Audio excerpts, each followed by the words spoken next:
We are live. Hello, hello, hello. Hello, hello, hello.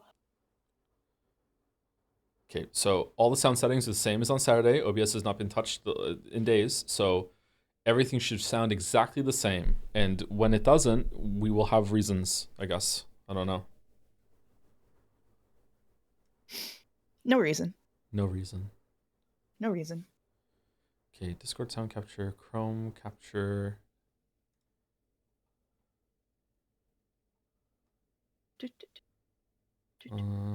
Stream announcements. I should turn off Hello. my Umineko so I don't have like the hype music going on in the background. It's making me excitable. Okay.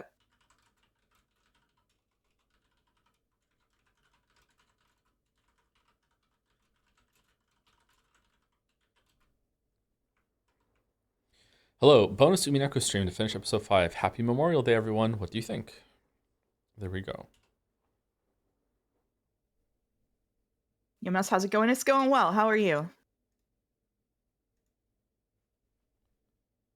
I got iced coffee, so I'm just like bouncing up and down in my chair. I'm so excited to be here. We got Umineko on a Monday. I never get to come on weekdays. This is great. This is awesome. Umineko on a Monday. Okay, my link is out. It's been a minute. I can turn YouTube chat on. All right. I need to leave in 5 minutes, but Mouse, I'm in France, and it's exactly like the people said. Is everybody carrying baguettes around on their back, ready to smack someone with them? So it sucks. Is everyone tired? Where does that stereotype come from? What? That everyone in France is le fatigued. Where does that come I've from? actually never heard that. Really? August wants to know, at what point do I reveal that episode 5 is one of my favorites on reread? It's not, but it's a lot easier to laugh at Erica the second time around. The first time I read episode 5, I feel like I've said this in Jazz, but I feel like what some of the people being really critical of people who don't like episode 5 don't remember is that we just spent 4 episodes doing like sometimes very intense and personal character studies of the characters in this story, and then you have someone come and just kind of like stomp all over them, and treat them really disrespectfully.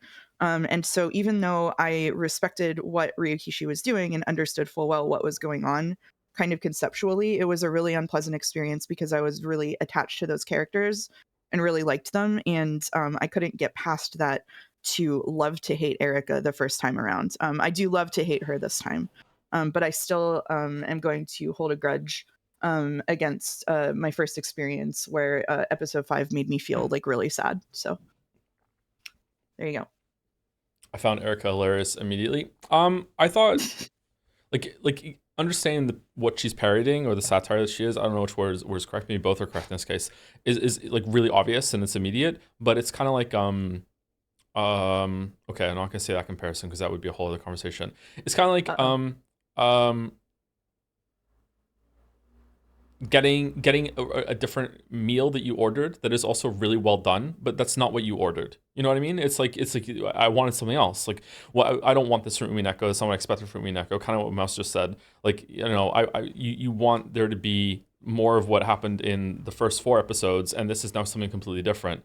And I just don't think that it's good enough to justify the switch up, I guess. Like, it's not, maybe it will justify it by the end, but right now it's kind of like okay, I get to relive the glory Danganronpa days, yay! Like, but I don't want that from Umineko. I want there to be a serious building of this. I don't want this intermission. Now maybe if I read it by myself, quickly, you know, without being having paced out with stream, maybe be like, you know what, episode 5 being like this reset and intermission is actually really good. It's a good palate cleanser or whatever. Because it's like it's the start of the second half, right? But I don't know if that tracks because the episodes were also released with a big delay as well, right? But maybe if I sat here and read it all, I would feel differently. I don't know. I don't know. We'll see though. Anyway, it's Game Duel. It's Game Duel. This is Crypt of the Necrodancer. Mm. artwork. This is Donkey Kong. Donkey Kong Bonanza. Is that out yet? No, it's Donkey Konga. Okay, this looks like it's one of the recent ones. Is it Returns? No. Okay, correct franchise and it's got to be Tropical Freeze then. Tropical Freeze. Yeah. Can you stream your browser to me? Sure. So I can help with Bandle. You mean solve Bandle for me? No.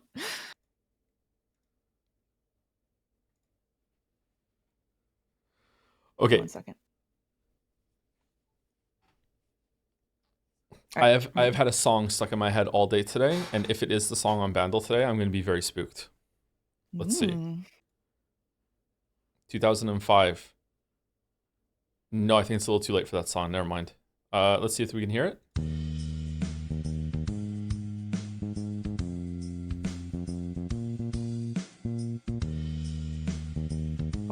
They can hear? Okay, chat's going away. Yeah. All right, 2005. I was 20.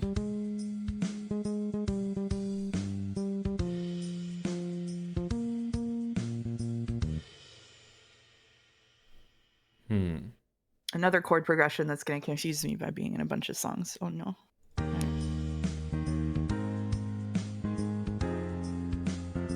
Oh.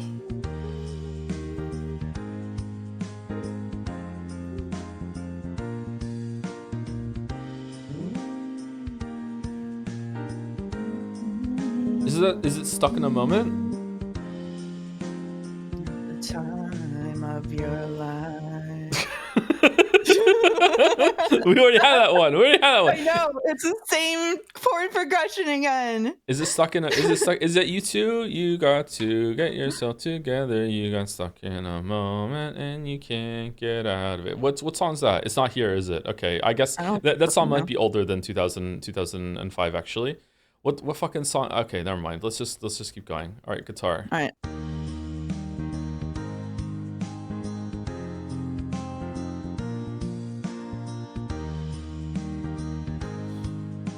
think we might be going to Glorp.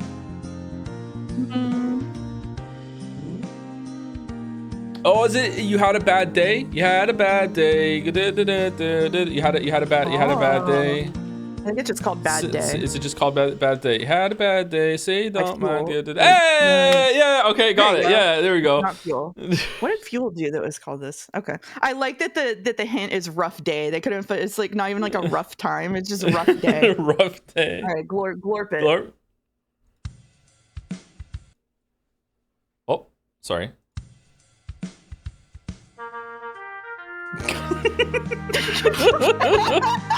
Well, I would have gotten it there. All right, this is Glorp's brother. I think this is not Glorp. What's this? This is Slorp. Florp. Yeah, this is something else.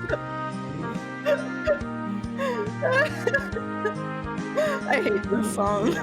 Yeah, I hate this song too. I actually think most of the time these like MIDI covers are not improvements on these songs. I think this is just an improvement. How it sounds better this way. How did most people get it on 2 and like how did I get it on 3? What was it about that? Huh, okay. Anyway, let's go on. Let's go on to Jodel. Jodel. This is unironically one of the most important games you can play. Unironically, I mean it 100%. I really mean it. I highly recommend you don't because you're gonna get addicted to it. Okay, I'm talking about Cookie Clicker. This is a stream. This is probably a Q&A thing. Cookie Clicker. Okay, I'm not. Clicker Heroes. Okay, it's with Clicker Heroes, I think. Wow. Nice. Wow. Okay. That's pretty good. Okay, we got it. 2017. Oh my god, if you click that button, we're gonna hear really Baby Joe. Okay. All right, let's click the button. Oh man. This is unironically one of the most important games that you can play. Unironically. I mean it 100%. I really mean it. If you have never played an idle game, I highly recommend that you do, and you don't. I highly recommend that you don't because you're gonna get addicted to it. Yeah, you having fun over there, Squeaky? You having fun? You having fun? What do you mean, Squeaky? You sound like you just got the cheese. What's going on? Do you stand by I the did statement? have some cheese at breakfast. Absolutely, I stand by the statement. Yeah, yeah, for sure, for sure. Yep. Okay. Oh no. Okay. Oh no. This is okay. This is a trap. Left is obviously better, but right is Mhm. so cheap. Oh, that's really cheap. Yeah, Uh-oh. that's Uh-oh. practically free for a Scrandal pundit. Uh-oh. Like that is Uh-oh. Left does look so good though. Yeah, I would eat left in a heartbeat right now. Yeah.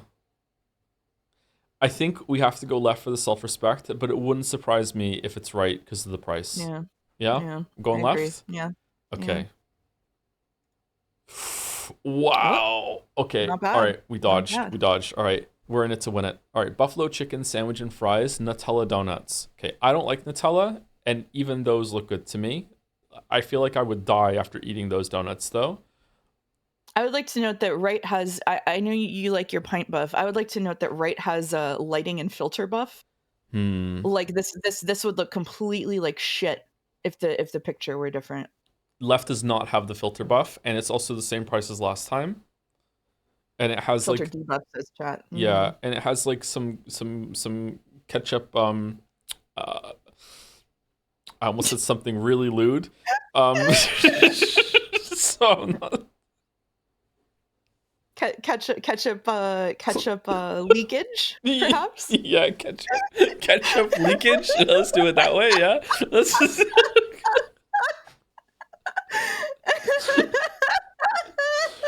ketchup froth before the beer. Yeah, you know what I'm talking about. Yeah, why? Look how ketchup water. Just say ketchup water. Ketchup water. How is that lewd? What do you mean? How you don't understand what I'm saying if you don't understand why it's lewd? Okay, like that's.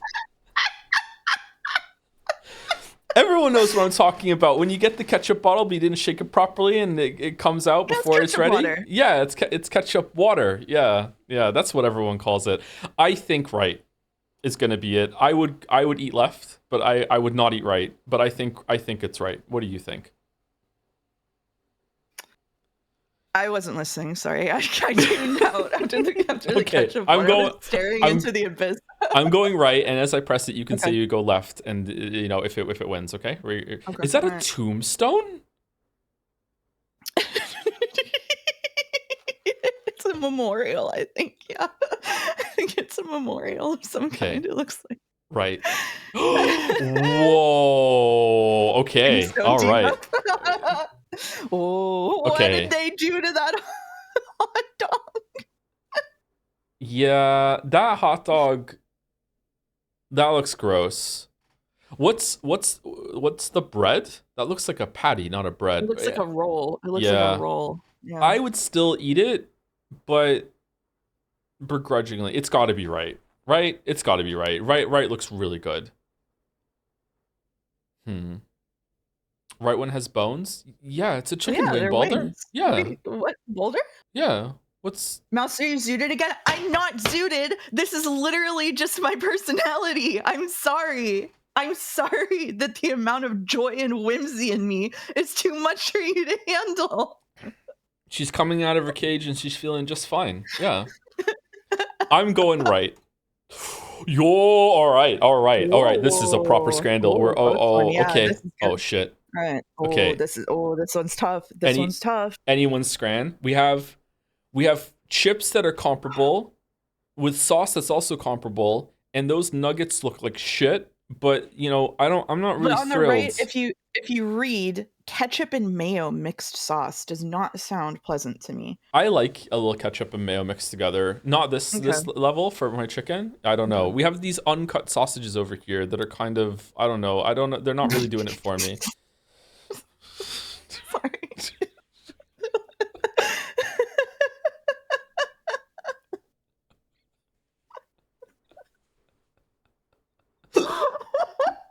You have to say uncut sausages. What? Okay, I don't know. I think maybe right. I feel like the ketchup and mayo is a debuff. I feel like this is I don't know. I don't know. You pick this one. You pick this one. I don't know what to do. Let's just go right. Let's just go Okay, right. we're going Let's just go right. 93 Okay, for that alright. monstrosity? What the fuck? Right. Okay, it gotta be left. Wait, hold on. It's £1.40. Is okay, I am uncultured and I don't Whoa. know breads. Is this bread good bread? It looks like a rye bread to me, maybe. Which is good. Okay. But left has presentation buff for sure. I think left. I'm going. You know what? We don't need to deliberate. I'm just going left. Yeah. Yeah. All right. Okay. Yeah. Good. All right. We might have a mutual perfect scran on our hands here. Yo, don't get ahead of yourself. We're only halfway through. What do you Okay. mean? I remember right being here before, and it wasn't that high, Mhm. but it was decently high. Left looks diseased down in the bottom here. I don't think this looks good. Disease?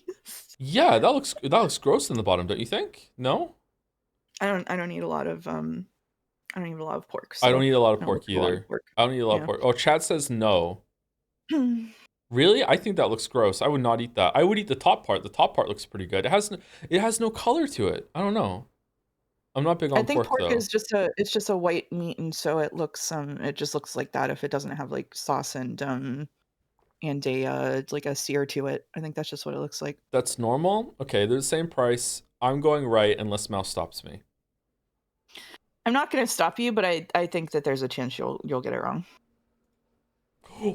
All right. That's pretty close. It was really close. That's That's scary. pretty close. Yeah. Okay, the left we saw in the bug week got like abnormally low, I think. And the Right? burger beat it. So it's got to be duck loaded Yeah. fries. Yeah. Yeah. Okay. All right. We're remembering now. Okay. Yeah, remembering Scrandles is insane. The right one is like 23% or something. The left one is going to be higher than that. Yep. There we go. Okay. Yep. All right. You were close. Yep. 2%. Shit. I think left is going to take it. I think left has to take it. I think left is going to take it, but right is impressive. And it it can't even be contained to the way this photo is cropped. Yeah. Like, it's just cropped on the sides. That's a lot of food for the price. And Scrandle pundits might be like, holy shit. What do you mean, Joe, please? Why is chat so sexual? Okay. I'm still feeling left. I think right is kind of boring. I'm still feeling I don't think you can introduce pre-ketchup to chat and expect them to not be sexual. I'm sorry. Free ketchup? Free ketchup? We're spelling it with a K now, are we? Okay, all right. I'm going left. I don't even want to look at the screen when I hit it. Okay. Okay. All right. Okay. Lock in. Oh shit. Okay. Pork neck steak with a pint and a bun. Oh no, we're fucked. Okay. Whatever benefit left is getting from being like steak that looks to be cooked fairly well, it's gonna be just like the steak purists are gonna be like, what the fuck is their sauce doing next to the steak? Fuck that shit. This might get protest downvotes, whereas right might be, you know what? It's like a 50% scran, whatever the fuck it is. It's a little expensive. I still think it's left though. I think I have to go left. I also think it's left. Let's see. Okay, you ready to lock in for our perfect scran? Yeah, I'm perfect locking in. Oh, we did it! Perfect scran. The fourth perfect scran. Scran. First mutual perfect scran. Thank you. Couldn't have done it without you. Thank you very much. Yes, you could have. You would have made all the same choices. You could not have done it without me. There we go.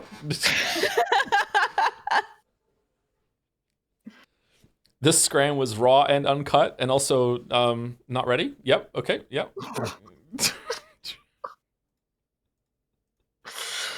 Monday streams go hard. Holy shit. Yeah.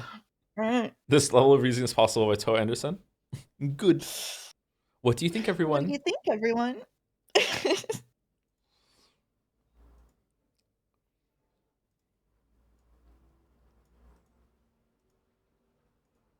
Sorry if you can hear the laundry going, by the way. How long are we going today? We are going until All right, we have lofty goals today, chat. Let me tell you our lofty goals. We have a lofty goal. Correct me if I'm wrong, Mouse, but our lofty goal today is to read the first chapter of episode 6. That is our first 2 chapters. Oh my god, it's even more lofty than I realized. Wow, that is our lofty goal today. But we will at least finish episode 5 today, for sure. Mm-hmm. For sure. Yeah. Never been done, but we're gonna do it. We're gonna do it. No streamer has ever gotten this far. It's kind of exciting.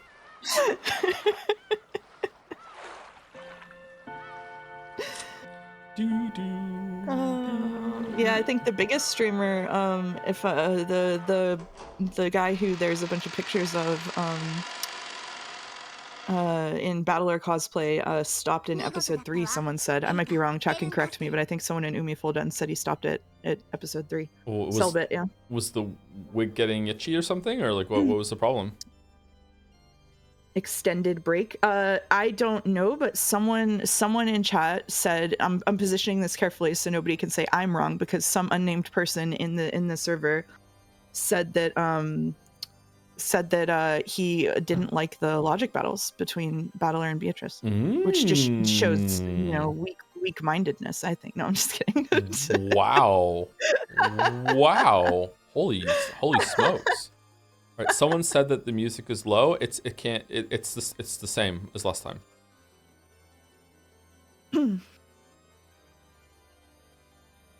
Selbit drama. No, I've never watched Selbit, and a couple of people have said he was probably just taking a long stream break generally anyway. So. It's the bug. It's the bug. All right, how do I get rid of the bug? I don't know. Open the log and close is what they said. There you go. It's done. Meow. Why? Why? You want attention? You want to come be on the stream? All right, come be on the stream. You want to say hi? You want to eat the microphone? Casey. Yeah. Yeah. Here, this one time I'll let you eat the microphone. Go on, say hi. Oh, I got double shoutouts. Wow. You won't do it. You won't do it. All right, so let's give the people what they want, Mouse. Let's talk Sekimeya. So I think that it's definitely a dimension hop. Maybe there isn't even any time travel at this point. I don't know. What do you think? I think there has to be. There's a trick to it, right? Because wow, he's knocked everything on my desk down. I think that I still think we're seeing 2 kinds of travel. Maybe I don't know if there's more than one Sekimeya or if it's just performing different functions. But we have seen what I think is pretty simple time travel. Like in the last stream, we saw Katsuki go back and literally see himself, right? Yes. So either there is like a perfect series of coincidences, or probability has declared it such that he's going to places where the timeline is very close to his, or we do have some simple time travel going on. And the Sekimeya working in 2 different ways is supported by the fact that it worked 2 different ways literally in the last stream, right? Like we saw, like, it just, I don't know. I didn't ask for Sekimeya spoilers. I mean, I'm never gonna read it. I just don't want to know things about Sekimeya. All right. Well, last it'll like drop to get people interested in how, because out of context, this is a crazy sentence. Yeah. How do you think that the knife teleported into the locked elevator to end up in his chest? That's a good question. It's crazy, huh? Yeah, I think maybe somebody pressed the knife to the Sekimeya after casting a magical spell to make it count as a living being, and then the knife just did that. The knife just did that. Okay, all right. The knife just did that. Somebody in Undercourt wanted me to mention Selbit has been working on his own game for some time, and has been focusing on that, and so maybe that has to do with it. So, okay. We want to be very careful about not slandering the Umineko streamers. So I'm sorry for being a little inflammatory. My bad. That's true. My bad. Someone in chat has theorized that Isla's consciousness swapped with the traveling cart, which is what happened. And then, but now that if we can consciousness like inanimate objects, maybe you're right. Maybe it jumped from the cart to the knife, and then it was be able to use into the Sekimea. You're onto something. That's it. We've solved it. You had all the pieces. Thank you, Paus, for the 100 bits. Going to likely miss the stream, so preemptive snake oil salesman pitch to your viewers to buy legendary visual novel Fate Stay Night by visionary Kinoko Nesu? Or you can just wait for my next paycheck when I will continue just giving copies away in Jad's Reading Club. Wait, what? Enjoy Umipiko, Joe. Thank you, Paust. Thank you, Dapper Dolphin, for the resub. That is an awesome name. Excited for another Umineko stream where absolutely nobody gets upset. Nah, it's gonna be peak the whole time. Nothing but net. The whole entire stream. We're locked in. Thank you, Super Paper Mario for the resub. Cthulcifer for the resub. Litos for the resub too. Bad Luckness Disease. Danganronpa reference. Umineko. Umineko. Thank you very much. Thank you, Elsa Hart and Faux Ryan for the resubs as well. Umineko episode 5 made me nostalgic of the good old days of Danganronpa. It really did, didn't it? I was getting flashbacks to, I don't know why, but the one where, spoilers for Danganronpa V3, the one where the maid character who turns out to be the Prime Minister of Japan, when she, that is a real sentence, when she committed her gambit or whatever, or I can't remember if she committed the murder or if she was killed. I don't remember, but for some reason, she did some weird fucking like suspension rope across a swimming pool or a gym or something, and that's what came to mind when I was reading about fucking Erica, the vacuous spider, fucking up and down on the fucking shutters. Yeah. Banger backstory. Yeah. Thank you, Jeb Scribbles and Leon Shade for the resub. Leon, do you remember when the weebs pretended to love Metaphor and begged for you to stream it, but the moment Expedition 33 was released, they suddenly dropped the facade? I literally said this to you last night. You did. Said this to you last night. Weebs, even my own personal weeb coming from inside the house, my personal friend, Weeaboo Bill, has been texting me, telling me how much I need to play Expedition 33. He said, and I quote, "It's the best thing to come out of France since Ava Green."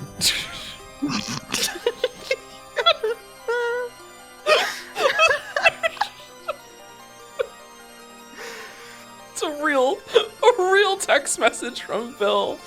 Oh, and then he went off on some bullshit, man. Like he's probably right, but he went off on some bullshit. He really liked the game. He was like, best game I played in like 10 years or something like that. I was like, holy shit. Anyway, thank you, Big Ducky 1776 and Deus Naven for the resub. Big 15 months. Yesterday I had a light disagreement with a friend and instinctively said, "Your truth is valid." Am I Umi cooked? Yeah, that's fucking Umi burnt. Holy shit. Good luck with that. Thank you, 24 cents for the resub and Zeltruck for the resub too. Hey, been greatly enjoying all the recent streams despite being really busy. Re-listened to most videos recently as background noise and was wondering if you've heard of Phainotopia Awakening? It seems like it would check most of your marks concerning video game exploration awards. I have never heard of this game. Can you, if you're on Discord, can you shoot me a DM with a link to Steam, and in 3 to 4 business months, I will finally see it and check it out? I've never heard of this game before, but I love exploration rewards in games. I played a little bit more of Abiotic Factor, and I feel like the way that game is letting me down right now is that it doesn't feel very rewarding to explore in terms of like things that you can actually find and pick up. I feel like it needs a Deus Ex mechanic where you can like find things to upgrade your character in a different like resource-based thing that you go around and pick things up, like canisters and stuff. Like the biggest reward for you get in Abiotic Factor is that you get new locations to put like your base down. It's like, okay, well, I don't really want to make a lot of bases. I want to make one big base and a bunch of satellite bases. It doesn't feel as rewarding when you unlock some things. Yeah. So I like that. Anyway, sorry to go on a tangent. Thank you, Takaka Agam, for the bits. Hey, Joe. Hey, Mouse. Sending this now because I won't be around come end of stream. I'll be moving out of my hometown, which, while I agree is the least attractive city for invading aliens, is technically pronounced Brisbane. Oh, you're in Brisbane. Thanks for the laughs over the years, as the work I am moving for will almost certainly confine me to VODland, and enjoy the bits. Kind regards, Takaka Agam. TC also works just fine. They started doing Is this one of your favorite bits that they? Yeah. Yeah. They phonetically get me to say their name, and I still somehow say it wrong at the same time. All right. Thank you, TC. Thank you. Good luck with your new job, and enjoy VODland. Thank you, Kirio Talks for the new sub. Welcome. Thank you, Vix Burley Heart for the resub too. Hi Joe. Sub renewed just before the episode 5 ending, which clearly has to be the work of magic.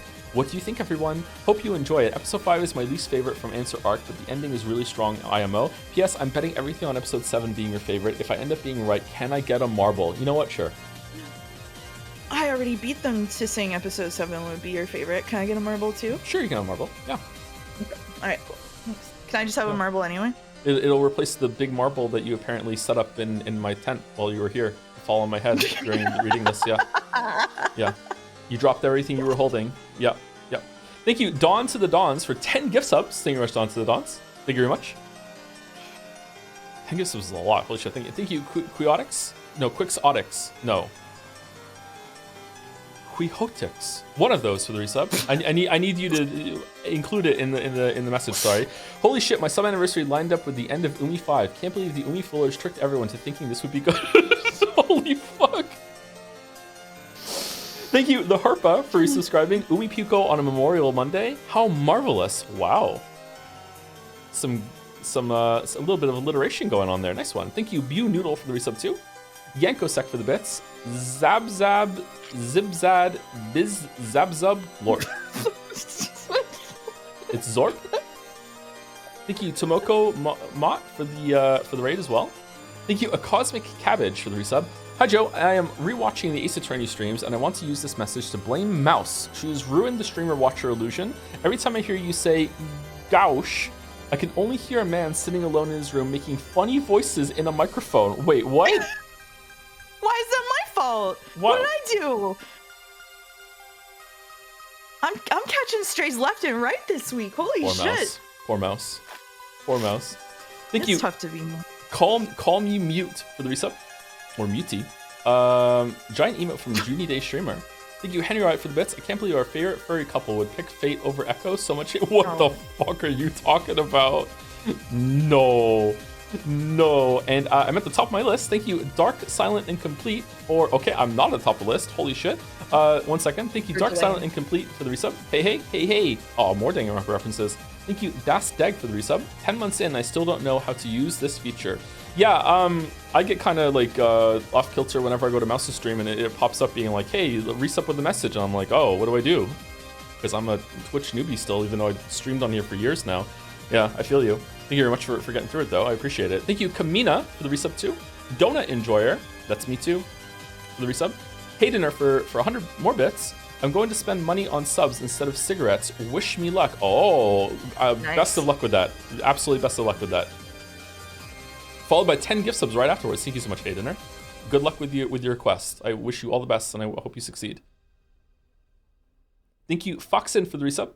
48 months of Umi Pico. Thank you, Mouse. Thank you, Joe. And last but not least is Positive Player here with resub. I'm in the list too. What do you think, everyone? Thank you very much, Positive Player here. All right. Any more stalling? Anyone else want to stall? Anyone want to stall?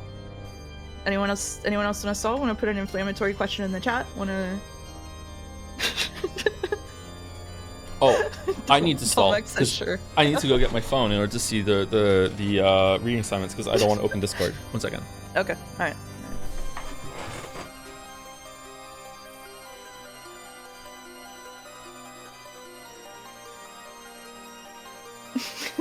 You're embezzling? I'm just helping. I'm here to help. I'm here being supportive. I'm not say bitter being mistaken. How's it going? Play time guesser? Absolutely not. The one condition of me coming on this stream is no time guesser.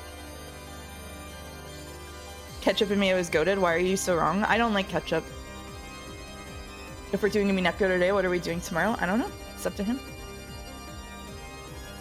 What are the thoughts? What are your thoughts on this fantasy life story so far? It's been the worst part of the game. I've just been ignoring the story and making all the numbers go up. I like fantasy life to make the numbers go up. I'm very excited for them that they apparently had like zero marketing budget and sent out no review codes, and they've sold half a million copies. That's pretty respectable. I'll say respectful. Good for them. Good for them. Sereth is also enjoying the number go up, yeah. Sereth, you have almost as many hours played as me, despite me getting it 3 days before you. Which is impressive. Hello. Mouse. Yeah? Can you call my phone? Oh my god. Yeah, I can call your phone. Alright, I'm calling your phone.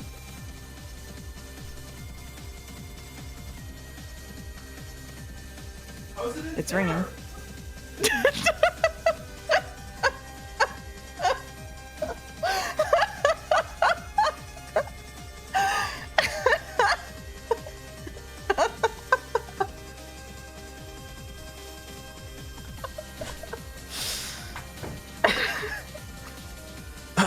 All right, thank you. Where was it? It was in the bedroom. I don't know how it got in the bedroom. Okay. Okay. You got some more bits since you left.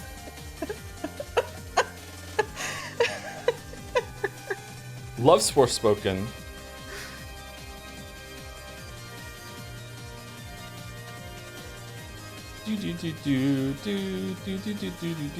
Okay, so is it 120 in mod chat, right? That's the current chapter. Yeah.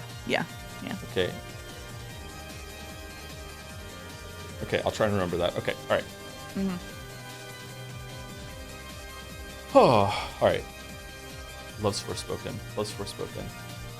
Are you gonna let them stall, or do you want to read those later? Oh my god. Razzle Basil, can you say ooh in Erica voice? No. Huli Gordo, no, please continue. YSF, hi Joe's here. Here's filler. Start stalling. Also, my cat sat on my face and woke me. Oh no, it scrolled up. And woke me up just in time for the stream. Weeb Cat, yes, Weeb Cat. Niam is tired, using bits. My genuine theory is that Akutsu got so stressed out that he created a future version of himself to go back in time and stab himself, and the bad ends aren't bad because Asuki died, they're bad because they create paradoxes. Oh no! Junie Day Dreamer using bits to say, hey Joe, since people are shilling their favorite VNs, have you ever heard of Uchikoshi's 2004 work, Remember 11, The Age of Infinity? I have not. Is it good? Is it worth it? Thank you, Nosos, for the resub. Rosa Umineko, peak. Thank you, Kirby, Kiru's Pig Naturals. Kiru's Pig Naturals, no way. Oh. Thank you for the new sub. Welcome. Is it Dalmec on an alt account? I can't believe it's not Dalmec. Thank you. Oh, Dalmec with the bits. Hey Joe, just wondering what kind of mental gymnastics lets you release a video titled "Subjectivity is Implied," only to constantly talk about objectively bad. How objectively bad Umineko is. If your response isn't strong enough, I will be informing the Silent Hill community, who will band together with the Umineko fans because the Silent Hill FU. Like, no joke, I'm scared of that combo. I really am scared, because if this ends well, I'm gonna want to stream that for more than one reason. But I'm scared of that combo. No joke. I've always spoken to Mouse about how much I'm scared of that combo.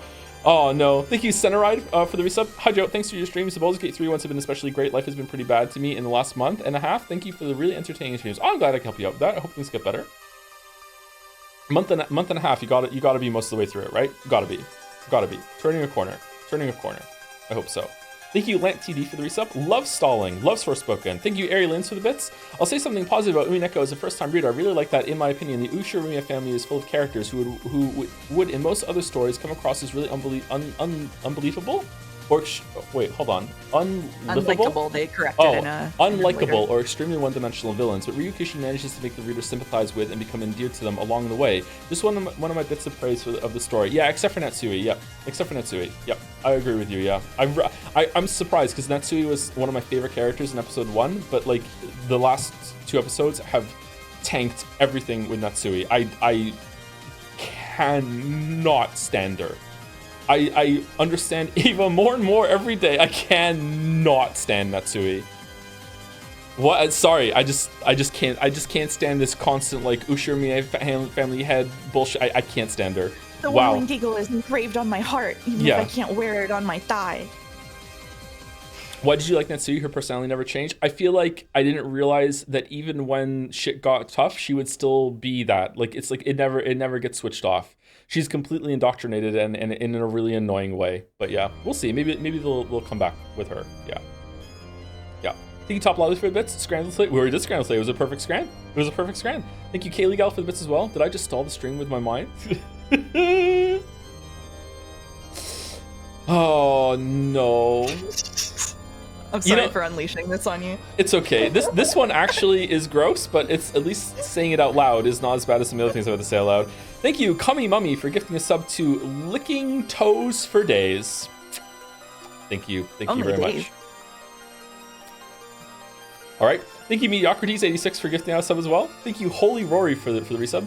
Did have a question to delay the inevitable. I was in Cardiff recently for a night out, and my condolences, and ended up in the main takeaway street called Chippy Alley, and it was one of the most apocalyptic places I've ever been. Any thoughts? Yep, I know exactly what the fuck you're talking about. If it is the same there, it's same place and it's still there.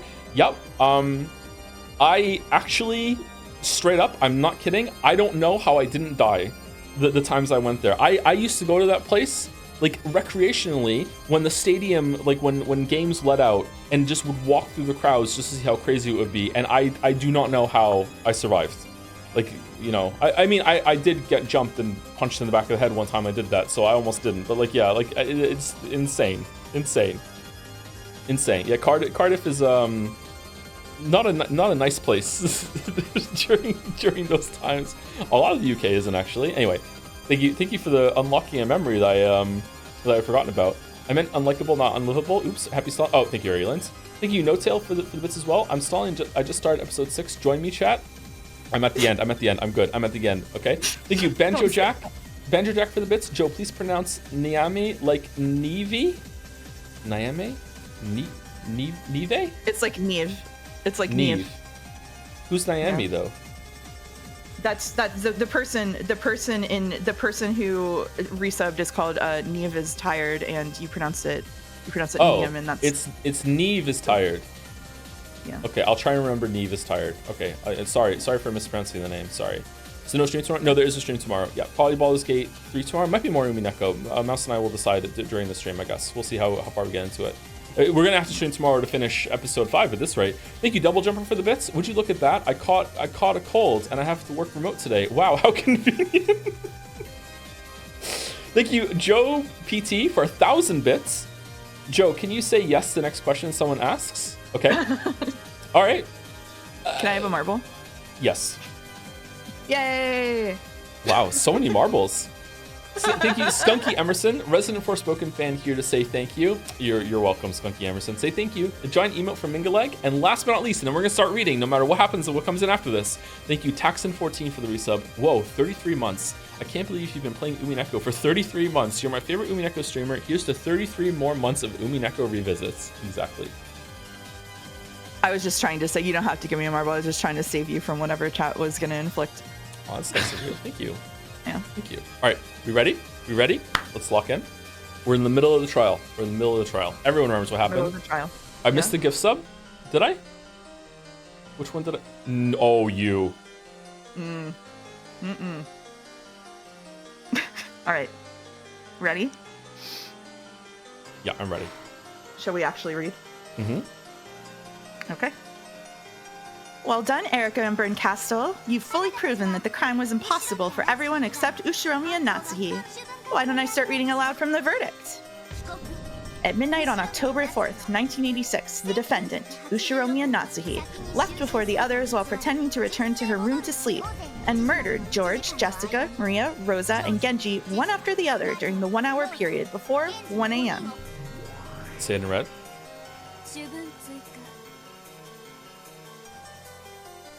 Am I Berncastle? You are Berncastle. Let me text something on. Due to circumstantial evidence, include the murder of Kraus. Oh, wow. Yeah, that's right. In this situation, it's unthinkable that anyone except Natsuhi could kill Kraus. A revision to the verdict. During the hour before 1 a.m., Kraus, George, Jessica, Maria, Rosa, and Genji were killed one after another. It's only possible for any of these murders to have taken place between midnight and 1. The only person without an alibi during this time was Ushiromi and Natsuhi. From this point forward, the defendant will be treated as the true culprit. Furthermore, because it has been fully proven that the crime was possible for humans, Beatrice, Endless Witch, this Court of Illusions hereby denies your existence. You'll be given a chance to plead your case, but can you prove an alibi for Natsuhi? Or can you prove that it was possible for someone other than Natsuhi? If you can do that, Natsuhi will stop being one shade short of absolutely guilty, and the denial of your existence will be put on hold for this game.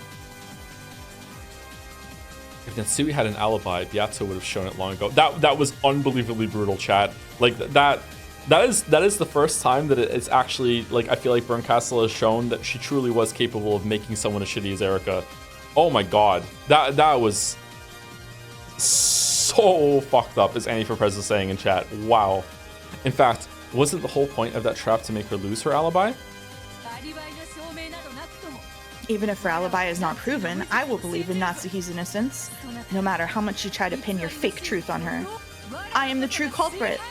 Natsuhi is innocent, even without any proof. The truth is known only by the master of the night on this island, Beatrice the Golden. I am Ushirimiya Natsui. Now that my husband has passed away, I am the head of the Ushirimiya family. My determination will not bend no matter how you try and humiliate me. Battler, come in. Sub Battler in. Kangaroo Court. Kinzo did it. Let's go. Come on. Let's go. Come on. Why, you ask? It is because Father gave me permission to engrave the family crest of the wind-winged eagle into my heart.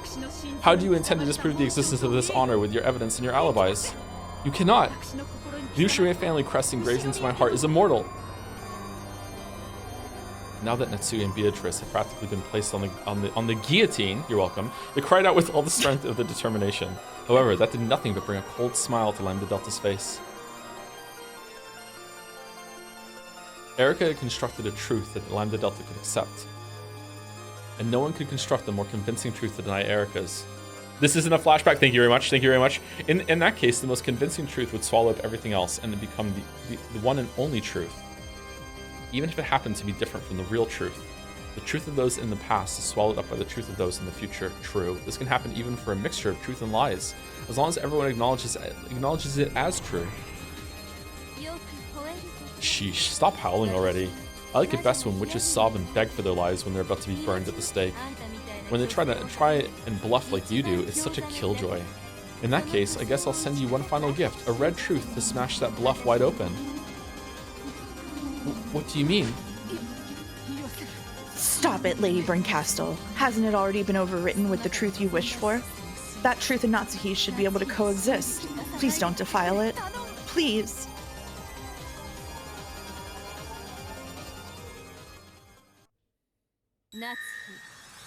Natsui. When did Kinzo ever say it was okay for you to engrave the one-winged eagle into your heart? She's such a bitch. Those were just the words of the Kinzo from your delusions. The real Kinzo, throughout his entire life, not once did he ever trust you from the bottom of his heart, and not once did he ever consider letting you bear the family crest.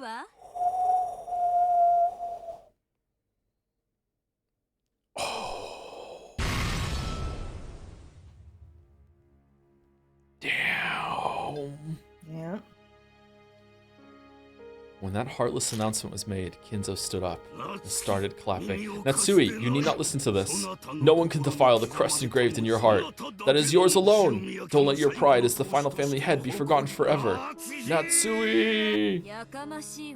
Just shut up and disappear, you miserable delusion of Natsui's.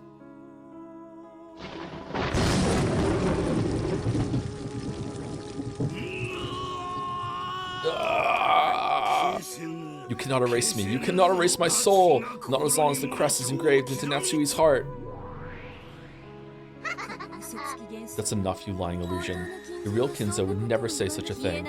Be gone, you fantasy of Kinzo inside Natsui's mind, beautified by her to suit her own purposes. Natsui! A bright red flash of lightning smashed Kinzo over and over again as he screamed.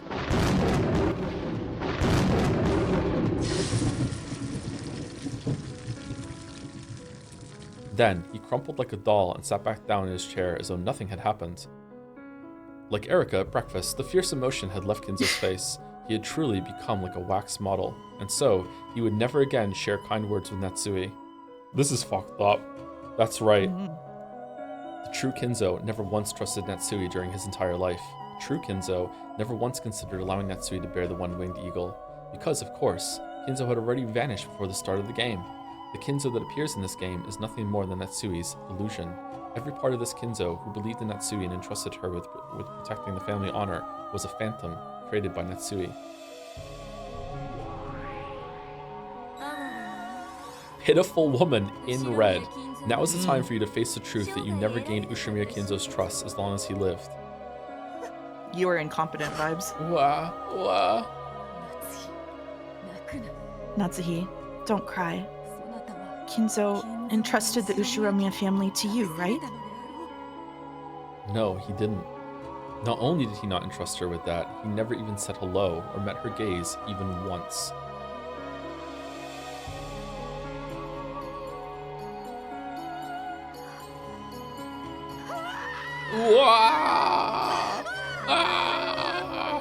Natsui's cry was a mixture of sadness and many other emotions, and it echoed throughout the cathedral. Natsui could no longer stop her tears. Some last faint element that had cheered her up until today, that allowed her to endure as an Ushiromiya, as the wife to the head's representative, and as the final family head, had been torn to bits. Natsui no longer had anything left. Natsui could no longer allow herself to even call herself an Ushiromiya. Those difficult days, those painful days, those days where she still gave everything she could for the family she'd married into despite it all. The very few happy days among these. This is like giving turnabout flags. They're going up. All of these flitted through her mind, one after another, and disappeared. All of those once beautiful memories were then crushed by Berncastell's red truth, smashed to bits and scattered, plunged deep into her hands, and smeared red with mournful blood. It was the red of sadness and truth.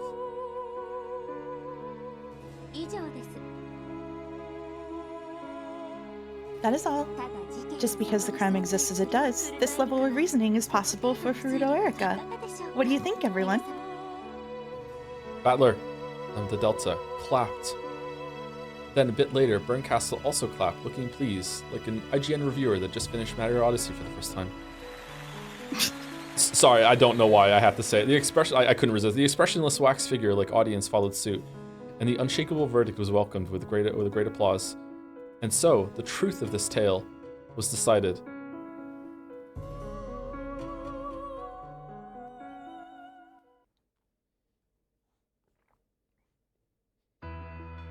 Joe, it's been 7 years. Has it been 7 years? Oh my god. Oh man. Right now, no humans exist on this island except for those in this parlor. And with one exception, it's been shown that none of them have committed murder. And the culprit is among these people. New music? Whoa. In that case, it's conclusive, isn't it?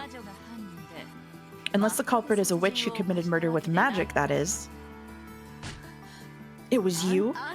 You killed George? Killed my husband? Why? Why? I didn't kill anyone. I didn't. In a panic and with a voice that was far from calm, in a manner that was, to put it coldly, unsightly, Aunt Natsui denied the suspicion placed upon her. However, there was no longer any way around it. She stood up, brushed back her long hair, pointed at Natsui, and said it one more time. You're the culprit, Ushiromiya Natsuhi-san. Red-faced and tear-streaked, Eva walked up to Natsui and grabbed her by the collar. Then, wordlessly, she slapped Natsui's cheek. Natsui, who had never been slapped in her life, was shocked by the taste of iron which she was feeling for the first time. Whoa!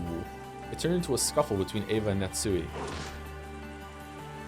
Battler immediately tried to stop them, but Eva planted a sharp knee into Battler's gut and he doubled over. Give them back! Give back George and my husband! Why did you kill them? You murderer! Murderer! Sobbing, Eva kicked Natsui, who had fallen to the ground, over and over. Battler tried once more to cut in and stop them, but he was brushed aside. Remember, she's like what was the martial arts she knows? Like she's like a black belt in something, isn't she? Like she's absurdly powerful in a lot of ways. And after that, no one tried to stop them. Repeating her son and husband's names over and over, Eva kicked Natsui and kicked her. Then she started grabbing whatever her eyes fell upon and throwing it. Natsui was hit with a steaming teacup and a can of black tea whose tea leaves fell out all over her. She was kicked, her hair pulled and dragged up, her cheeks slapped so many times that it started to swell.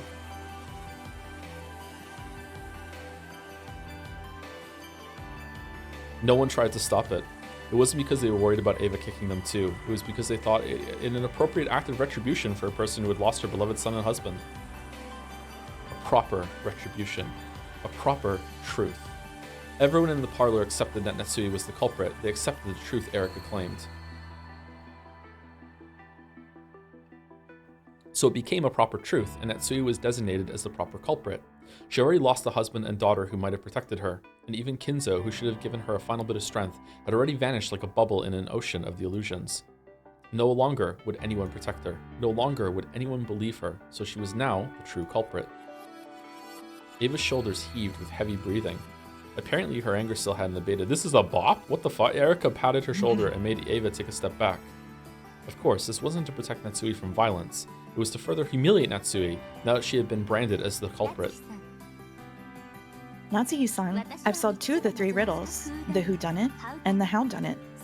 The final riddle, the whydunit, must always be confessed by the culprit herself. Please follow the rules of the mystery genre and confess. The whydunit refers to the motive. If this was a third-rate mystery, you would let out a high-pitched laugh about now, confess to the crime, and start telling the story of her sad past. Don't tell me you intend to make me explain that part as well. I am not the culprit. Someone believe me. I just had my husband taken hostage, was threatened, and fell into a trap. Natsui, with her hair a mess and her face red and tear-streaked, protested to everyone, but no one met her gaze. Because it has already been resolved that Natsui was the culprit. Because Lambda Delta had it. Okay, so I'm realizing I don't hate her enough to not feel sorry for her like immensely right now. So at least she's still like way above. They are literally just like, you know. Yeah. They made it up, so it has to be true. Nothing she says matters. I don't know. So. I have a lot of empathy in a lot of ways. Maybe that surprises people. Like if this was happening to Erika right now, I'd probably feel bad for Erika as well. I have felt a little bad for Erika at some points in the story already. So like I don't know. I don't know. Bit of an empath? No, just some empathy. I'm not a bit of an empath at all. 0 empathy. That's too far. Actually, I'm wondering, is there any character in this whole entire story that I wouldn't feel sorry for if that started to happen? And for some reason, my mind is going to Kinzo, because I feel like Kinzo has done, like, just unbelievably reprehensible shit. So I think maybe Kinzo is the only one that I wouldn't feel bad about if this happening, yeah. Because Lambda Delta acknowledged that the culprit was the culprit of the tale was Natsui and had woven it that way, none of the pieces would pay any heed to Natsui's to the true culprit's words. Sorry, the culprit's words. I added a word there. Natsuhi isn't the culprit. I'm the Golden Witch, Beatrice. I am the one who commands Rikenjima's night and who has reigned since long before the time you were all still scared of the dark. Why can't you just call it my sin? Why must you suspect Natsuhi? Acknowledge me. I committed all the crimes. There's no way a human is the culprit. The illusion of the witch had already been crushed, and Beato's voice didn't reach anyone. The verdict had already been made. Everything had been decided. No one can hear you. You're a phantom, a mere illusion. Go back to being a simple portrait. You're a faint phantom of a witch born when Kinzo shared his illusion with his relatives. That is the truth chosen by this world. So, great Lady Lambda Delta, now is the time for you to bury the ridiculous and foolish illusion that the Switch claims is the truth.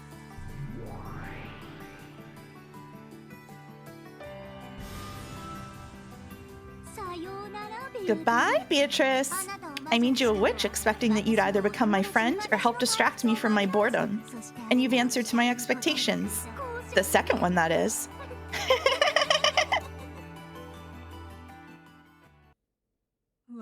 I am a witch.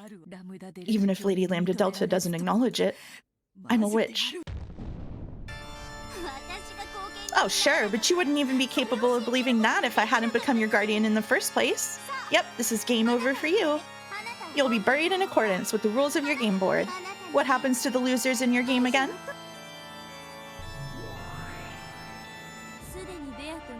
Beato has already shown that clearly in a previous game. You get made into a mound of living flesh before being tossed into the goat's dinner party and getting chewed to bits.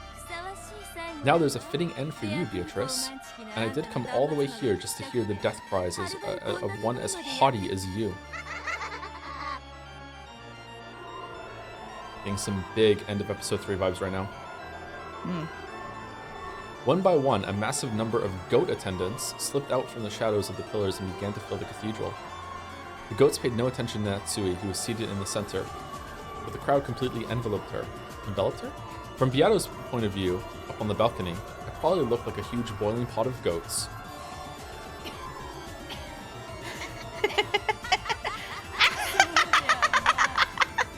That's right. The contract has been like this since the beginning. Yup. Our contract said that whenever you stopped entertaining me, you would relieve me of my boredom with your life.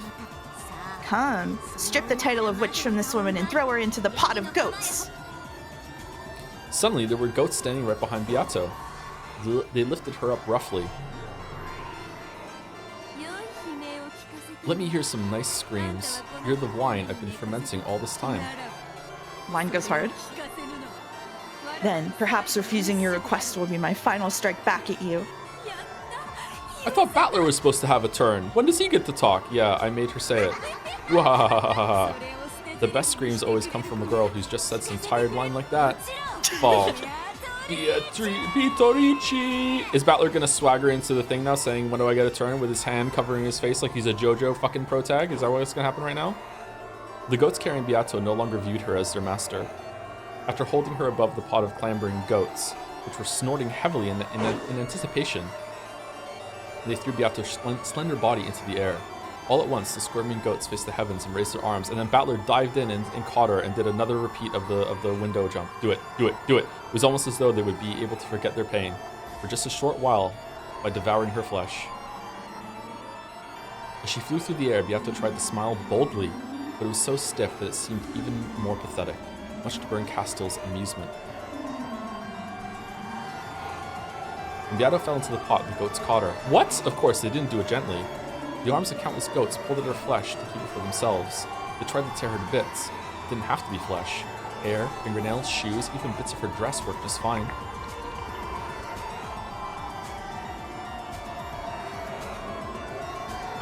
The mouths of the mouths of those goats were the gateway into hell. However, Beato was too big to enter into that gateway, so they had to chew and tear her into bits small enough to fit into. Beato let out a bold laugh. She laughed from inside the pot of goats. However, her expression was very different from the one she had wanted. It was an expression not of a witch, but of a single human yelling in her death throes.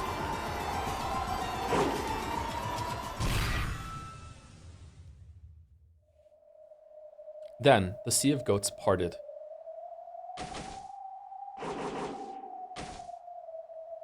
Delanar leapt forward, slicing all the goats in her path with a single flash of her longsword. It was a clean slice, like cutting through butter. The goats were surprised by Delanar's sudden appearance and stepped back. In the center, Beatrice cowered in tatters, sobbing.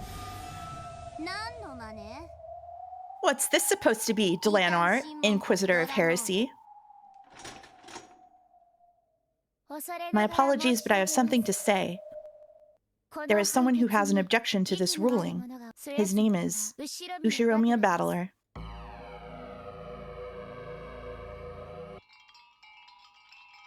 All of the goats stared at Battler.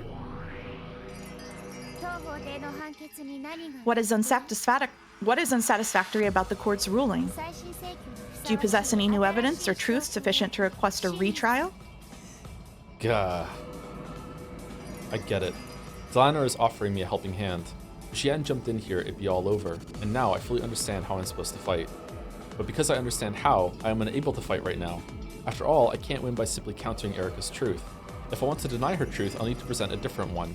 And I still don't have a clue what that truth is. There is nothing that is not healed with time, and there is no truth that cannot be reached if you spend enough time searching. However, all trials have a limited time in which the truth must be decided.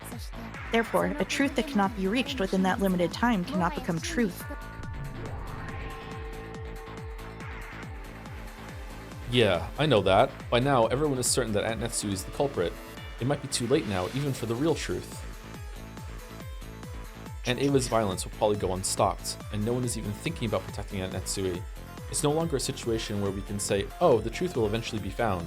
And in this world, the time remaining to expose the truth is very short. It's already midnight at the game's end. The police won't come, the truth won't be revealed. Only the truth decided upon here and now will remain. Sumari, we're fucked.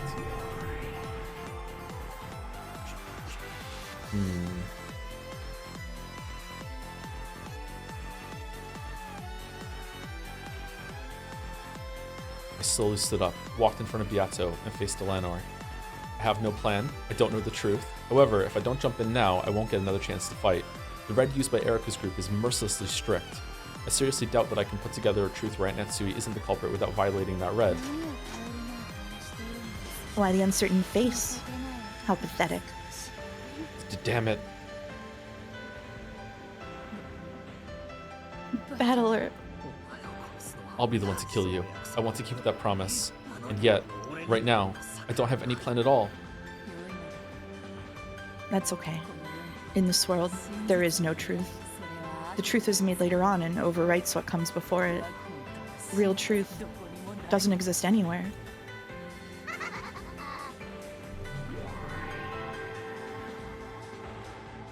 Jeremiah punching air right now? Now this is a splendid scenario, Delanor. It just wouldn't be interesting unless a knight appears before the princess's execution. And there's nothing better than watching heads roll before your very eyes. Erase the old piece and the unneeded player all in one go. As you wish. Glory be to the great Lady Berncastle. I am the head inquisitor of heresy, Delanor A. Knox. Step forward, Ushiromiya Battler. Damn it, I've got nothing more to lose. If you want to see me struggle, I'll show you! The only reason Erika's theory is so strong is because of those seals. She was given red so quickly just because Lambda Delta easily bought the alibis created by those seals. But the seals aren't red truth. Just sticking paper in a door crack is far from perfect. There's no way something like that can prove anything with certainty. Begin, Battler. Ready to let those goats turn you into a pile of meat along with your beloved Beatrice? Oh, I'll mix the leftovers from your precious sister into that pile. Wouldn't that make for a wonderful stack of meat? Then we can wrap it up in a dumpling, steam it, and maybe add some soy sauce. No, the best way would be to fry them in a pan with some eggs and ketchup.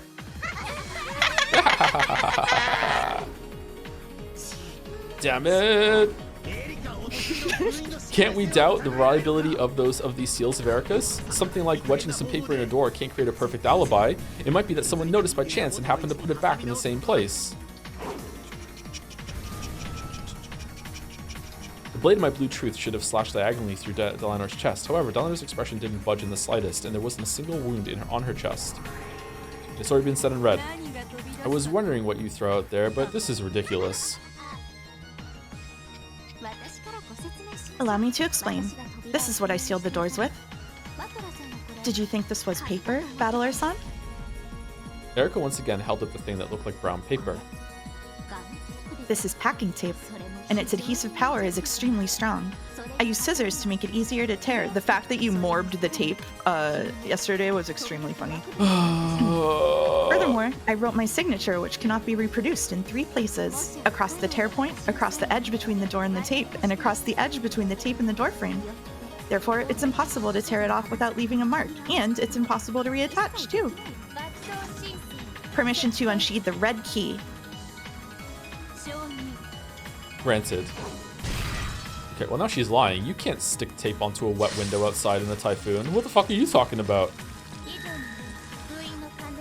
Due to the above, the seals are guaranteed to be perfect. Miss Erika's seals were not broken by anyone, and deception is impossible. I'll acknowledge Erika's seals. However, Auntie Ava's seal on Genji-san's room should be different. No, she did the same thing, just because. Ava's seal was of the same type as Miss Erika's. That is because this method of sealing was one that Miss Erika and Ava conceived of together after dinner.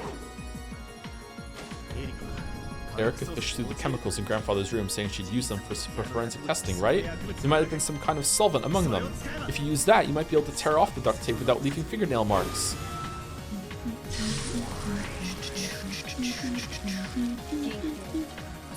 For your attention, I beg to inform you of the following. It is impossible to tear off any of the seals by any method without leaving marks.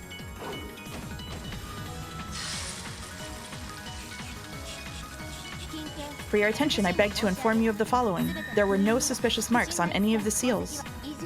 Therefore, it's been proven that nothing was done to any of the seals. Repeat it.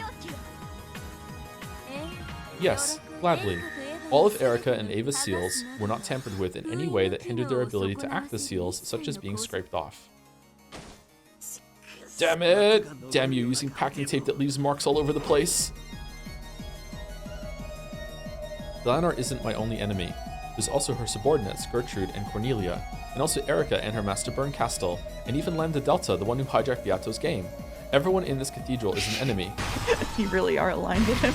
Oh, the misery. Am I? Why'd you say that? Because you hate everyone in this room.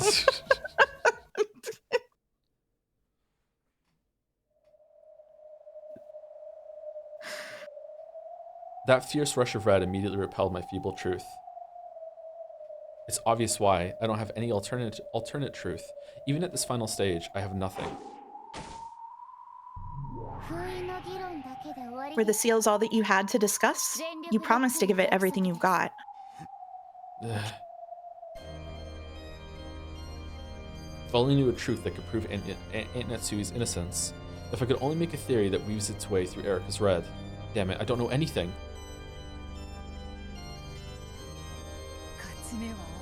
Do you have any chance of winning? I left it at home. Mind if I go back and get it? I've already lost. I'm prepared for my fate. I promised that I'd kill you, so I won't let anyone else do it. I'll definitely keep that promise. Liar. I'll never trust your promises again. Huh? When did I ever make a promise to you? And what was the lie?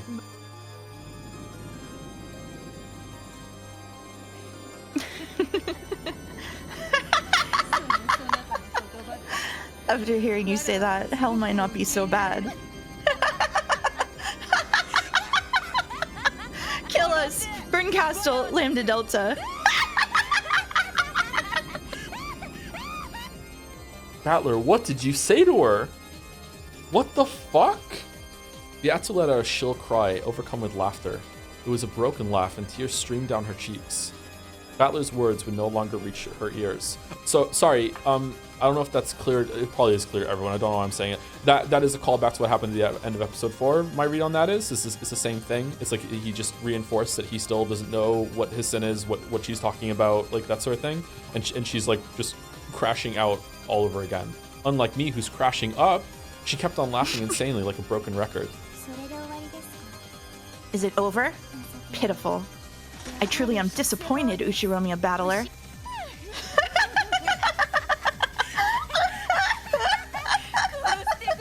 Kill me, Delanor. Slice me in half with that red longsword of yours.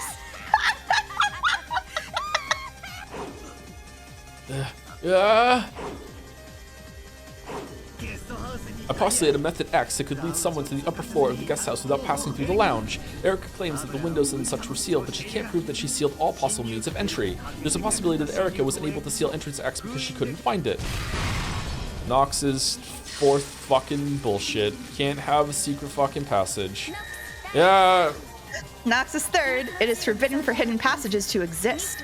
As the detective, Miss Erica sealed all entrances. Passages that the detective cannot find are hidden passages. Therefore, there are no entrances that Miss Erica cannot find. I present the possibility that Erica's lookout in the lounge wasn't perfect. During the 2 hours Erica spent there, did she really observe everything without looking away for a second? It might have been possible for someone to pass through the lounge during a small window of opportunity when Erica at least wouldn't have seen them.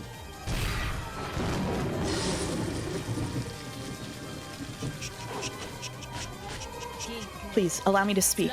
Lady Erica's lookout in the lounge was perfect. There were no small gaps or carelessness or times when she looked away for even a second. Please, allow me to speak. Therefore, during their entire meeting in the lounge, only Rosa went up to the second floor.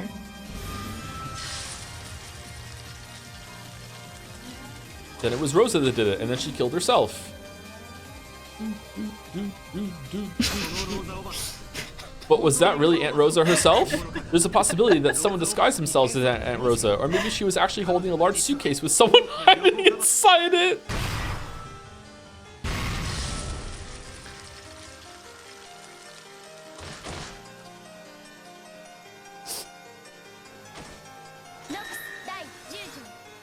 Nox's 10th. It is forbidden for a character to disguise themselves as another without any clues. There was no foreshadowing suggesting that someone might be disguised as Rosa. Furthermore, Erica verified that Rosa was not carrying any luggage large enough to hide a human being. Okay, that's just pure bullshit. Aunt Natsu is being threatened by someone. The uninvited unknown guest X is the true culprit. How can you be sure that we are the only ones on this island? The true culprit is someone else.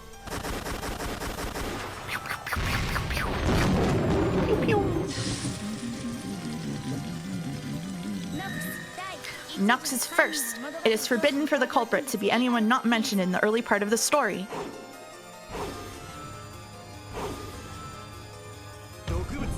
Maybe they were killed with poison in a remote murder. With a strange drug that can make a cut appear in the victim's neck when they die. The poison used has a delayed effect, so even with an alibi... Nox's second. Oh, it's... Nox's fourth. It is forbidden for unknown drugs or obscure scientific devices to be used.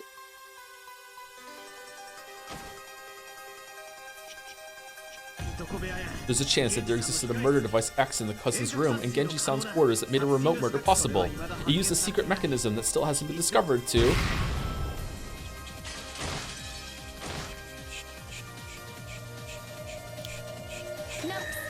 Nox's 8th. It is forbidden for the case to be resolved with clues that are not presented.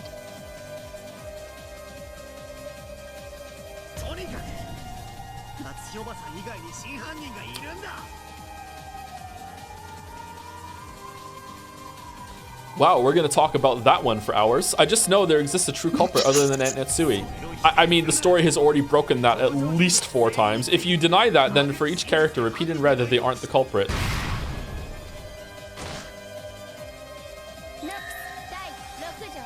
Nox's 6th. It is forbidden for accident or unaccountable intuition to be employed as a detective technique. Okay, that one tracks. You say that everyone except Aunt Natsui has an alibi? You're forgetting one. Who's gonna prove that Erica herself has an alibi? Doesn't track in the Sekimea. Nox's 7th. It is forbidden for the detective to be the culprit.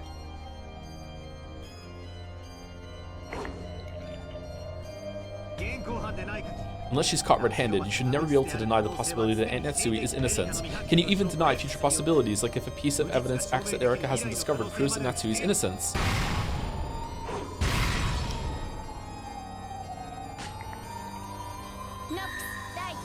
Nox's 8th. It is forbidden for the case to be resolved with clues that are not presented. This story is full of malicious fiction. The story itself is a trap designed to frame Aunt Natsui. We should reconstruct the story from impartial truths alone. Nox's 9th. Observers are permitted to put forward their own conclusions and interpretations. Maybe I was the culprit, and I gave George and Nikki and the others a slow-acting poison to make them die after midnight, then silently slit their throats when I returned at 3 a.m. I could have done it so quietly that Erica wouldn't hear. Nox's 8th. It is forbidden for the case to be resolved with clues that are not presented. What does that even mean at this point? Okay, Everyone committed suicide, so there is no culprit.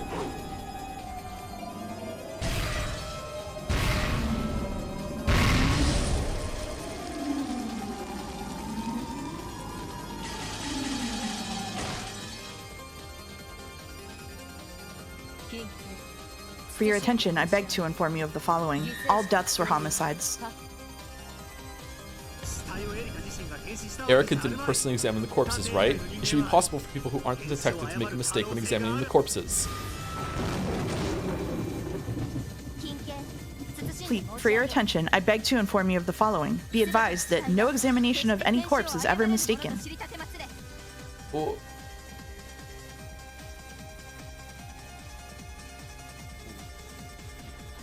What?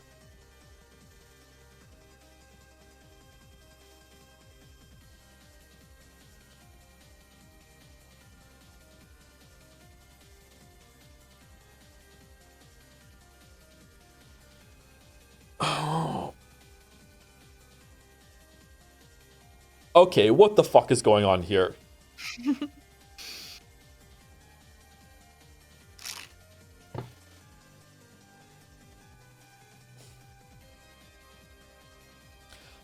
Okay, if they... I don't... Oh, okay. When they... Okay, fucking hell. When they went through the long list that I rap-godded through last stream, and they made those conclusions, that wasn't in red, but it was being presented as objective.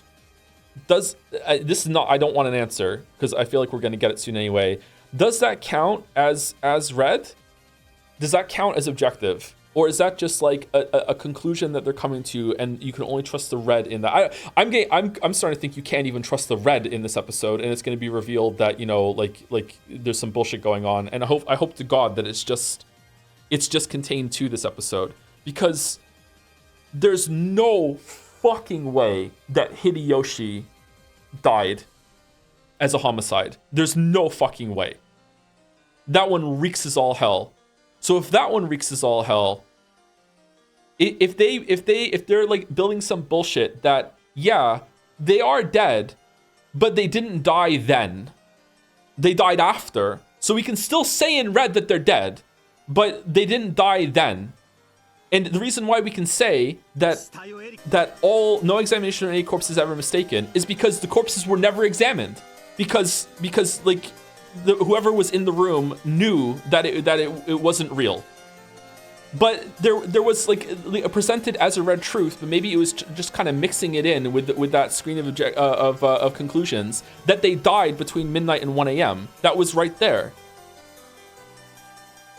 And wasn't there something like, I'm gonna have to go through all the red, I don't want to do it on stream. Wasn't there like a red truth or something that said something? Oh, I don't want to say this because if I'm right, Umi Fullers are not gonna understand, and Tone definitely fucking confirm it in chat, so I'm not gonna say. Okay, I'm just gonna close my eyes and not read chat for like 2 minutes. Like it was said, I think in red, or at least in one of the whites or whatever, like with the objective thing, that Battler was in the room when they died or something like that. It was I can't remember the exact wording. So now I'm just gonna fall flat on my face. Do you want me to tell you? I have a list of the red truths. No, I don't want to go through it. It's okay.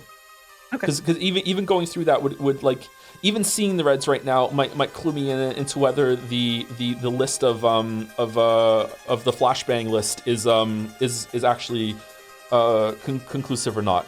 I have a feeling it's not, and the whole thing's a farce.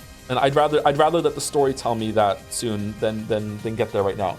Okay. Oh my God. There's someone, I will remind you, there's someone who is maintaining a document that is their red and blue truths, just as far as the stream. So you don't have to go back through the story. A Jazz user called Medley made a document for you to use if you want to go back and review them. Okay.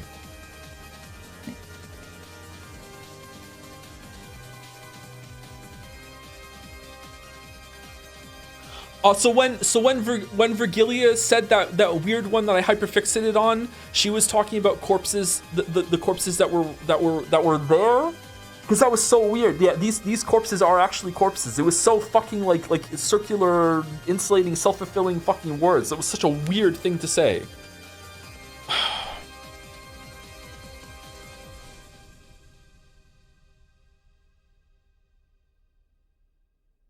Okay, I'm done. Let's keep going. All right. Be advised that no examination of any courses was ever mistaken. Okay.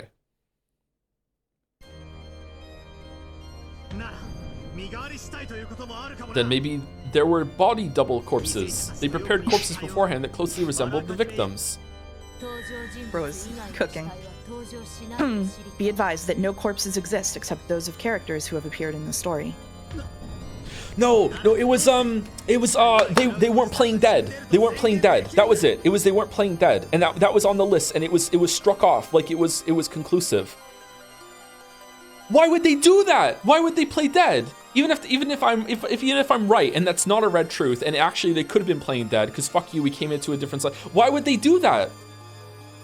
Just because, Lamayo? Oh, this is Lambda Delta making them do bullshit. Oh.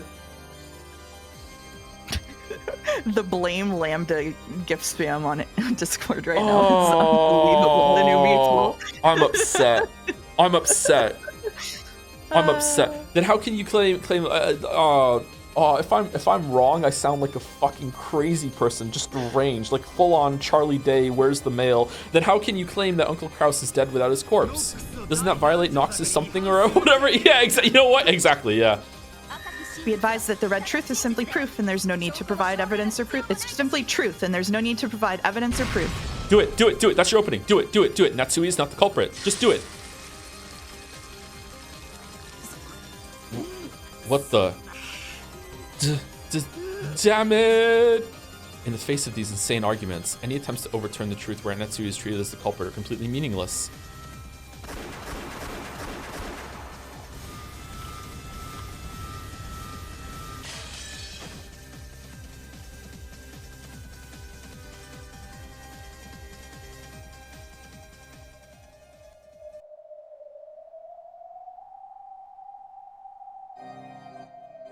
Each time I brandished my desperate blue truths, Delano and the others red truths knocked me down to the floor. But I got up again, never gonna keep me down. It was getting hard to even stand back up again. Does that mean my body is telling me that I'm about to surrender to the truth where Aunt Natsui is the culprit? The red truth is getting more and more perfect. Each time I think I can slip through a chink in their armor, Delano snacks me down with the red longsword of Nox.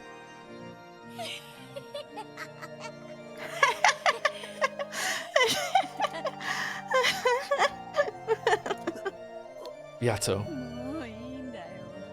That's enough, battler. Now the endless torture that torments me, no, us, will finally end.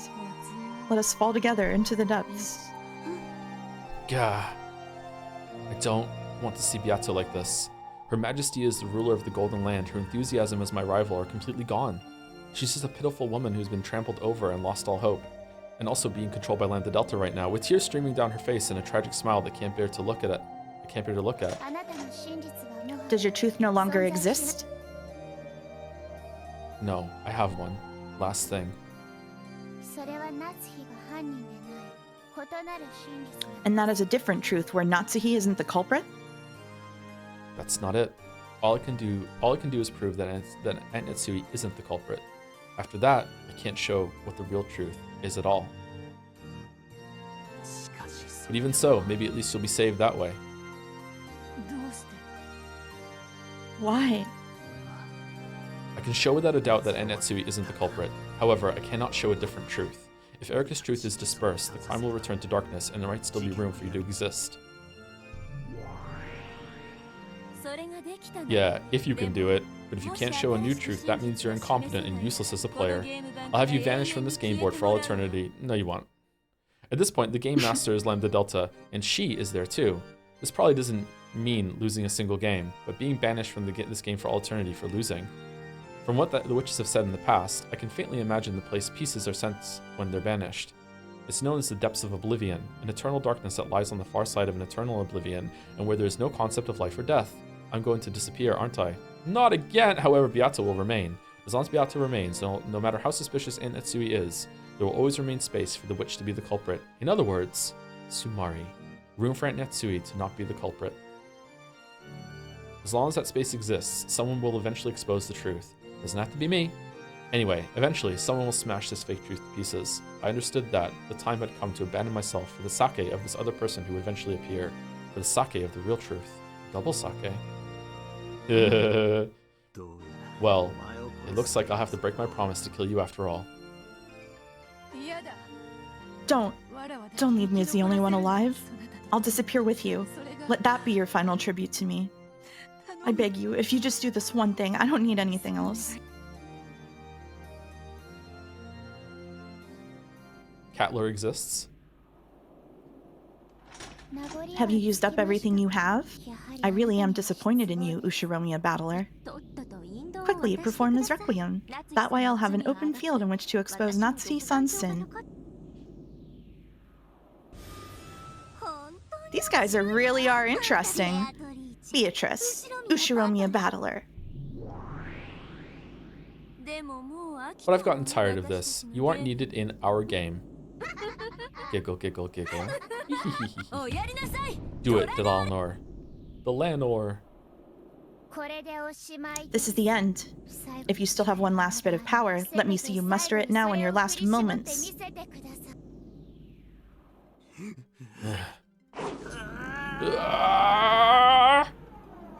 It's small, but it's a sparkling red truth. The last trump card Virgilia gave me. Erica, this takes your theory back to square one. If you can, why not go ahead?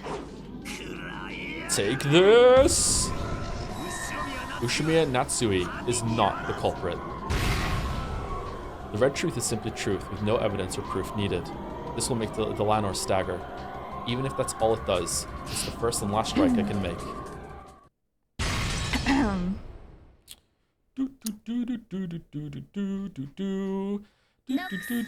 Nox a second. It is forbidden for supernatural agencies to be employed as a detective technique.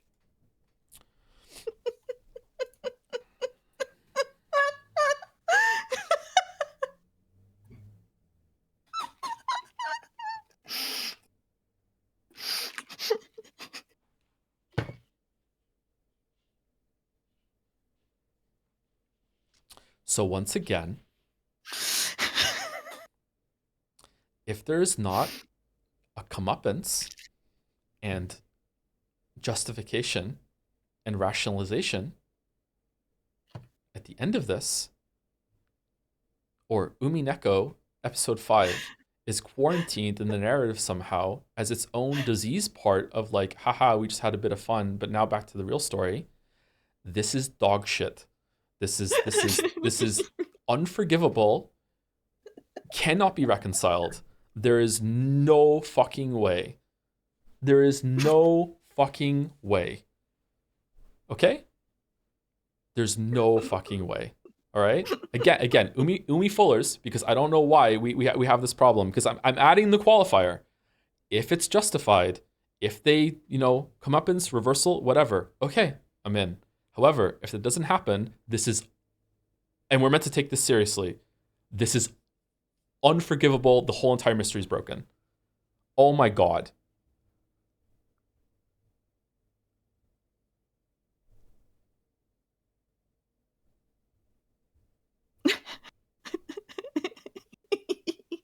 Maybe it's going to be the next line. Let's see.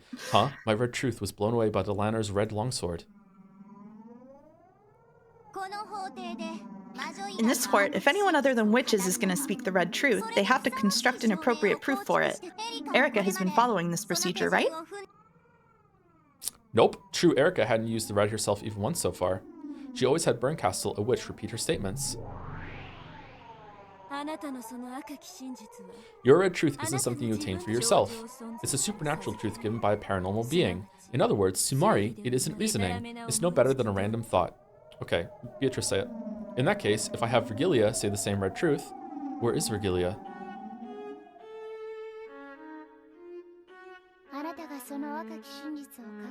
If you were to present that red truth, you must construct an appropriate argument. Can you do that? No, it's impossible. I just have the truth that Aunt Etsui isn't the culprit without any basis or evidence. See? Real truth is a very fragile thing. Does real truth exist? And is it necessary? Even without it, the tale will continue on, Battler. Come on, Battler. Prove the red you have shown. If you cannot, this is goodbye. Bro, what are you cooking? Then, goodbye. Sorry, Yato. Don't say that. Thanks for sticking around with me. It was such a bloodstained tale, but it was fun. Man, if only there was a witch here that could say the red truth for us.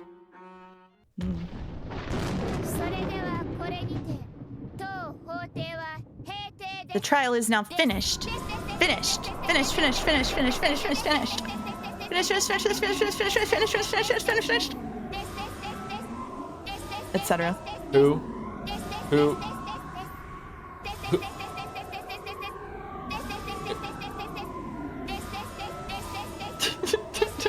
You can just let those play.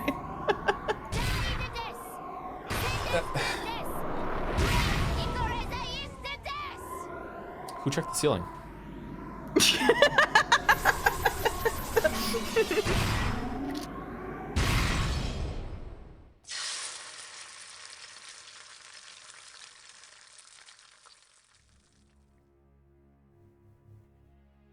With that, the trial for the 5th game ended. The detective, Furuto Erika, accused the culprit, Ushiramiya Natsui. There are 3 riddles that the detective must explain. The first is whodunit, who is the culprit? As previously stated, it is Ushiramiya Natsui.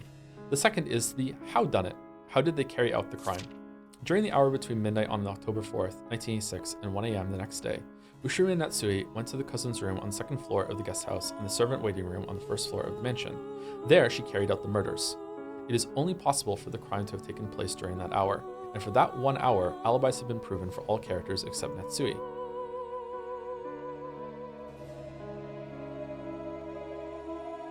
From the sky, a massive red longsword, even greater in size than the one Delanor held, came crashing down like a thunderbolt, piercing through Battler's heart and pinning him in place while he stood still. In that instant, Beatrice became a golden splash and faded away, and her former minions disappeared as well. As the heartless witches looked down at the cathedral center, laughing coldly, all that remained was Battler, with the red longsword sticking through him, and Delanor.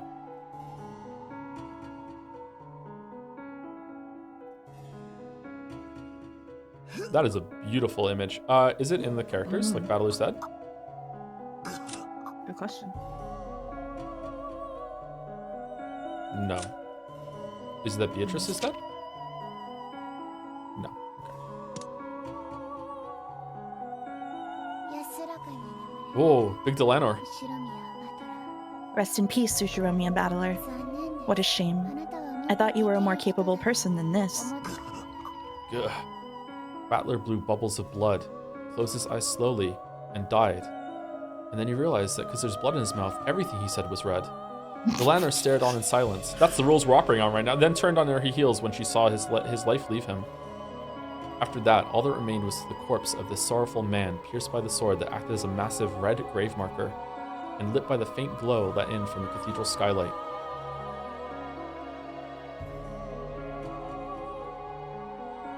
Okay.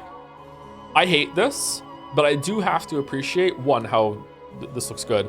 I appreciate how they set up, like they gave you hope and thought he has this trump card, he just has to say it, and you get frustrated. Why isn't he saying it? Why isn't he saying it? Why isn't he saying it? And then he says it, and then he just gets like, just smacked down. It's like, it was like, you really thought it was gonna go, and then it's just like, yeah, no, fuck you. It's bullshit, but like, just in terms of like, just divorcing myself from like it making sense or fairness, just vibes based is kind of cool, yeah. And then there is the third riddle the detective must uncover. The final riddle, the why done it. Why did they commit the crime? The motive. In third-rate mysteries, there's no need to uncover this. After all, even if you don't expose the motive, the culprit will just confess it when it's all said and done. However, Furuto Erika was first-rate, so she would expose even this. Okay. Natsui was being confined in the parlor under everyone's watchful gazes. Then Erika made use of everyone to diligently and persistently search all places, even Natsui's room. Made use of everyone. Okay. For clues about her motive. Well, now that we've all gathered, just what is it that drove Ushiramiya Natsuhi-san to commit these terrible murders? Through my investigation, I, the detective Furuto Erika, have discovered the general outline that explains this. I would like to announce it now. Okay, it's a little too early to take a break, but I desperately need to go and smash my head against the wall in the bathroom, so I'll be right back, okay?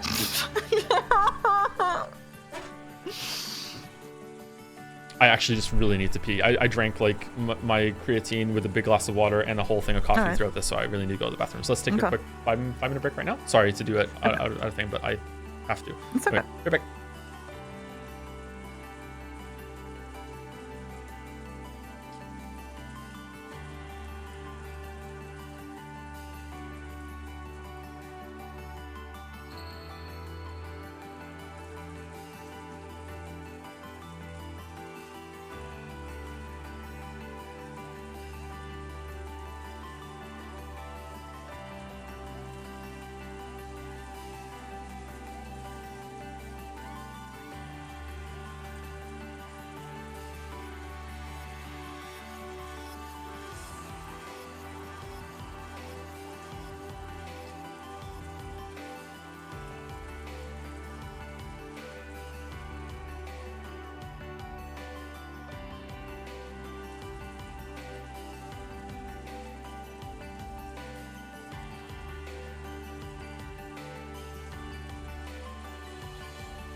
All right, my head hurts.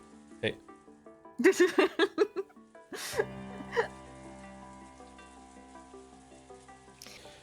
Okay, before we continue, thank you to Ryu Kishi for writing such a great story. Thank you, Burry BB, for the resub. Hello, Joe and Mouse. It's my birthday, so happy birthday, Dalmac. Happy birthday. I guess it was Shannon yesterday. Thank you very much, Burry BB, and thank you for the guess. Thank you, Arc of Tourists, for the resub, and Base Kieran for the resub as well. Natsui, when the old man that obviously didn't care about anyone, didn't care about her. Oh, yeah. I do feel bad for her. I'm surprised I feel bad for her. She's so stuck up. I feel bad for her. Thank you, Aperture City, for the resub. And Solius World? Soul's World, maybe? One of those?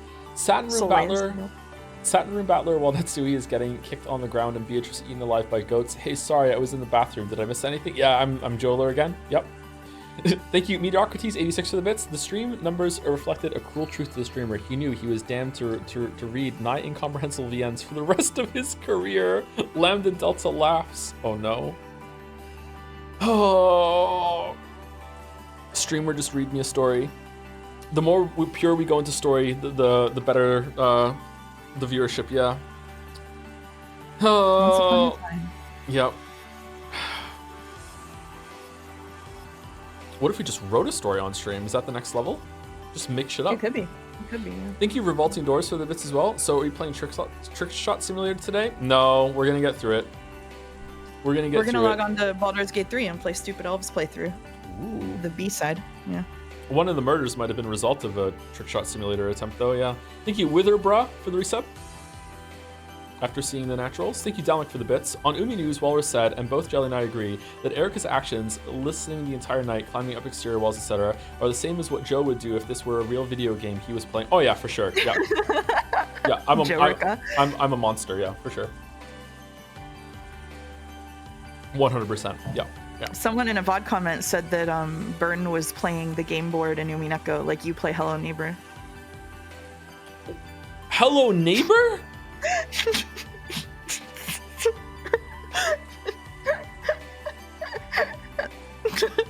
Hello Neighbor? What? Thank you, Quixley? Just call them Q. QT for the resub with Go Piss Girl. Thank you, QT. Thank you, Henry White, for the bits. Joe, as you claim that you're not a furry, what are you more excited to watch with the kids? Zootopia 2 or Bad Guys 2?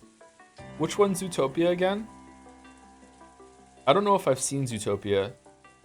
Is Zootopia the one where the penguins take over a ship with the fox and the bunny? Oh, I haven't seen Zootopia then. What? Madagascar. Okay, sorry, I've seen Madagascar. How dare I don't know. I'm sorry. What do you mean, how dare you? Yeah, I haven't seen Zootopia. I'm more excited for Bad Guys 2 because I've seen Bad Guys 1 and it was actually pretty good.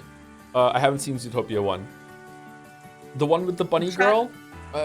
Chad is here for you to read them a story, so you have to assume they have very high investment in children's movies. Oh, that's true. That's true.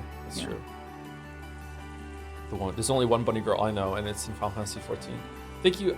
I'm McCordian for the bits. Hey Joe, just gotta tell you that Fate Stay Night is available with a 25% off sale on Steam right now. There is no reason for this coming out. You know what else is there? Fucking Metaphor is on sale right now too. Yeah, I haven't got it yet. Do I even have to after Expedition 33? And thank you, Top Lolly, for the bits. I'm lost. What the fuck is a blue truce? Fucking hell. Oh. You didn't have to drive by us like that, Mouse? Yeah, I did. Just a little bit. Just a little drive by as a treat. It's the only way I can feel anything, really. 100 line is not happening this year. I'm red truthing that for you right now. And which of the streams can confirm it for me? Because apparently I'm not allowed to do it. So yeah, it's just not happening. There's no time. Has to be next year, if ever at all. Anyway, we locked in. We good? I think so. All right. Let's see if a plane can join the train crash. Everyone remained silent, urging her to continue. Erika tossed some of Natsui's possessions that had been confiscated onto the table. First, these are past diaries that were discovered in Natsuhi-san's room. They've barely been used at all in recent years, but they describe in detail the period shortly after she became a part of the Ushiromiya family. Most of them were locked, but in order to find the full truth behind this crime, I used my authority, which everyone has acknowledged, to destroy the locks on all of them. Man, that's kind of like a supernatural force. Isn't that weird? How barbaric, reading another person's diary. I mean, it's also clues that weren't foreshadowed. If we're barbaric, what does that make you, murderer? A criminal like you has no right to privacy. Nox's 12th. If a clue violates 2 of Nox's rules, it cancels it out and is valid again. And this is what I found from these diaries. Natsuhi-san ended up married to Kraus-san due to special circumstances. I imagine that all of you here know much more about this than I do. Natsuhi-san and Kraus-san were not married because of love or as a normal arranged marriage. I just assured that someone there's gonna be like angry comments somewhere being like, Mouse doesn't understand Nox's rules, by the way. That was a joke. I just want to clarify that was a joke. Natsuhi and Kraus-san were not married because of love or as a normal arranged marriage. If anything, it was more like taking a hostage. That is not true. This is written on the 24th page of this red diary. I am a hostage being imprisoned by the Ushiromiya family under the guise of marriage. However, if everything can be resolved this way, Natsuhi-san, right here, you've already acknowledged that you were a hostage. Kumasawa-san, you've served Natsuhi-san since the time she first came here, right? Could you tell me about what it was like at the time?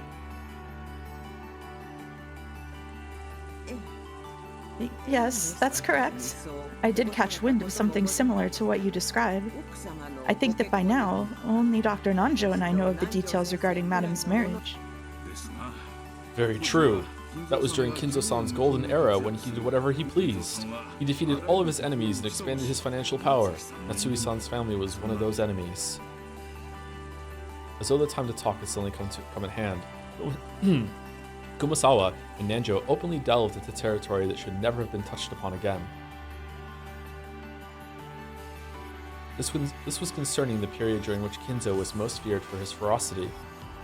It had been said that, though Kinzo had many assets and connections, he held a grudge at being looked down upon by members in the elite as being an upstart. Because of this, apparently, Kinzo wanted to find Kraus a wife from a noble family and use this to raise the Ushiromiya family's status. Then he overcame Natsui's family in a financial struggle and proposed that a marriage be performed as a method of reconciliation. And the person he picked was Natsui. Natsui had been raised to be clean and pure in a family of Shinto priests, making her a true noble lady. By choosing her, not only did Kinzo cause them the worst possible humiliation, he also won what he considered to be a nice trophy. So that marriage proposal was humiliating to Natsui from the very beginning. Regarding the aforementioned facts, both Kumasawa-san and Dr. Nanjo's claims just now match with the contents of the diaries. Therefore, since the time Natsuhi-san first took the name Ushiromiya Natsuhi, she has held a strong resentment against the Ushiromiya family. What do you have to say, Natsuhi-san? Do you acknowledge this? All of the cold gazes turned to face Natsui. Yes, it's true that I thought that at first. I thought I was being forced into a marriage without love, a hostage under the guise of a bride. However, my husband never viewed me as a mere hostage. He understood what I had gone through and gave me compassion and affection. My husband was the only person who could understand me. I see. That makes sense. And there are many scenes in your diaries showing that Kraus-san knew of your difficulties and showed kindness. However, on page 47 of this diary, you describe these moments as being unpleasant, correct? Let me read aloud. When Kraus tries to show kindness, it only makes me feel more wretched. Sometimes, I think he might even be trying to humiliate me further. Therefore, we can tell that Natsuhi-san repaid her husband's kindness with contempt. Wait. Yes, I may have thought that at the beginning, back when I was still overwhelmed with unease. I couldn't accept his kindness and wrote of my distress from time to time, but I eventually realized he was sincere and grew to accept his feelings. Well, nothing like that appears in any of these diaries. I never even wrote it down. Those feelings were so secret. Judging by many diverse bits of evidence and testimony, it's clear that you despised your husband, and there exists no evidence that you eventually accepted his feelings as you claim. I loved my husband. You can't find any testimony or evidence that can be used to elevate that statement to the level of red truth, right? Does anyone need evidence to say they're in love? You can't trust anything besides the red truth. Statements that aren't red don't count as evidence at all, and they can't be trusted at all. All non-red letters are falsehoods that exist to deceive me. I love you. Who would believe that when spoken with the white text? No non-red words can ever be trusted. All I can trust in this world are the red truth and the pieces of evidence I offered to my master to gain it. You lying human who can't speak the truth. Humans lacking the red truth have no right to speak of love or the heart or truth. Did you know? Men aren't as stupid as you women think they are. Men never really take it seriously when a woman says, I love you.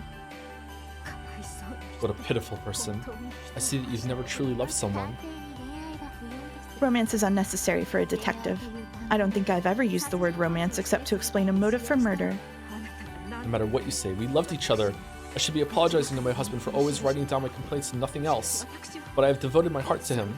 Even if I can't prove it, that is the truth. Rejected. You just don't know when to give up, do you? By now, due to evidence and testimony, it's clear you hated both your husband and the Ushiromiya family. That's right. I can't even count the number of times I've heard you complain. Oh, and you've never talked behind Hideyoshi-san's back? Damn it, you killed my husband! How dare you say that? Die, and apologize to my husband! Please cease your violence, Evo-san. This is now the precious moment where I question and convict the culprit. It's not yours, okay? Well then. Over the next several years, she appeared to have gotten used to her new way of life, but in actuality, an intense hatred still lurked in her heart. Taking that into consideration, there would be nothing odd at all about her deciding to take revenge. Okay, so a cool thing that's going on right now in the story, I'm just trying to get anything I can. The cool thing that's going on in the story right now is that the cathedral scene, which is like happening in tandem with this one right now, feels more real than this does. Like, this feels like we're wasting time. Let's just get back to the cathedral scene, please, because that's the one that matters. Which is a really cool reversal, because I think it's the first time in the whole entire story where that's been true. That like the magic thing is like now more real and matters more than the parlor reality thing. Yeah, this episode has a lot of inversions, and I think that's a really smart one to call out. I know you don't like all of the inversions, but inversion is the theme of what's going on here. I like some of the inversions. I just don't like how it's being handled, and I think it could have been done better because I don't think it's fair. But again, at the end, if it's like, well, the unfairness was the point, I'd be like, okay, let's see what they were cooking. Yeah. Like, did I say this on stream, or did I say it to you that there was a really, I think I knew I just said it to you privately. There was a really cool clue that they did, which was when Erika was having her tantrum at breakfast. It was like really cleverly demonstrated that even though the scene does have some objectivity through it, through the detective's lens, that if anything, if they get out of sight of the detective, then it can turn into Fantasyland, because she was like, because the scene was going the whole entire time. As soon as Battler left line of sight and got out the window, he did that fantastical jumping trampoline thing. And then later on in the breakfast thing, it's revealed that no, he actually didn't do that. It's just that he was out of line of sight for a second, and because of that, the magic had become real. So it's establishing that even though there might be, like in the previous games in episode 1 to 4, even if Battler was in the scene, something magical can still happen within that scene if he's not aware of it, you know? Probably even in someone's head, you know? If it's from someone's perspective, there's probably lots of scenes where even though Battler's in it, someone else is seeing something completely different during that. Yeah. So I thought that was an interesting way. There's been lots and lots of I think I don't want to call them clues, but maybe just nudges or whatever. There's been a lot of kind of almost like a tutorial for a game. I feel like episode 5 has a lot of tutorializing of how to view a lot of the scenes that have happened through episode 1 to 4. And I think that's done well, and I like it. I just hate more than 50% of this for completely different reasons. Again, it's like even though when I read this, I told Joe off stream, like the Red Truth stuff, I was like fully fantasy pilled. Like, if we're gonna believe in this dichotomy between mystery and fantasy, I was fully fantasy pilled, and I was very like the red truth inconsistencies kind of like stopped mattering to me, or like didn't even clock for me because I was along for the ride. But it is true. I think it's really interesting that Erica, after spending like the first 4 episodes being like, okay, like what's real? Like I just want to know what's real. I just want to know what's real. Erica comes and is basically the representation of like raw reality, like being dedicated to digging down and finding a truth. And she's like so deeply unpleasant that it does make you be like, no, let's get back to the courtroom. Like the people there at least are fighting for like some kind of mercy or empathy, or like, you know, being able to understand people with love and like let things coexist without having to strike out all of those other things, and believing in a single one. And it does sort of like reverse course, I think. And it's really interesting. I agree with you for different reasons that I don't necessarily like the way it's executed, but it's definitely like, I say that I don't like episode 5 and it's my least favorite episode, but it's one of those things where I like all of Umineko, and it's not like I hate episode 5. It's just I think it does really interesting stuff. Yeah. Now that we're in answer arcs, I get to talk on stream. Isn't that cool? So cool. I agree with that take, and I agree that Erica is annoying and insufferable, and is showing how awful it can be to approach the mystery with that just cold, clinical, like cheating lens. But I think it's also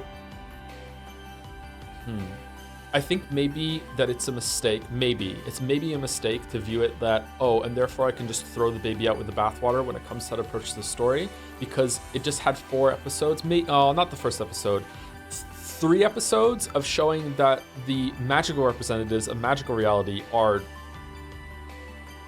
way more awful and reprehensible than Erica and what they think and do. It's just that Erica is just more annoying about it, and that's why she's so fucking awful. Is that she's like relishing and annoying, whereas like the shit that like Burncastle and Lambda Delta and especially Beatrice has done, in episode 2, 3, and 4 is insane. Are you forgetting what she did to Rosa in the teapot room, and like the last drop of blood after Krauss in the tea, and like the relentless torture and the endless resurrection, and what Ava Tristan, like what are we doing, chat? Like oh my god, the things that the magical avatars did is so fucked up.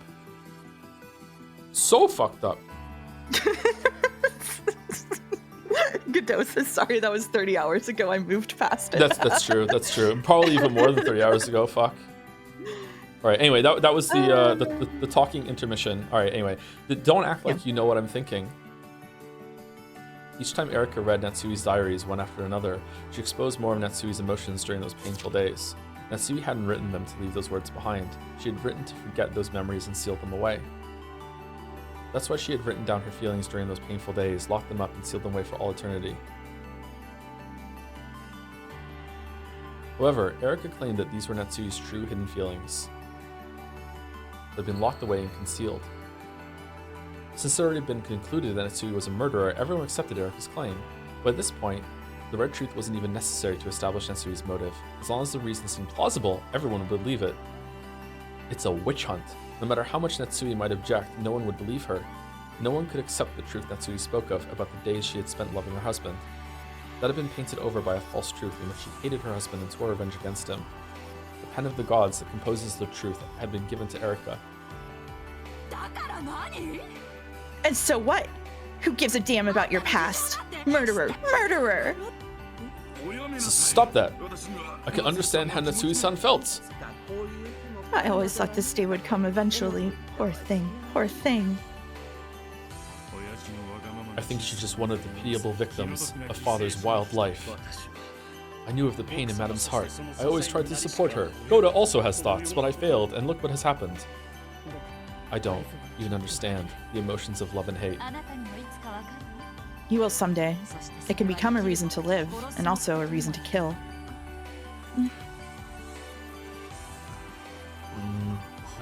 Is Aunt Natsui really the culprit? Well, now that you mention it, there is just one person besides Natsui-san that might be the culprit. What? Hey, are you serious? Why didn't you say something that important sooner? Natsuhi-san, the truth is, there's one person besides you for whom the crime was possible. If you truly claim that you aren't the culprit, it means that person must be the culprit. Erica throwing? Famous throws? Huh? Who is it? Who? Ushiromiya Kinzo-san.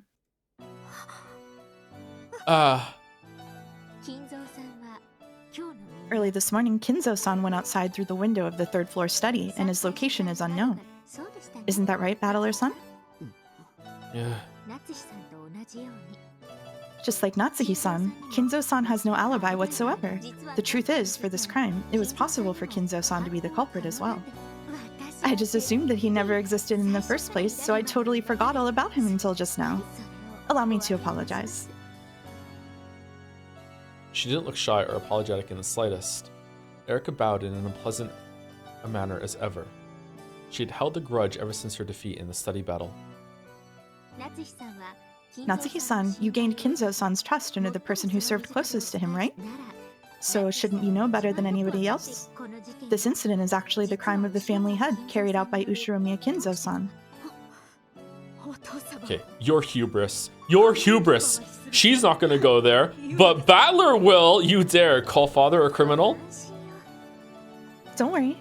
I have prepared more than enough evidence and testimony to explain the why done it if Kinzo-san was actually the culprit. If you say, for example, that you've put yourself on the line to cover for Kinzo's crime, I'm more than capable of supporting you. I love this so much because this kind of shit happens every single time in an Agatha Christie book where like Poirot will set up all the evidence for someone and then be like, nah, never mind, it's somebody else. Like this is so like pitch perfect Agatha Christie. It's so funny. Ever since the late period of the author Ellery Queen, even the theory created by the detective can sometimes change the plot itself.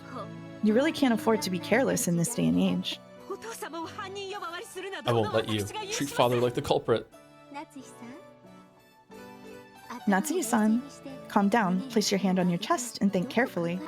If you accuse Kinzo-san of being the culprit, this entire case will be resolved. You will no longer be held accountable for another person's actions, and your honor will be restored. In other words, by pushing the crime onto Kinzo, Natsui would be saved. However, I have been entrusted with the honor of the Ushiromiya family by father. Did you really think that I would defile father's honor, the Ushiromiya family honor, just to clear away the false accusations made against me? Of course, Natsui knew that she wasn't the culprit, and she also knew that Kinzo wasn't. So being framed herself and pushing the blame onto Kinzo were both unacceptable, unbearable outcomes.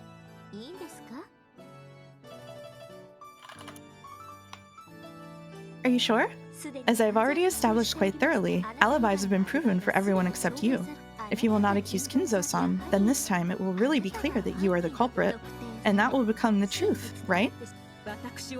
If you intend to label me as the culprit and call it your own personal truth, then do whatever you like. I'm sure that God knows of my innocence. Eventually, he will prove it. Knox a second, no supernatural agencies. Sorry. If it came to a choice between her and Kinzo being framed, Natsui would sacrifice herself. Perhaps that was her way of protecting the Ushiromiya family's honor. And Natsui. And I even gave you a chance. Stupid woman. This future where your name will eventually be cleared doesn't exist for any of you, not for any of the pieces on this board. Natsui made her decision. If they were going to call her the culprit, she would let them. She boldly rejected the thought of selling Kinzo's honor to gain a momentary truth where she wasn't the culprit. And therefore, more than anything, the tale was woven with her as the culprit. In the future, if the accusations against her are proven false, this tale will probably be rewritten. However, that future will never come. I think truth is a fleeting thing. Even if I am a good person until my death, if some heartless person after my death overwrites the records and says I wasn't a good person, and if that is shared with everyone else, then even all the goodness in which I lived my life could be overwritten easily. And so, I think, that I won't live as good a person for all eternity. That I won't live as a... Sorry, I won't live as a good person for all eternity. My bad. If you claim that Kinzo-san was not the culprit, he will need an alibi proving that the crime was impossible for him. Otherwise, we cannot truly be certain that you are the culprit, Natsuhi-san. Erika is probably known for a long time. Kinzo is nothing more than an illusion to make the inheritance problem more uncertain. However, it would be very hard to prove that he was an illusion. The only way to do this would be to confirm Kinzo's death, but as has been made known by the Red Truth in previous games, Kinzo died a long time ago, and in this 5th game, his corpse hasn't even appeared. In a situation like this, it wouldn't be easy to absolutely prove his death.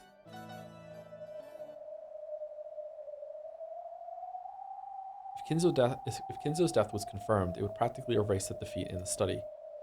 It was the only way Erika had of removing the humiliation of that loss, and there was something that could confirm Kinzo's death almost as certainly as real proof. And that was the confession of the culprit. It would mean having Natsui herself acknowledge that Kinzo no longer existed in this world.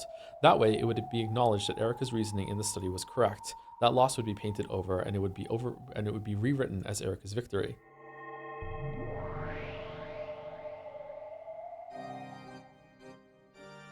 Battler hung suspended by Delanor's red longsword. Yato had disappeared by having her existence denied, and her minions had gone too. In this cathedral that they had disappeared from... Oh, okay. Is it gone now? No. Okay.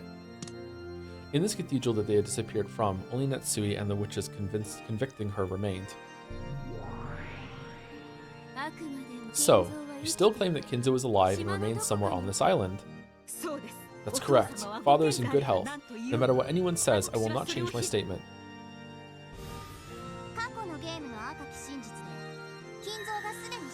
The Red Truth from the previous game says that Kinzo is already dead.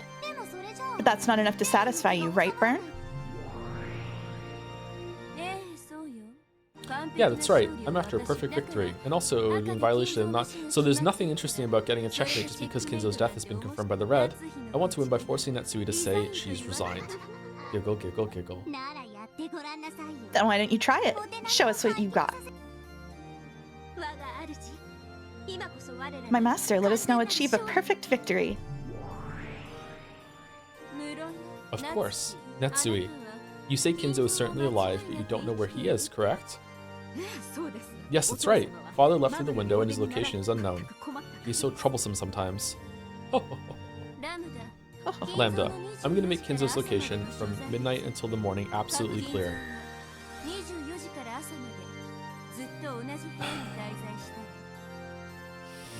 From midnight until morning, Kinzo stayed in the same room. Huh? Well, that's true. He was a corpse after all. No, I'm sorry. That's right. Totally right. I won't butt in. It sounds interesting, so keep going. From now on, I'll use the word Kinzo to refer to the living Kinzo. After all, Natsui claims that he's alive. I'll say more with the Red Truth. Kinzo does not exist anywhere outside the mansion. Isn't that right, Erika? Another tutorial moment. Yes, my master. I searched for Kinzo all over the premises outside the mansion. However, I was unable to find him. Because of the detective's authority, Erika could find all clues, supernaturally so. Therefore, if Erika was unable to find a hint that Kinzo existed outside the mansion, it was the same as proving that Kinzo didn't exist outside the mansion. Therefore, Bern Castell repeated that truth of Erika's. Kinzo does not exist outside the mansion. Hey, Natsui, if Kinzo does exist, then this means he must be somewhere inside the mansion. Do you have any idea where Kinzo might be hiding? Doesn't this directly conflict with the other Red Truths about why at everyone's placements? Because it said that Kraus, Genji, and Natsui were in the upstairs hallway, and everyone else in the mansion was in the parlor. So that means by this new red, Kinzo had to be in not the parlor, the dining room. So by this red, Kinzo had to be in the dining room. Or else two reds are now in conflict.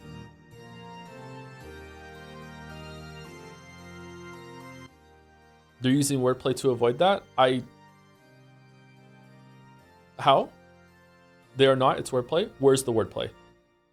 I'm genuinely asking, I don't see it. Where's the wordplay? Nope, you read that wrong? Did I really?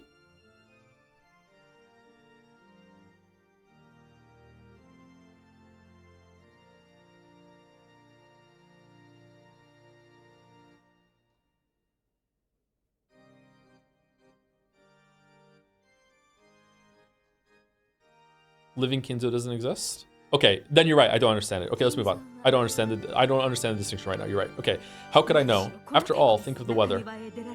There would be nothing strange about him leaving the courtyard to hide somewhere in the mansion and dry the rain off. Giggle, giggle, giggle, giggle. From this point forward, I will repeat the same thing several times. I'll give you many chances for an honorable surrender. If you're too stubborn, you'll lose even your true honor. No matter how you threaten me, I will not give in. Giggle, giggle, giggle, giggle.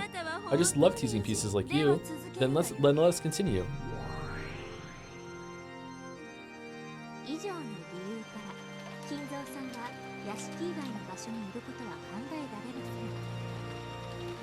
Oops, sorry, I was muted. Forgot. For the aforementioned reasons, it's unthinkable that Kinzo-san could have been somewhere outside the mansion. So first off, I performed an extensive search of the 3rd floor where the study is. However, there was nowhere he could have been hiding. You couldn't find any trace of Dad on the 3rd floor.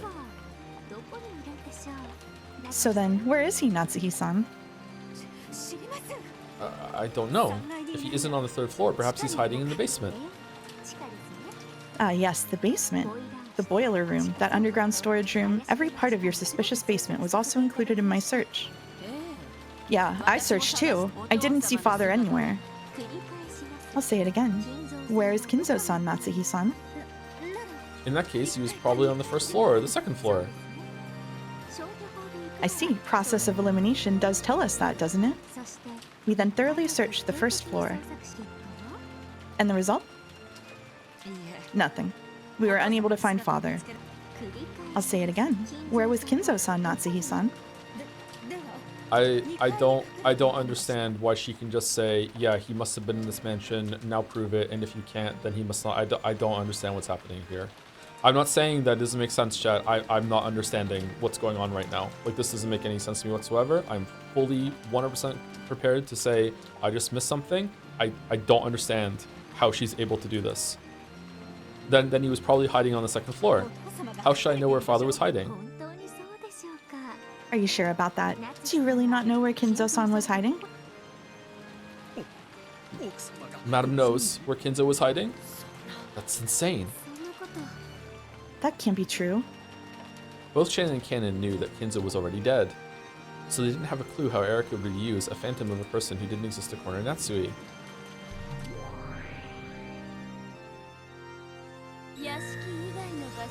Kinzo is nowhere outside the mansion. Kinzo isn't on the 3rd floor. Kinzo isn't in the basement. Kinzo isn't on the 1st floor.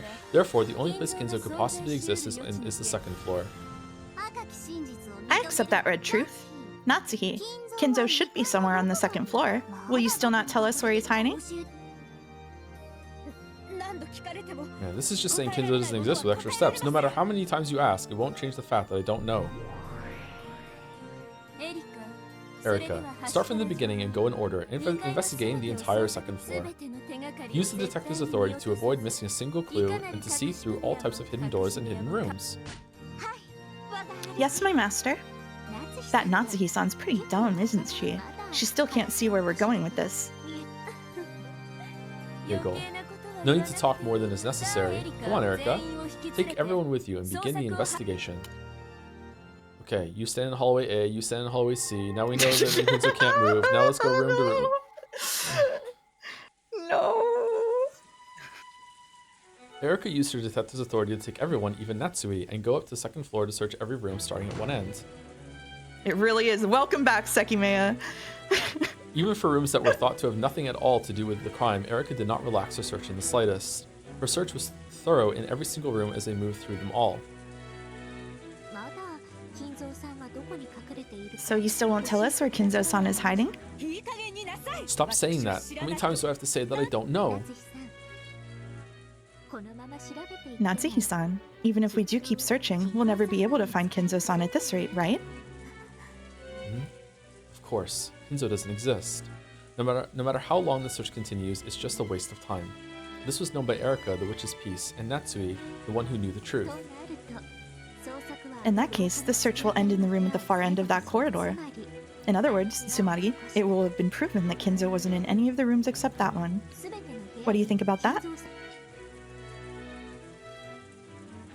He isn't on the 3rd floor or the 1st floor or the basement, and he isn't in any of the rooms on the 2nd floor except the one at the end. So if he really did exist inside this mansion, it had been proven that he could only exist in that room at the end. In other words, this was Hempel's Raven. Because it had been established that a living Kinzo couldn't exist anywhere except the final room at the end of the corridor, that automatically meant that a living Kinzo existed in that final room. And that room at the end of the corridor was...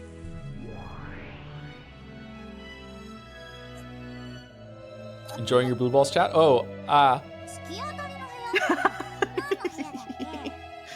Which room was at the end of the corridor again? Lambda Delta was munching on a refill of popcorn. That's Natsuki's room, Lady Lambda Delta. In other words, Sumari. Kinzo had no place to hide except inside Natsui's room. Giggle, giggle, giggle. Do I need to say it in red? Of course! Kinzo does not exist anywhere outside Natsui's room.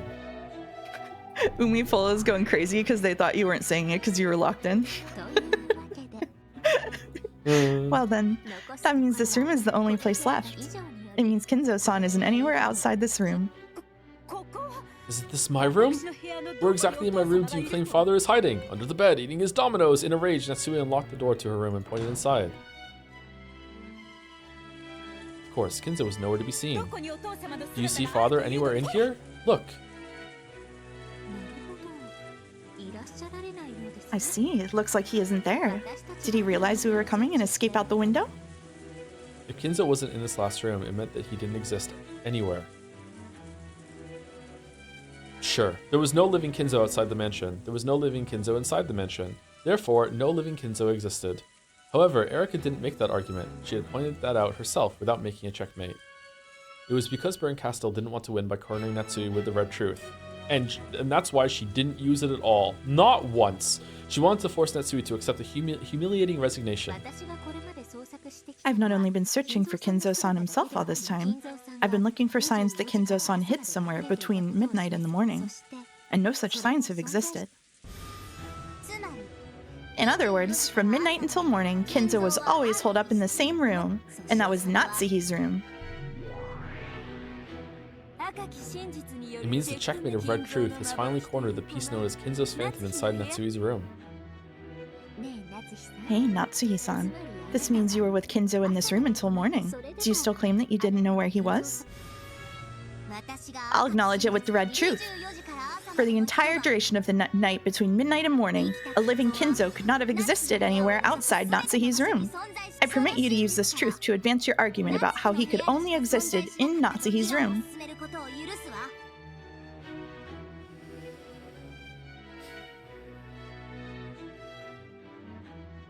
Again, a very, very misleading and, like... Is it misdirect? I don't know what the word would be, but it's like strongly implying that living Kinzo is inside the room, when in reality it's comma, or really it's like there was no living Kinzo outside Natsu's room because there is no living Kinzo. So this, oh, how many other red truths are like that in this episode? Like yeah, they're playing logic puzzles. Yeah. Oh, welcome back, Sekimeya. I don't understand.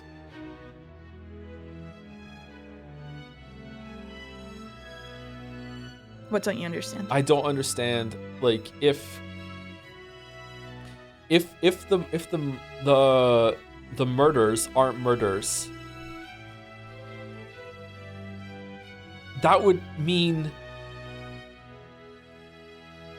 almost everyone is in on it.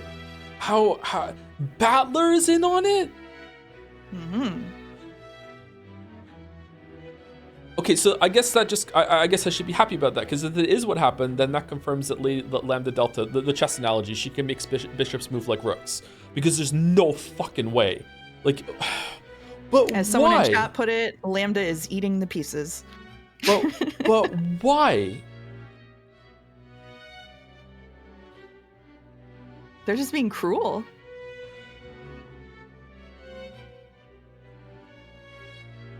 I'm not convinced yet. It's going to be something like that, but I'm not convinced of that yet. Okay. Do you know about this? A plea bargain. Hey, Natsui. You do know about it because you were controlling you were controlling Battler at one point. You were controlling Battler at one point. You were controlling Battler in that one scene. Maybe it was only that one scene. I don't know. Hey, Natsui, even someone as stupid as you must have realized the fix you're in now. This is your last chance. Make Kinzo the culprit.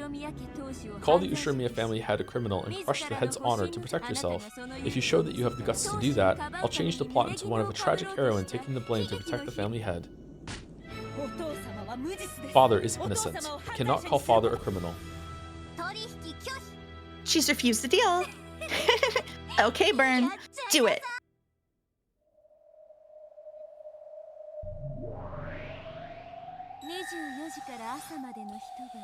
For the entire duration of the night between midnight and morning, a living Kinzo could not have existed in any place except inside your bed. Oh no. What? And what? What do you mean by that? After conducting a thorough search of this room and a detailed scientific examination, I discovered that Kinzo did not exist anywhere in this room between midnight and morning. However, your bed is the only exception. Shocked silence dominated the room. Natsui completely forgot to close her open mouth. Last night, around the time the gold was discovered, so probably at about 11, Kinzo-san escaped from the window on the 3rd floor and snuck into the bed in your room. And as an even more unfortunate result from my investigation, it has been proven that you were also sleeping in that bed. How could she have done the murders then? How could Kinzo have done the murders then? I'll repeat it. For the entire duration of the night between midnight and morning, a living Kinzo could not have existed in any place except inside Natsui's bed. And last night, Natsui also slept in that same bed. Wow, look at how close they were. So you two were so close to each other, you slept sharing the same pillow? Blue truth. Therefore, we can conjecture that Ushirimiya Natsui and Ushirimiya Kinzo had sexual relations with each other. Why else would a man and a woman share the same bed all night long? Maybe they were cold. How rude. To think that I would do such a thing with the father I respected so much. I won't allow you to say such things. Natsuhi, use the red truth to counter this blue truth. Of course, since you aren't a witch, there's no red you can use. So I'll speak with the red truth in your place. At least I will if you can show me convincing proof.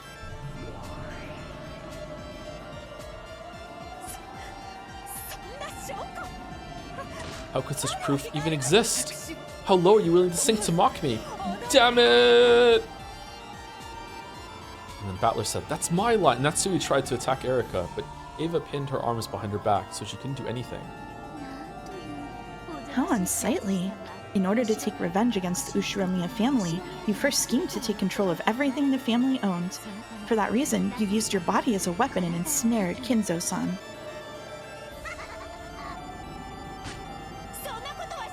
I never did anything of the sort. I have never given my body to anyone except my husband. I understand why you want to deny it, but testimony from several witnesses has already made it clear that you've had repeated secret meetings with Kinzo-san. After all, last night, you went to say goodnight to Kinzo-san with just the two of you alone in his study, right? And beyond that, I've collected multiple bits of testimony regarding clear traces of sexual intercourse. Are you insane? Who was it? Who said something so ridiculous? Goda? Shannon? Was it Ava-san? Yes, you must be behind something this ludicrous. Who was it? Who? Wah! I've received testimony from those involved. Wow, this is pretty fatal. No room for doubt now. Hey Natsui, looks like you don't even have a scrap of honor left now, but I'll give you one final chance before I build you the worst of all possible fragments. Go ahead and say that Kinzo wasn't there, okay? That's right, you sure are stubborn, Natsuhi. The Ushirimiya family has already been torn to ribbons, right? Are you really that desperate to confuse the inheritance problem by pretending Kinzo exists? This is my final challenge in protecting the honor of the Ushirimiya family, which father entrusted me with. My husband's business will definitely succeed. Until we can use that to repay our debts, I cannot hand over the inheritance of the Ushirimiya family. I will protect father and my husband's honor. That is my mission. Wanting to protect the honor of the dead is an admirable trait. He's not one of the dead. We're talking about the honor of a convenient delusion inside Natsui's head. The real Kinzo never once ordered Natsui to do anything like protect his honor.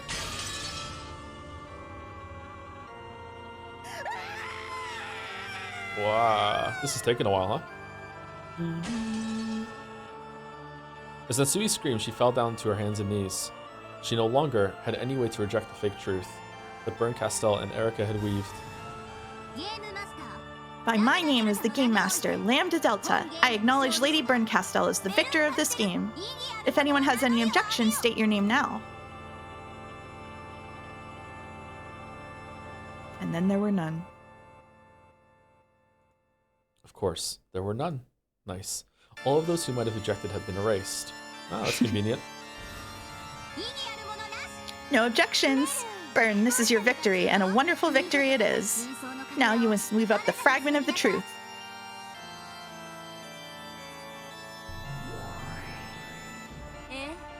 Sure, I'll go weave up the truth. This is the truth of this sad, pathetic tale. Though I did want Natsui to acknowledge her crime while half laughing, half crying. After all, that's standard in the genre, right? Giggle, giggle, giggle, giggle. Smash to make another fragment? No? Okay. Smash.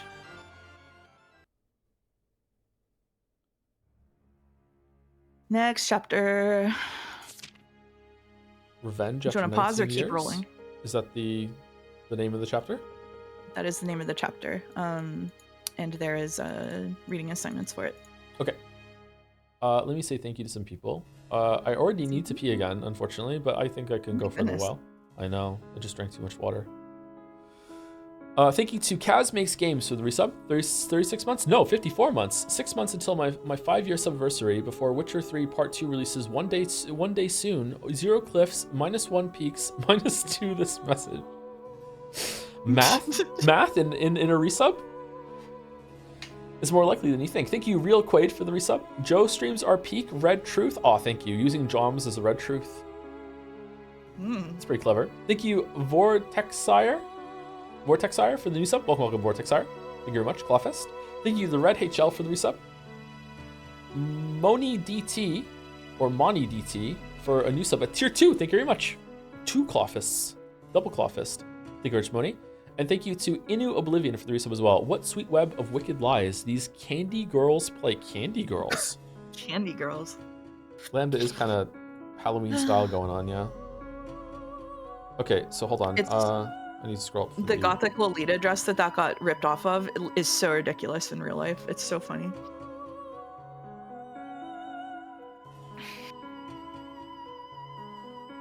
Okay, so next chapter is I have 1. You have 1. This chapter is mostly going to be me reading. Okay. Just to give you a break as a treat. Okay. All right. It's also short, so if you can hold your pee for like 20 minutes. Okay. Is this narration? This is narration. Okay. After being forced into an unwanted marriage, Natsuhi developed a grudge against the Ushiromiya family and was filled with a desire for revenge. Trial summary, page 3. As revenge for financially ruining her birth family, Natsuhi also plotted to take over the Ushiromiya family's fortune. Trial summary, page 4. When Natsuhi learned that the wealth of the Ushiromiya family was for all intents and purposes controlled by Kinzo himself, she initiated sexual relations to curry favor with him and managed to ensnare him. Trial summary, page 7. Berncastel documents, page 682. To curry favor with Kinzo, Natsuhi repeatedly disguised herself as Beatrice, a witch and figment of Kinzo's imagination, and engaged in sexual acts. Kinzo saw Natsuhi dressed as the mistress from his past and was easily ensnared. Additionally, a servant happened to witness her in this outfit, forming part of the basis for the legend of the witch. Trial summary, page 8. Submitted evidence number 17. Berncastel documents, page 802. However, late at night on October 4th, 1986, Ushiromiya Battler discovered the hidden gold. Natsuhi planned the crimes after the relatives raised a fuss and insisted that Battler should succeed the headship. She murdered the children in the cousin's room and tried to frame Battler for the crime. Furthermore, Genji was murdered because he was opposed to this scheme. Later on, Hideyoshi was also murdered. After this point, Natsuhi displayed a strong intent to murder all those involved without discrimination. Trial summary, page 27. Supplemental materials B, page 61. Berncastel documents, page 1103. The concrete details of the crimes are as follows. October 4th, 1986, midnight. Natsuki decided to commit the crimes. Because Genji refused to assist her when asked, she murdered him. She then murdered her husband Kraus in his own room. Trial summary, page 40. Supplemental materials S, page 8. Bernkastel documents, page 1105. Great Court internal documents, Library of Law, A09, number 9974. That's some big Witcher vibes right now.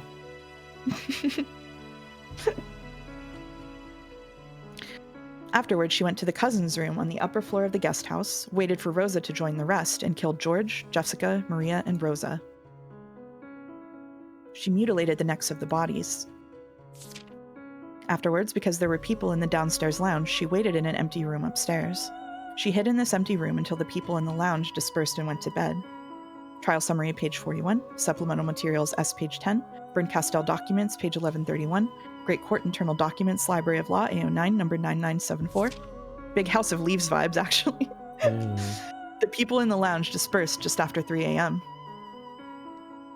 Natsuki left the empty room and escaped from the guest house. She returned to her room where she met up with Kinzo, who had been hiding there. They spent the rest of the night there together. Kinzo left the room early next morning and concealed himself somewhere near the guest house. Trial summary, page 41. Supplemental materials S, page 29. Bernkastel documents, page 1200. Great Court internal documents, Library of Law, A09, number 9974.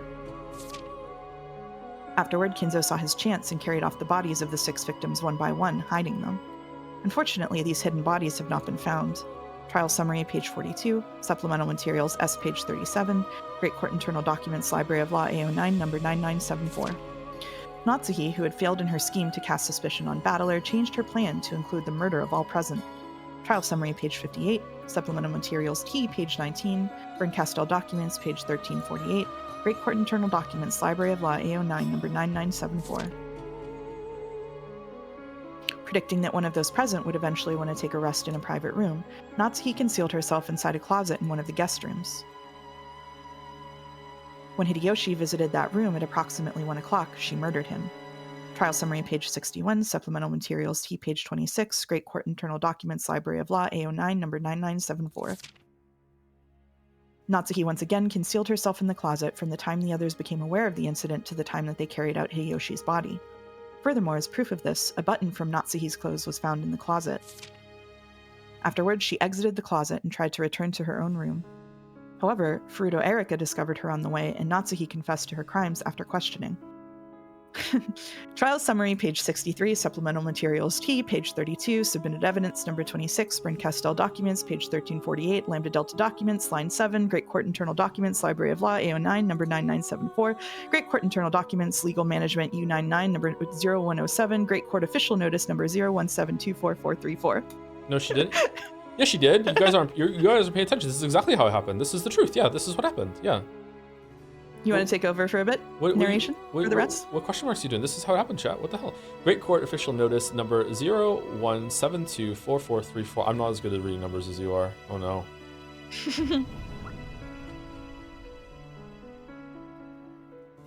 Great Court official notice number 01724434. Trial evolutions number 0147-007982 bond. 1986, 5th of October, midnight. The slides as follows. The slides. Ushimi Natsui confessed to the crimes. For a period of 13 months following this announcement, related documents may be perused at the Great Court Legal Office's Document Management Center, first subsection. Great Court Deputy Attorney General, Chief Inquisitor, Delaner A. Knox.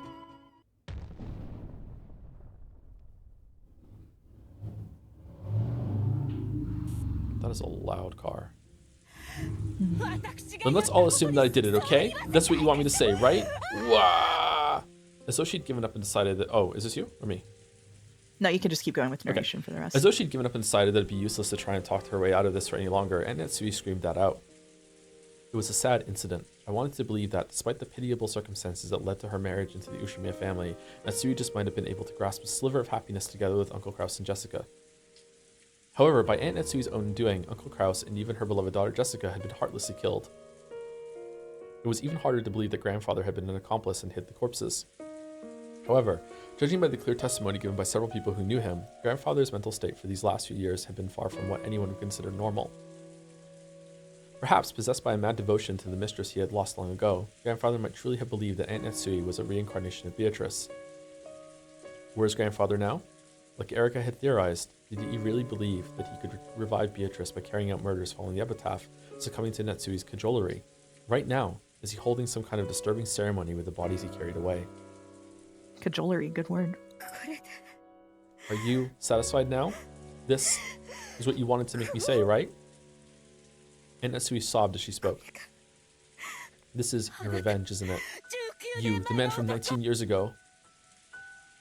This man from 19 years ago that Aunt Natsui kept mentioning was supposedly someone who had caught her in some sort of trap. However, she'd only mentioned that this man from 19 years ago existed, and she most certainly hadn't tried to explain what had happened 19 years ago. I'm sure that man's underling is one among us here. I'm sure that right now, that man is ridiculing me through one of you. Then tell me, are you happy now? Has a bit of that pain and suffering you've endured for 19 years gone away? I finally understand. The reason you've cornered me so far is because you wanted to make me acknowledge that, right? Natsuki-san, other than us, there's absolutely no one here. Please stop this insanely desperate charade and quit pretending that someone who doesn't exist actually does. Erika laughed mockingly, but as Aunt Natsui looked at us, no, as she looked at some being behind us, she hung her head and shook. Then she confessed to her sin. I committed murder. So, you finally acknowledged your crime directly. No, this is not about what has happened today and yesterday. I will confess to a murder that occurred 19 years ago.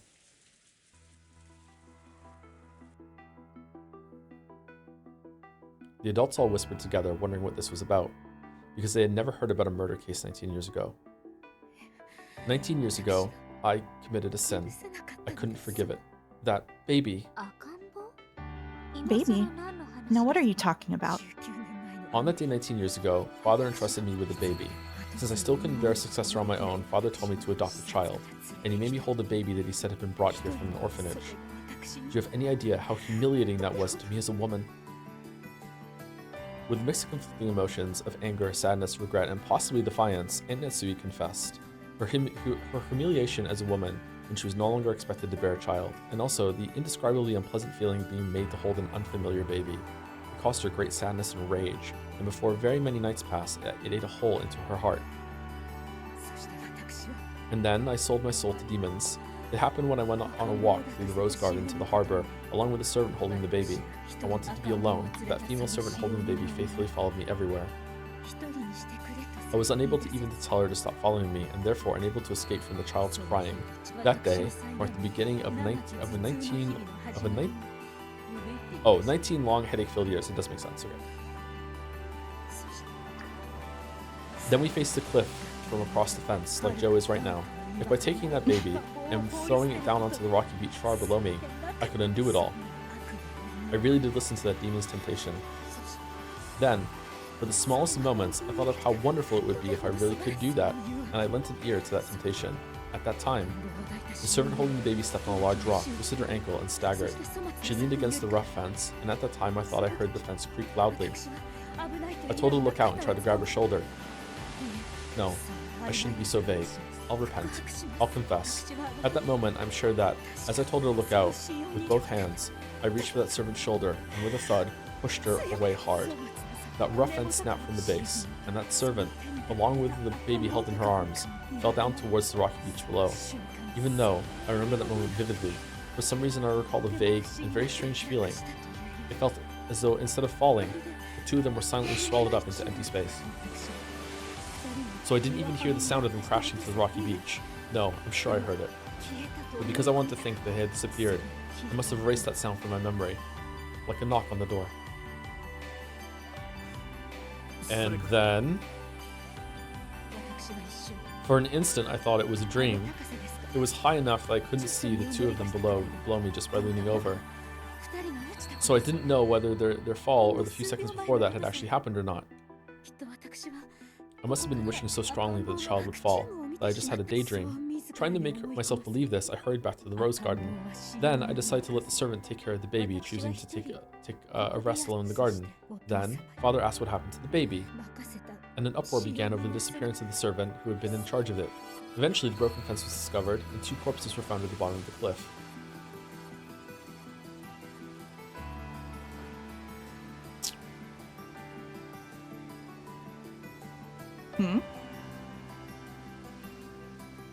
Is it the same cliff that Rosa went to?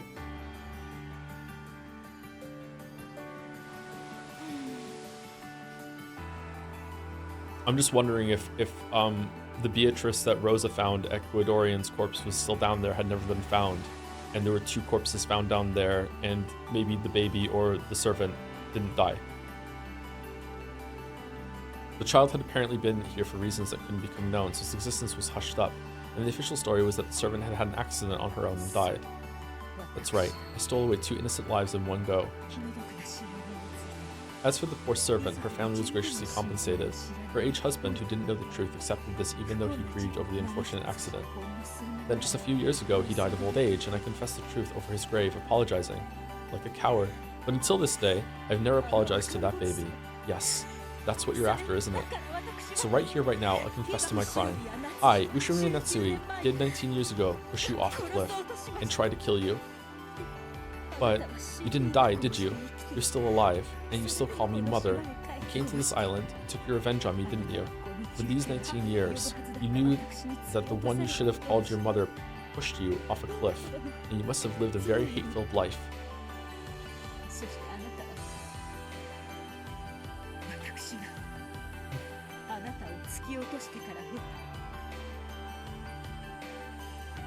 I don't even know if this is real or not. I want to say yes. 90% certain that this is real, but I don't know. And now you've taken everything I've gained since pushing you off that cliff, 18 years of my life, and smashed it all to pieces. I no longer have my beloved husband and daughter, and I've lost even my honor. And I'm being called a murderer. No, I really am a murderer, aren't I? Yes, that's right. It all went according to your plans. I'm now regarded as a killer. How's that? Is this enough for your revenge? My husband and daughter have been killed. I've been made to look like a murderer, like an adulteress even, after seeing me live in disgrace like this. Are you satisfied? Yes, I'll bet you're quite satisfied, because my family, my honor, everything has been stolen from me. Oh, hick. Rah.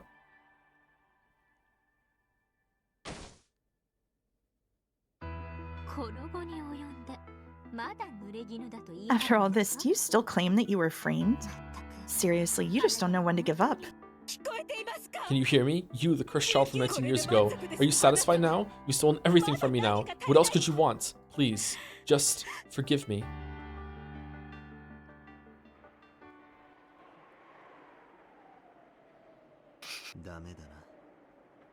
It's useless, isn't it? Huh? Battler-san, did you see something? It's all useless.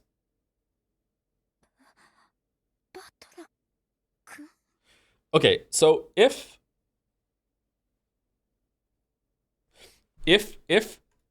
the baby did survive and it's real, if the only people it could be that we're seeing in the story so far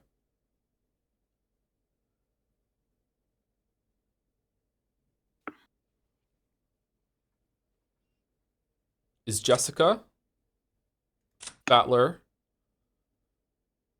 or whatever mess this is down here. I say Jessica only because it's technically possible. I don't think so.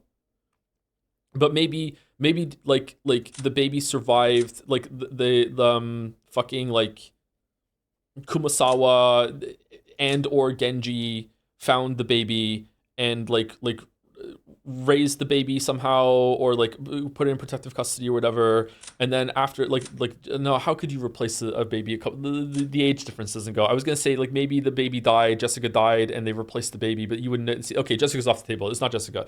Like Battler is the right age. It could be Battler, and then like because there's like some weird things with like his parenthood, like something's going on here. Maybe I'm wrong about the baby swap. the great baby swap of 1969. Maybe I'm wrong about the baby swap. So maybe it can be Battler, or it can be whatever the mess this is down here. If it's real, and if there is someone, I'm leaning toward the mess, but the reason why is because I just really like the baby swap idea. That's the only reason why. So I don't. Do you? Interesting. Yeah. I feel like it's. Oh, okay. All right. That's how it's gonna be, huh? Okay. All right. I feel like. When you came up with that idea, I thought you would think it was stupid. That's all. The baby swap? Yeah. No, these two are completely fucked up. These two are completely fucked up. And he wanted to say something to him that is gonna get me killed. Oh, maybe it's that he knows about this. Oh, maybe it's you that did it.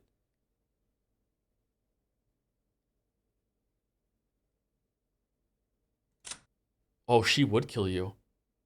Oh my god. I would too. Holy shit. Oh, okay. Okay, I don't know what the fuck's going on. Who cares? It's all magic anyway. Battler-kun?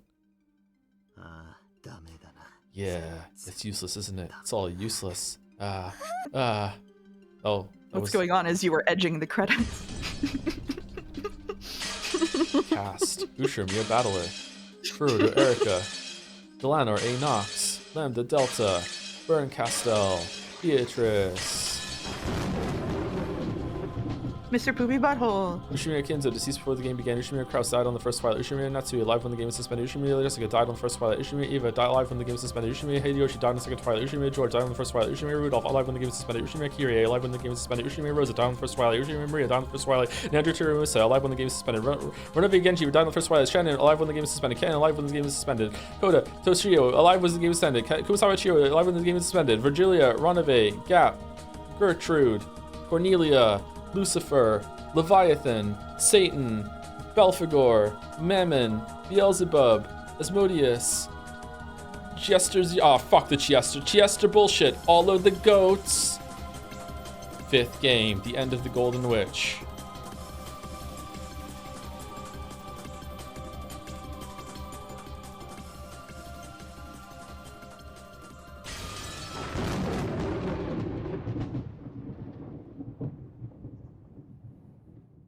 Now even I need a pee break. I had a big iced coffee. All right, fucking Umi Pro, calm down. New elements added. The Golden Witch has prepared a gift in the commemoration. Holy shit. Read, Joe, of your recent sojourn. The new.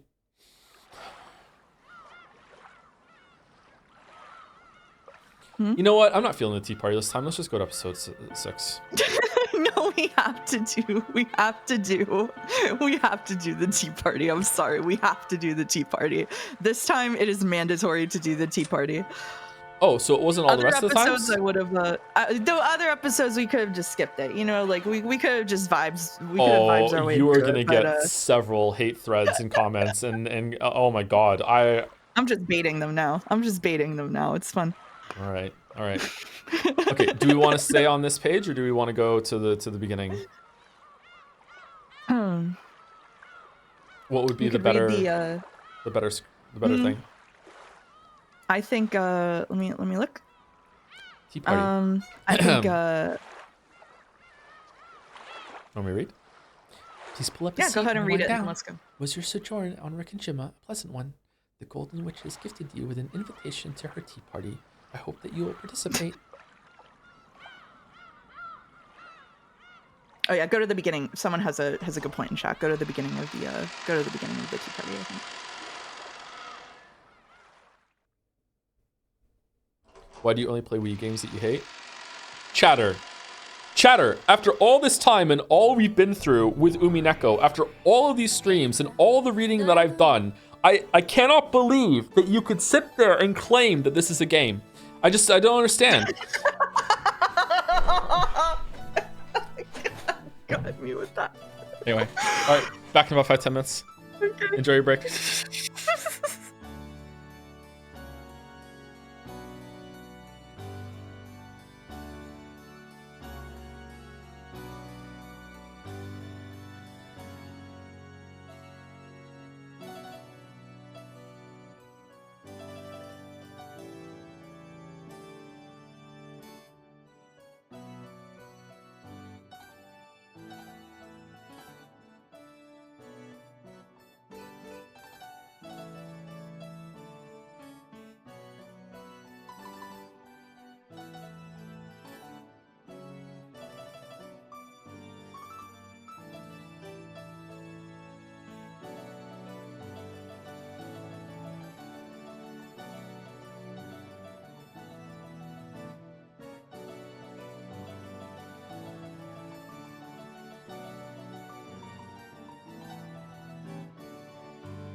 Okay, we are unmuted. Hello.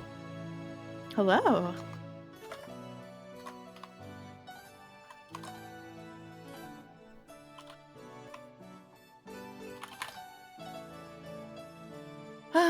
We are so back. We are so back.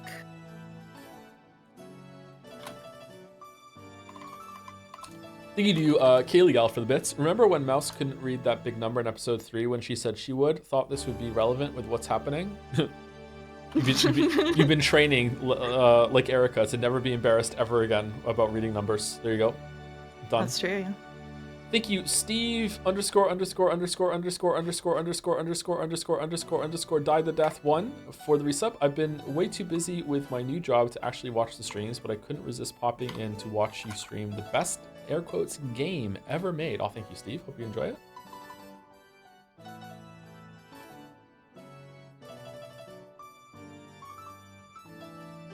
This song's nice. Mm-hmm.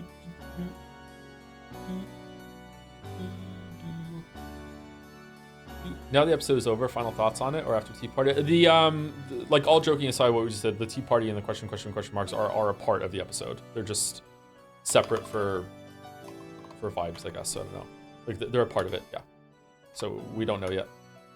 Well, Mouse does, because Mouse has read it before, but I don't.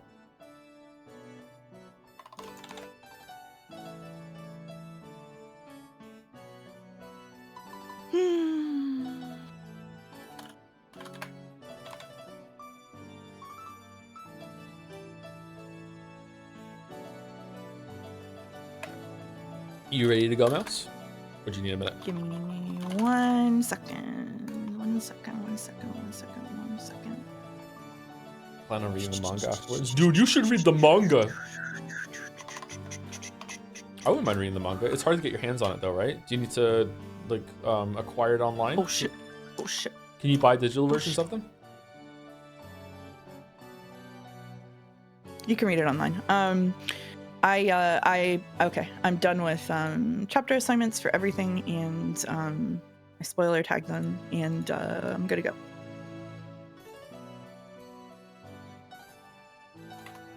Do What's not Mouse click doing? until relevant. Mouse was setting up the voice assignments for the beginning of episode 6 if we get to it today. I don't know why I just spoke for you. Sorry. But yeah, I answered. Speaking for women goes hard. I know, yeah. Just can't help myself. Alrighty. All right. Erica, Delanar. Yes, my master. Wait, what? You called? Did you change it? Hmm? I thought I was Erica. Oh, are you? Yeah, you are. I'm so sorry. I'm Okay. just used to reading her. Do you want Erica? Nope. Nope. Okay. Yes, my master.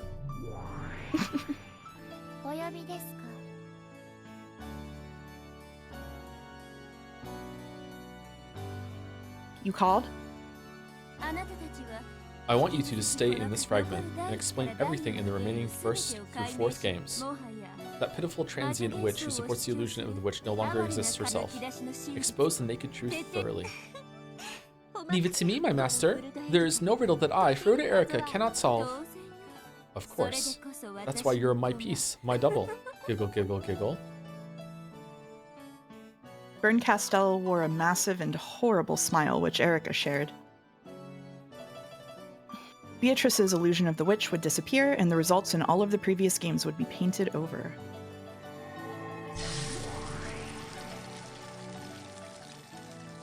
It had been crushed in every way possible, and only the naked truth remained. Such a weak truth was no better than fish on the chopping board for Erica. It is possible to explain all of the past 4 games with Natsui as the criminal, or with certain irregularities based off that theme. I won't let anyone say it's the crime of the witch Beatrice again. I'll start compiling it together at once and then present a first-rate tale to you. Well, that's stupid. Giggle. You mustn't leave even a single fragment of Beato's legend of the witch behind. The rumors among the servants, the way people talked about unexplained events as though that legend was the cause. The illusion of the witch that worked alongside the illusion of Kinzo. Deal with all of them completely. Of course, I'll get to it right away. We now have the furniture in custody. We're hurrying to identify their vessels. The 7 Sisters of Purgatory had already been taken into custody. Those noisy sisters who had served Beato now faced nothing but denial. What sort of illusion were they based upon that allowed them to manifest? Everything would be exposed and denied. Eisern Jungfrau has already begun its investigation.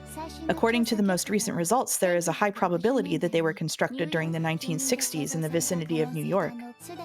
An aide has already been sent to the location. What are we talking about? The 1960s, 7 Sisters of Purgatory are made in USA?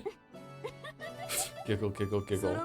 Even though they bragged about being furniture connected with King Solomon and serving a 1,000-year-old witch, they're a total sham. Who was it? According to the report, there's this group of big-time swindlers who make money by selling fakes to rich fans of the occult. Because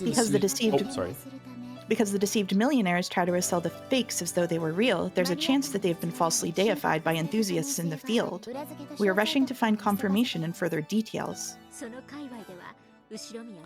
So Ishinomiya Kinzo was a sucker who paid big bucks for any fake occult object. Oh, they're talking literally about the physical stakes that in some episodes were found driven through the corpses. That's what they mean by vessels. Yeah, the okay. vessels. Yeah. Okay.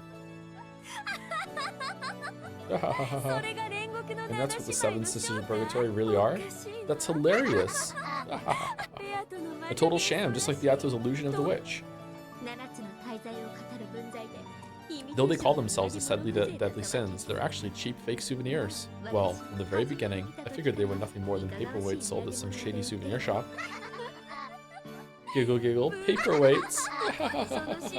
Have you confronted the 7 Sisters with that truth yet? No, not yet.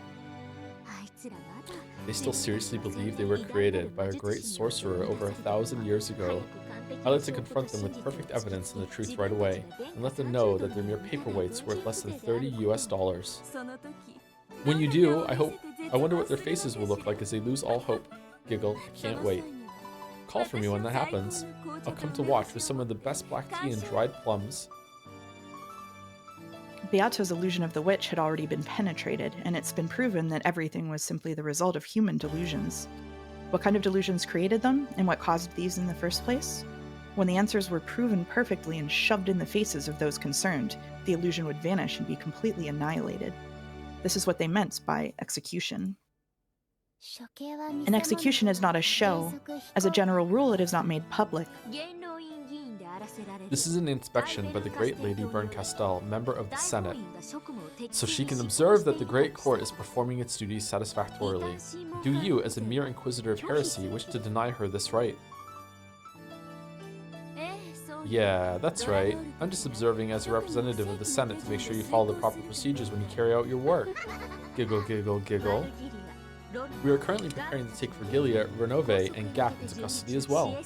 The Chiesa Sisters of Imperial Guards are conducting that investigation. Of course, we will then detain and execute those three connected to Beatrice. Delanar, what is the true nature of the Chiesa Sisters? We believe there is a high likelihood that their vessels are weapons used in the crimes. For this purpose, Senior Aide Gertrude has formed a special team. We are currently investigating all cases. I think Jelly said that one. Jelly was right. Yeah, I was about to say congratulations, Jelly. Congratulations, Jelly. I'm looking forward to the Chiesa Sisters execution too, one at a time. I would like to say that I would have gotten that when another one showed up with like a caliber number in their name, but I don't think I would have actually. But it would be nice if I would have. Or all of them at once. No one's stupid enough to put an entire can of tea leaves in a pot at once. You've got to enjoy it slowly, one spoonful at a time. Giggle, giggle. Exactly. Let's have their executions on consecutive days. Fill all the furniture and the witches one by one. I'll send you an execution show every day. Wonderful.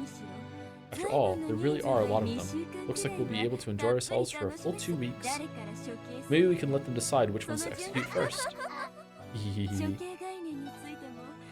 Make sure you think up something great for the execution concept. I'd like to enjoy executions both old and new from east and west every day. My victory needs no celebration. This level of deduction was possible for Jelly. What do you think, everyone? The rules state that the method of execution is to follow great court regulations. Leave it to me, my master. I will most certainly prepare you a fascinating execution show. Oh, and you better quarter at least one of them. Of course, I shall make a list of the best forms of execution from all countries from Europe to Asia, which were used by kingdoms east and west for crimes no less than treason against the king. I like to think of some execution methods myself. Pondering that will be the perfect way to relax on those sleepless nights. Giggle, I'll iron out my ideas and send you a letter soon. Certainly, my master. Then we'll have the Burn Castle style one as the grand finale. At the very, very end, when all the illusions are broken and Beato's magic compendium has been completely crushed, I shall present my master with that finest of executions that she desires, the execution of Beatrice. Yippee! Thank you, Erica. Thanks to you, it seems I'll be able to forget the pain of my illness for a little while. Giggle, giggle. You're just perfect. My piece, my double, and my adorable daughter. Your words are too good for me, my master.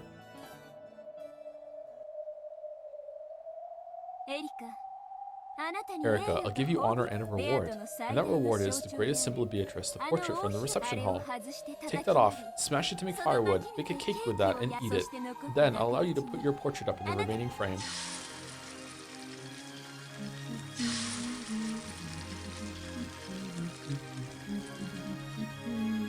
Wow.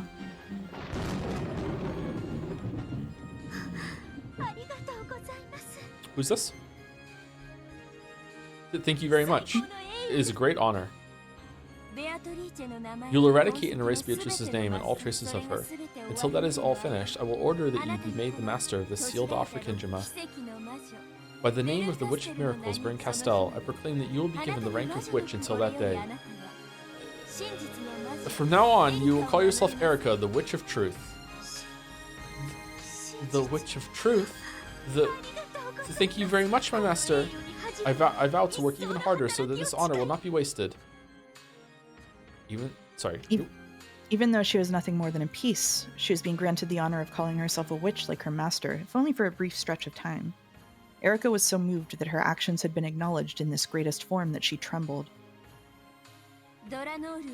Valanor, continue to aid Erica and report on her progress to me. As you wish. By the way, where's Lambda? She is over there. From the guest seating on the second floor, she pointed downwards. Lambda Delta could be seen beneath Battler, who hung there, dead and pierced by the red longsword.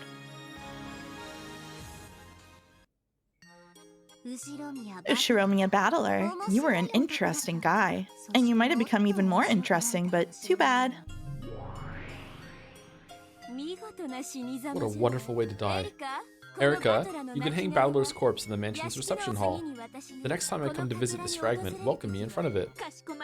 Certainly, my master. I'll make that foolish man an eternal monument to my master's victory. That sounds wonderful. Really tasteful. Maybe you can coat him with plaster and make a beautiful white statue.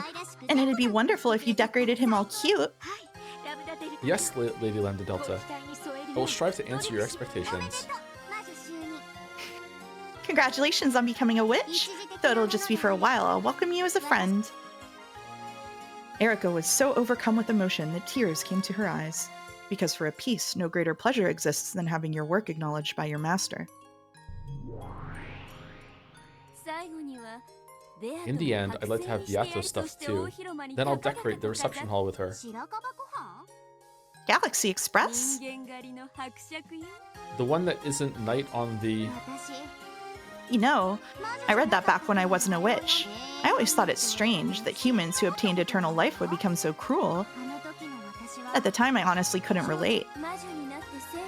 After becoming a witch and living 1,000 years, I fully understand it. That writer could understand her cruelty really well in the truest sense. Giggle, giggle. Is this some Higurashi reference I'm too normal to understand, or what?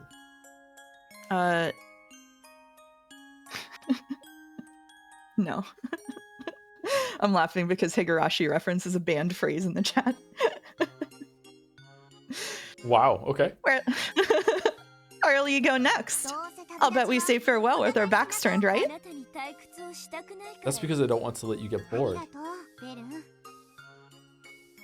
Thanks, Bern. But you can be sure I'll count to 100 and then start searching for you again. You really don't let a person get bored. That's why I like you. Love you. Let's meet again somewhere. However, we may not be reunited for another 100 or 1,000 years, if ever. Yeah, people kept spoiling Higurashi in the chat, so we That's okay. The Sea of Fragments is tiny to a pair who love each other. The third man? No, Children of Paradise, of course. If you could escape the poison of just a single evening's worth of boredom, each time you smash one of those countless fragments that glitter like a starry night, even you would want to count the stars in the sky. Oh, not bad. Man, we really could have skipped this tea party. No. The Voyager witches travel across the countless glittering futures of possibility and gobble them up, trying to escape their illness called boredom for as long as they can. The tiny, tiny fragment created by the human known as Beatrice had now been gobbled up by the two witches and had lost its glitter. The two who had earlier called themselves rivals in front of Beato now stopped that charade and laughed together playfully. Erika, new ruler of this fragment, weave the truth and create the tale that leads up to this world's demise. The next was the 6th game, right? Yes, it's the 6th game. We're still doing games? We're still doing Umineko? Decide the title for episode 6 yourself. After all, you're already the spinner of this tale as well as the master. Thank you very much. Actually, I've already decided on one. Oh, already? Then let me hear it. What kind of title is it? Yes, episode 6. Hehehe. I'd really like to leave you hanging for a bit, but I'll tell you. Come on, stop being a smartass and tell us. A newbie witch like you shouldn't be teasing your seniors.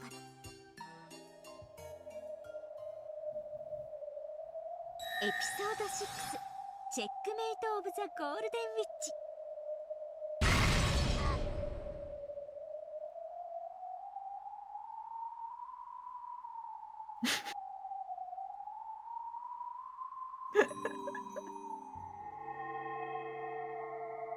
You alright over there? Yeah, I'm okay. Yeah.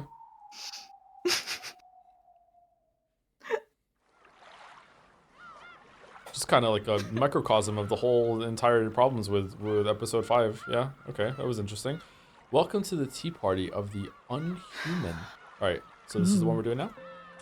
This is the one we're doing now. Okay. And let me just check the,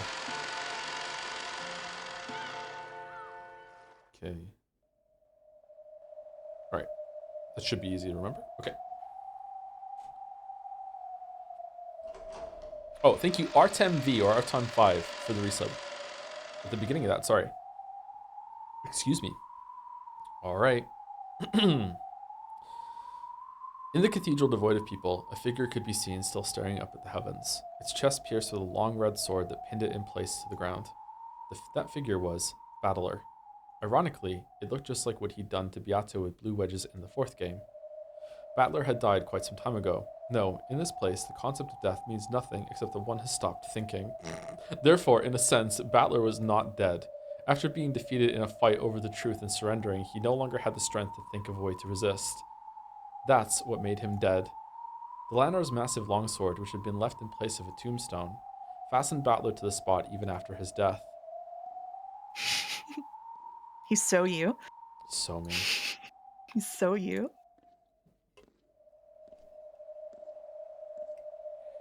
This was all being lit by a faint light seeping out of an incredibly high skylight. Quiet footsteps rang out across this still cathedral. Pin says he's still checking the ceiling.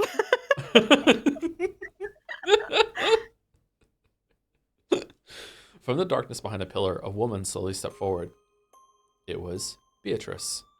Just like they'd been the whole time in the Golden Land, her eyes had no light in them, and were still muddied over with gray. Weakened to Beatrice's? This person was once unable to even drink black tea to her satisfaction by her own will, but though it was slow, and though there was no life in her eyes, she was, surprisingly, walking. Then, with slow, deliberate steps, she reached Battler, who was still dead, pierced through. Then, she slowly touched Battler. She tugged on his sleeve. However, Battler showed no reaction. When she realized that it wasn't sleep, but death, the witch with the hopeless gaze let her head hang even lower. Then she quietly whispered, 嘘 Mm, You liar. Beato softly touched Battler. Then she pressed her forehead against Battler's chest. There was no longer any heartbeat. It wasn't just because he had surrendered, it was because the witches had chased him from the game board. So from now on, Battler would never return. So from now on, the Golden Witch Beatrice would have no reason to exist. ありがとう嘘つ Thank き you, そして liar. Goodbye, and ごめんね I'm sorry.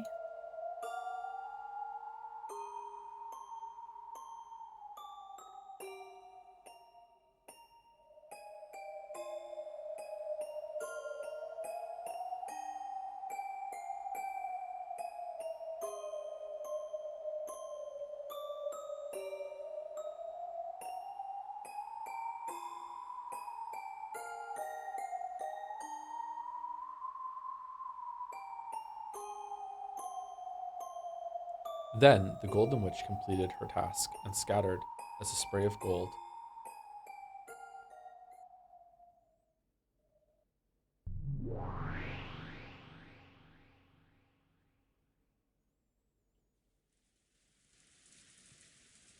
In the Golden Land, the gray rain gently continued to fall. Whoa, when did this happen? There was a faint aroma of good black tea. Beato stared blankly at its surface. There was Virgilia continuing her knitting, along with me and Delanor talking to each other. This is a recollection. Oh, thank you. A recollection from Battler's memory, which Delanor's sword must have given him as it pierced him. A recollection of that time Delanor had come to visit the tea party in the Golden Land. 私も同じです It's the same with me. 次に The next time we cross swords, I won't hold back. Bring it on. I'll be your opponent. Come at me with all you've 約 got. 束します I promise. With everything I've got. Delanor, huh? I thought she was an emotionless killer doll without a heart, but maybe she actually is pretty approachable. Though of course, neither of us will show any mercy when fighting over the game board. For a while, we gazed at the rain-drenched rose garden as we quietly enjoyed our tea. Still, it really is terrifying, the way you fight. Nox's 10 Commandments, or the Decalogue, wasn't it? Those classic rules of the mystery genre, right? はい Yes, they are commandments conceived by my father. Hidden doors must not exist. That's Nox's third, right? That means there's no need for detectives to even look for hidden doors. Sounds pretty ridiculous. Berncastel said it herself. She said that because they were forbidden by Nox's third, even searching for hidden doors was a waste of time. I'd like to counter that by saying it probably isn't so uncommon for a rich family's mansion to have a hidden door or two built into it, but apparently that sort of rule works perfectly well in the mystery genre. By the way, there exist many wonderful mysteries in which hidden doors appear, and where hidden doors are the theme. Of course, this is limited to novels which have the premise that hidden doors exist. If that premise doesn't exist, hidden doors must not exist. So because that premise doesn't exist, there's no need to search for hidden doors. I think that's probably the essence of her ridiculous argument. Jodler alive and well. It's like the detective trying to expose the truth and the illusion trying to confuse it with a mixture of truth and lies are getting blended together, leading to a bizarre form of argument similar to a devil's proof. Making a closed room murder seem to be accomplished by a witch with magic as fantasy. Exposing that it was a human's crime done with tricks is anti-fantasy. Examining all possibilities to expose the nature of those tricks is mystery. But it is also mystery to claim that possibilities with no hints supporting them are unworthy of investigation. Let's say a hidden door is hidden in a way that there would be no clues. Would claiming that a hidden door therefore exists, even though a detective couldn't find it, be anti-mystery? That's enough of that. This argument is too far of a digression from the riddles I'm actually supposed to be solving. My fight is very simple. I'm only fighting to explain how it was possible for a human to carry out these crimes that were supposedly carried out by a witch. This whole discussion about mystery and anti doesn't serve any purpose. That's why I didn't have any particular interest regarding these rules known as the Nox Decalogue. ノックスはお嫌い Do you です dislike Nox, Joe? I actually really like Nox, but I don't like Nox in the context that's being used in Umineko. Not one bit. It doesn't work for me. There's something strange about making it possible to deny the existence of all hidden doors without investigating. It's about as dubious as a devil's proof. Even though it's supposed to be the exact opposite of fantasy, it somehow feels like it's the same kind of argument. I shouldn't have said that. Your dad was the one who made them, after all. 気になさらずに Do not worry. After all, there are some who say it is nothing more than a silly game. The Decalogue feels like something very arrogant to you, right, Battler-kun? To be honest, yeah.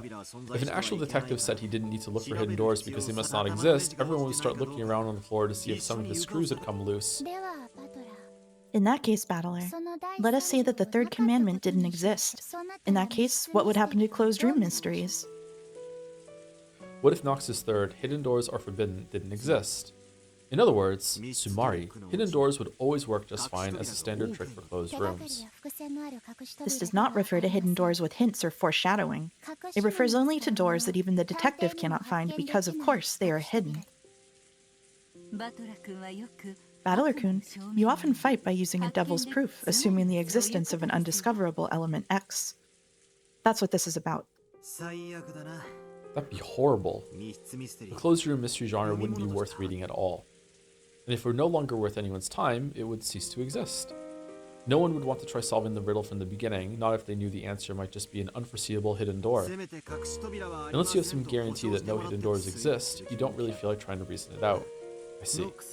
So Nox's third is necessary. Without that, it wouldn't be worth reading closed room mysteries. 推理する気も起きないとは And if you didn't feel like trying to reason it out, what would that lead to? It means you wouldn't even want to read it. そういうことです That's it. 人間は Humans are weak creatures who can't even think unless they have proof that reasoning is possible. 推理可能 That reasoning is す possible. なわち In other words, they need encouragement to let them know they can solve it if they work hard enough.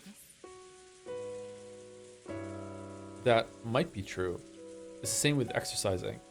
If you're told to run around the campus 10 times, you can tough it out. However, if you don't know how many times you're supposed to run around it, you'll probably get tired out before you made it around 3 times. The same thing goes for thinking and reasoning. Humans view a problem differently, depending on whether or not it's guaranteed to be solvable. 推理小説で探偵 In が detective novels, there's always a scene where the detective announces that he's discovered who the culprit is. あれはつま That's a り sign saying the hints have all been given in the previous parts of the story, or you have all the pieces. So, dear readers, please try to reason it out. I always thought it was just a classic line, but I guess it does also have that effect. 意地悪に言うと To put it harshly, until the detective says that, readers won't feel like trying to solve it no matter how much they love solving mysteries. 過去の Weren't you like that yourself in the previous games? Nope, not at all. Now that I hear it, maybe that really was the case. Maybe my fight against Beato really began in the second game. At first I didn't... What do you mean, Joler? What do you mean? I'm constantly like trying to stay ahead of the story and trying to work it out immediately. What the fuck are you talking? At first I didn't seriously try to tackle the closed room riddles Beato threw at me. After all, I knew nothing except that people had died in a closed room and the windows and doors were all locked from the inside. I mean, seriously, talk about having no hints to go on. So I refused to argue on the grounds that I couldn't fight, because the lack of clues made reasoning impossible. After that, didn't Beato sneer at me, asking whether I'd repeat that over and over forever in an endless repetition of moves? At the time, Beato said this. Of course not. I'll give you the thing people like you always demand. The reason you always stop thinking and then moan about it is lack of information. If you're then given information, you start doubting whether the information is true or not by denying the basis. Isn't that convenient? What clever little words to hide your own incompetence. Then she said she'd give me certain information that couldn't be denied, and created the rule called the Red Truth. Once we reached that point, the curtain finally rose on my battle with Beato. So that's when I finally had a guarantee that I could solve this tale if I tried, and I stepped up to the stage with her for the first time.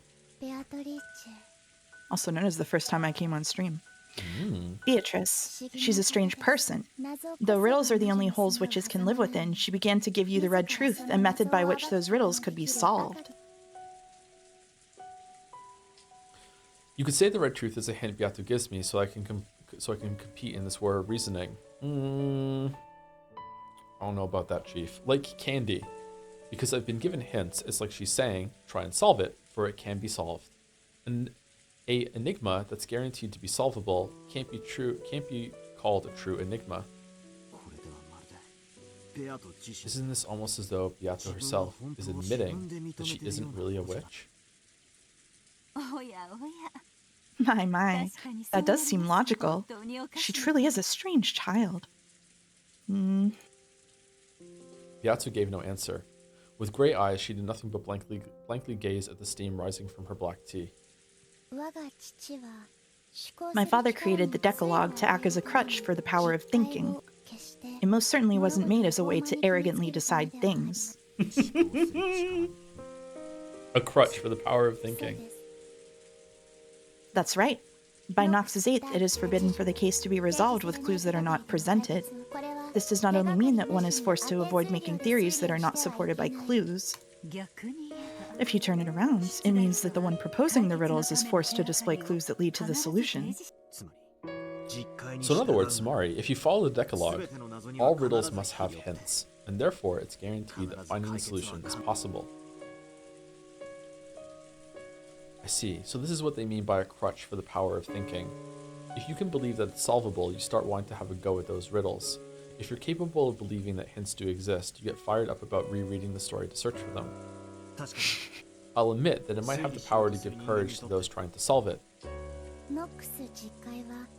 You seem to think the Nox Decalogue is a series of restrictions imposed by the one who made the mystery, but it is also vital for the readers. By using the Decalogue as a crutch, we are given the courage needed to use reasoning, as well as the willpower to reread the tale several times in search of the clues we know must be hidden there. It's like the lid of a jar of jam that's too tight and won't open. Like Mom always used to say, if you think you can't open it, then it really won't open no matter how hard you try. The same thing happens in sports. They say whether or not you have a strong image of yourself and believe you can win no matter what has a large impact on the records.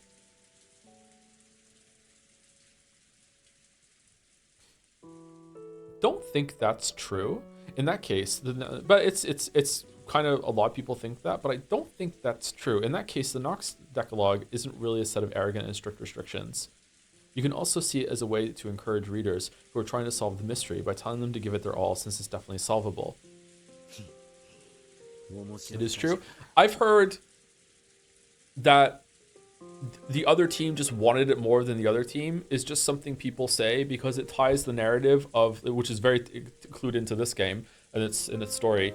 It just ties into the narrative and just like, okay, now we understand what happened here on the field and we don't have to spend a lot of time going like, oh, this is the mistake that the coach made, here's the mistake that this forward player made, here's the mistake that the goalie made, like just that sort of thing. It just like, we don't have to do that work, we don't have to worry about it, that's not for us to sort, we're just gonna like, narrative done, the other team just wanted it more. That's what I mean. I feel like that's just false from what I've heard, but I don't know actually. I don't know a lot about sports, but yeah, I'm just providing a counter opinion because I see this said a lot. Anyway, morale definitely is real. If it was saying that morale matters a lot, if that's what that was saying, absolutely that's true. Yeah, for sure. Yeah. That is what that was saying. I'm gonna go ahead and tell you that is what that was saying. Yeah, it's saying that you set yourself up for failure if you believe you're gonna fail. That's an interesting way to interpret it. Still, I've heard that not all detective novels around the world follow the Decalogue all the time, right? When you bump into one of those, won't you feel tricked?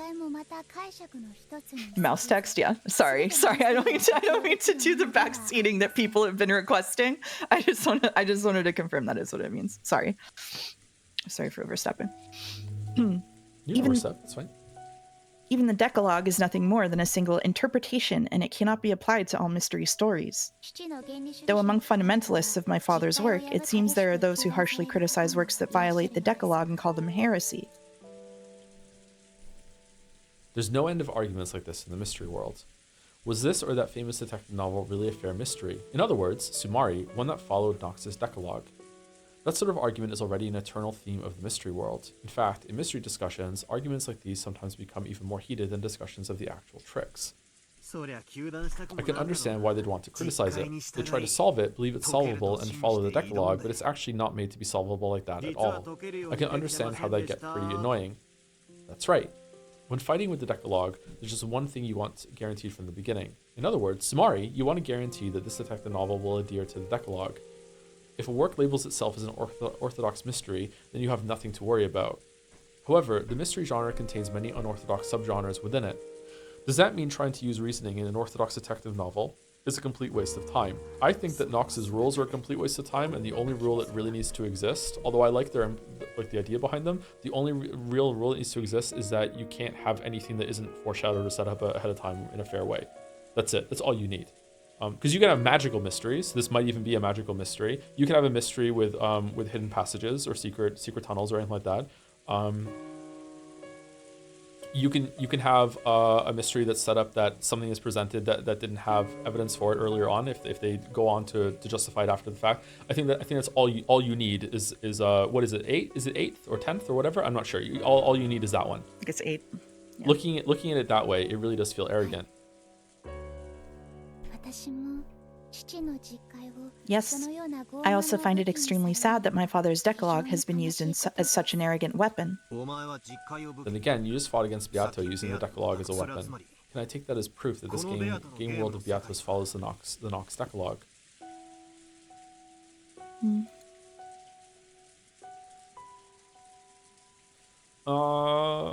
Is this happening now as a return to the scene, or is this a part of the scene that we just didn't see earlier and they skipped over it, or is it like a rewind to the scene and they get to talk again, or maybe that's going to happen? When I asked that, there was a strange silence. Virgilia, Delanor, and of course Beato all remained silent for a while. Flashback? No, Is chat fucking with me, Mouse? In what way? I just said that they went back to the scene, and now they're just like saying that it's a flashback. Like, I forgot that. Are they fucking with me? I think you presented several possibilities, and do you remember what I said about your chat being full of people who all want to be the first one to raise their hands in class? They're doing that because they're like, oh, daddy, I know the answer. Okay, I'll repeat the question then. Is this meant to be like a retake of that scene where different things happened, or is it just a slice of that scene that we just skipped over last time and didn't show? Like there was a cut and we just didn't know there was a cut.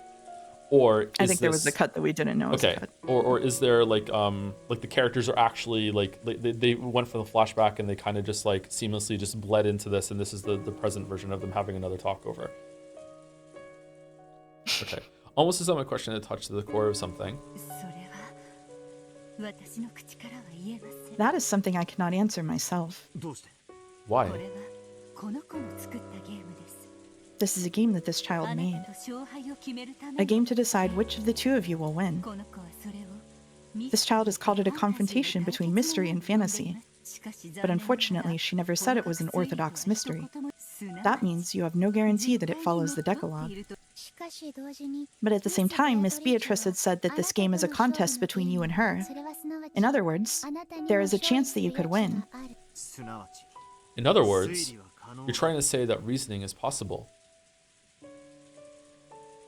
In other words, if you ask this child, she would probably say that reasoning is possible. However, just as she is the challenger and you are the challenged, the two of you are different creatures.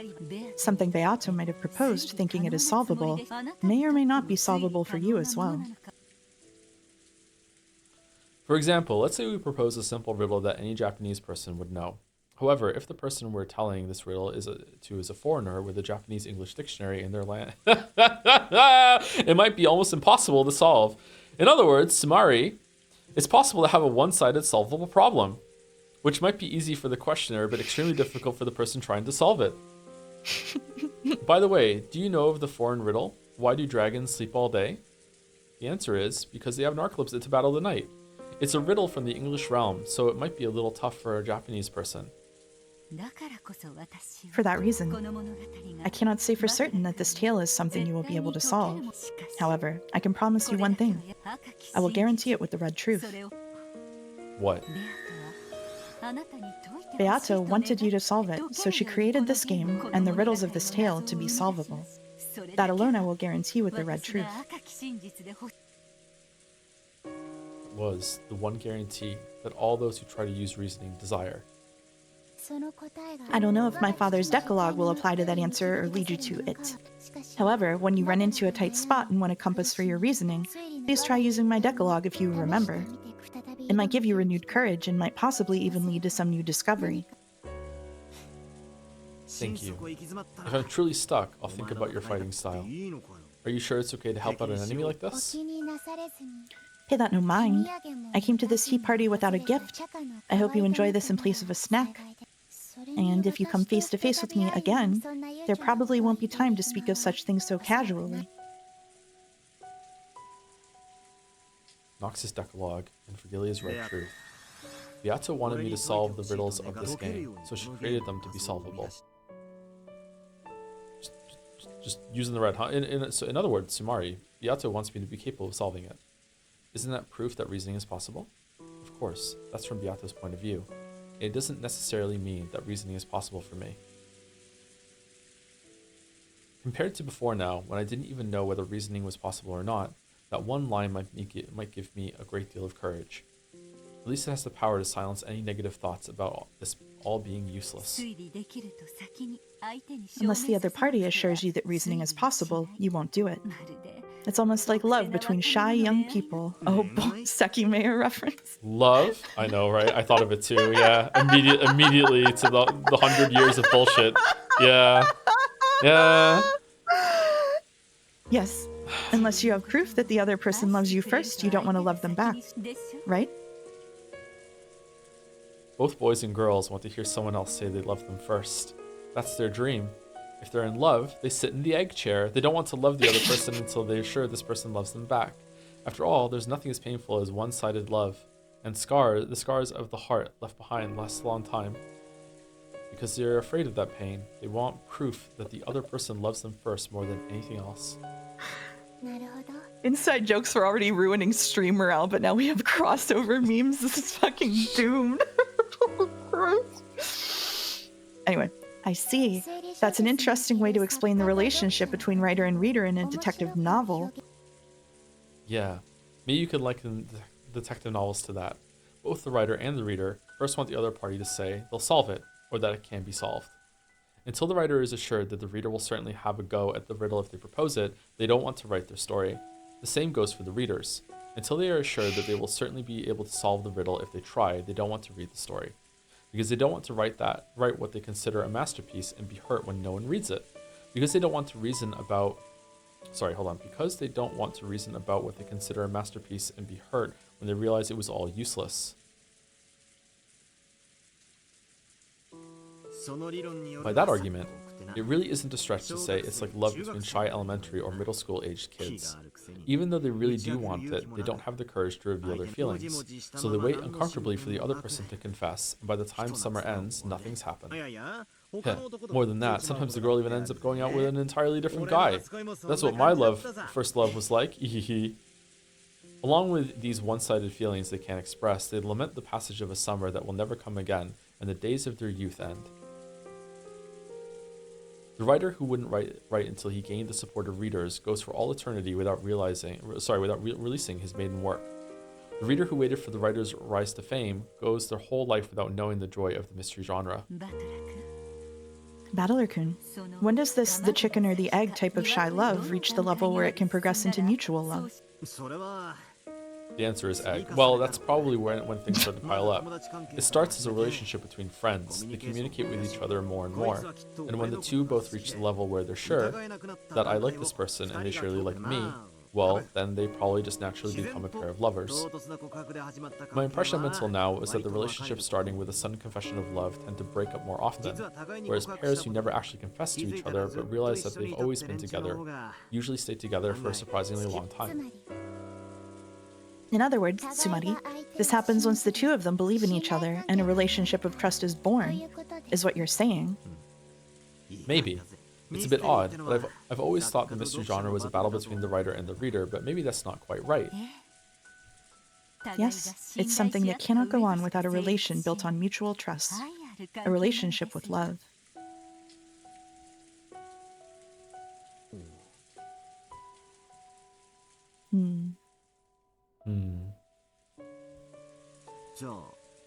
So you're saying our relationship isn't one of killing each other, but one with love?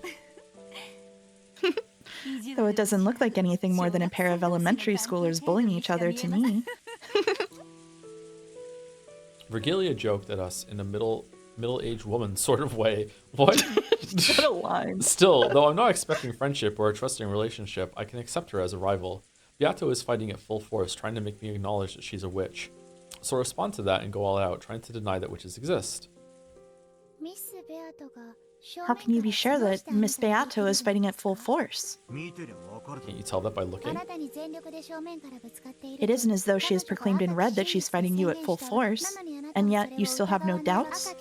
You were the one who said you wouldn't believe anything except the red truth.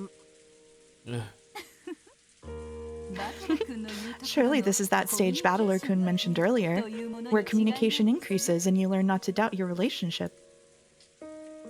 Virgilia and Delanar giggled together. One guy, multiple women, and the topic is love. Wait a sec, isn't this the worst possible formation for getting made fun of? You should try streaming. When I tried to bring back a proper mood for a tea party in the rainy golden land by clumsily searching for a more noble subject, Virgilia saw right through me and laughed.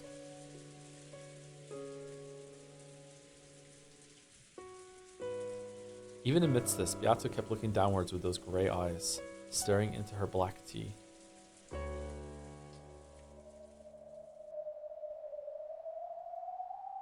Yeah, that's right. Virgilia and Delanar have given me so many hints, and yet I barely thought about it at all.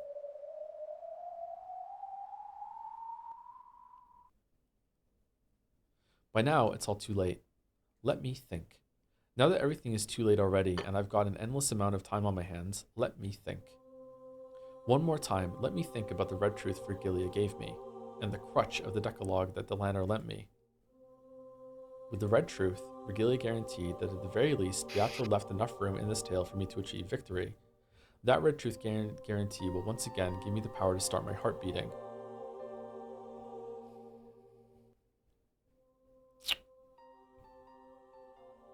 What?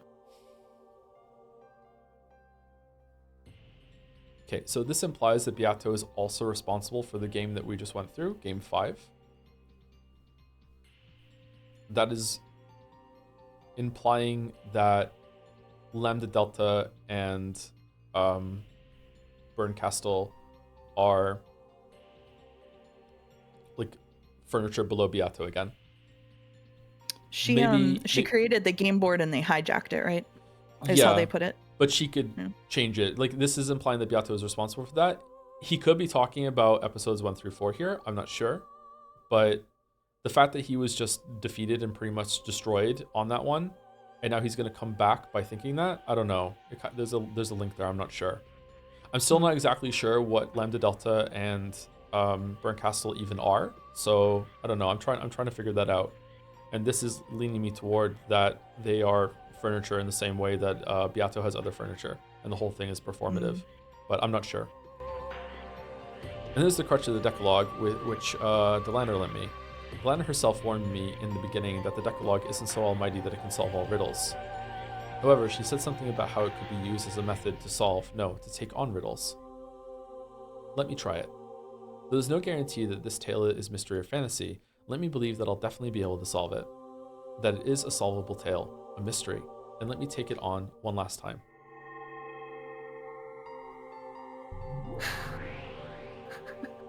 Don't ask why I'm laughing, sorry. It's okay. When I came to, I was suddenly in that strange tea room where I'd often argued furiously with Beato from across that table. Of course, Beato was nowhere to be found. It was just me, isolated and alone. That's okay. Even so, I won't stop thinking. Okay then. What were Nox's commandments again? I'm sure Delanar explained most of them when slamming me with them. Of course, even I recall them vaguely. What was the first one again?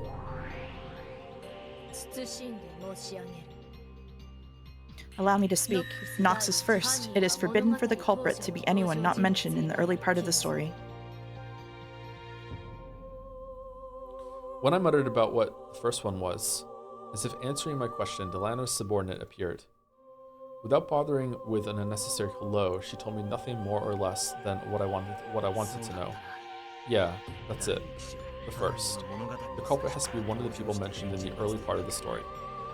In other words, Samari, the culprit must have already appeared. As early as the first game? True, that's the most basic of basics in the mystery genre. A classic assumption. classic assumption? Have I really been keeping to that assumption? With each new game, the number of people in this tale keeps increasing. That violates the closed circle rule. By that point, everything gets screwed up.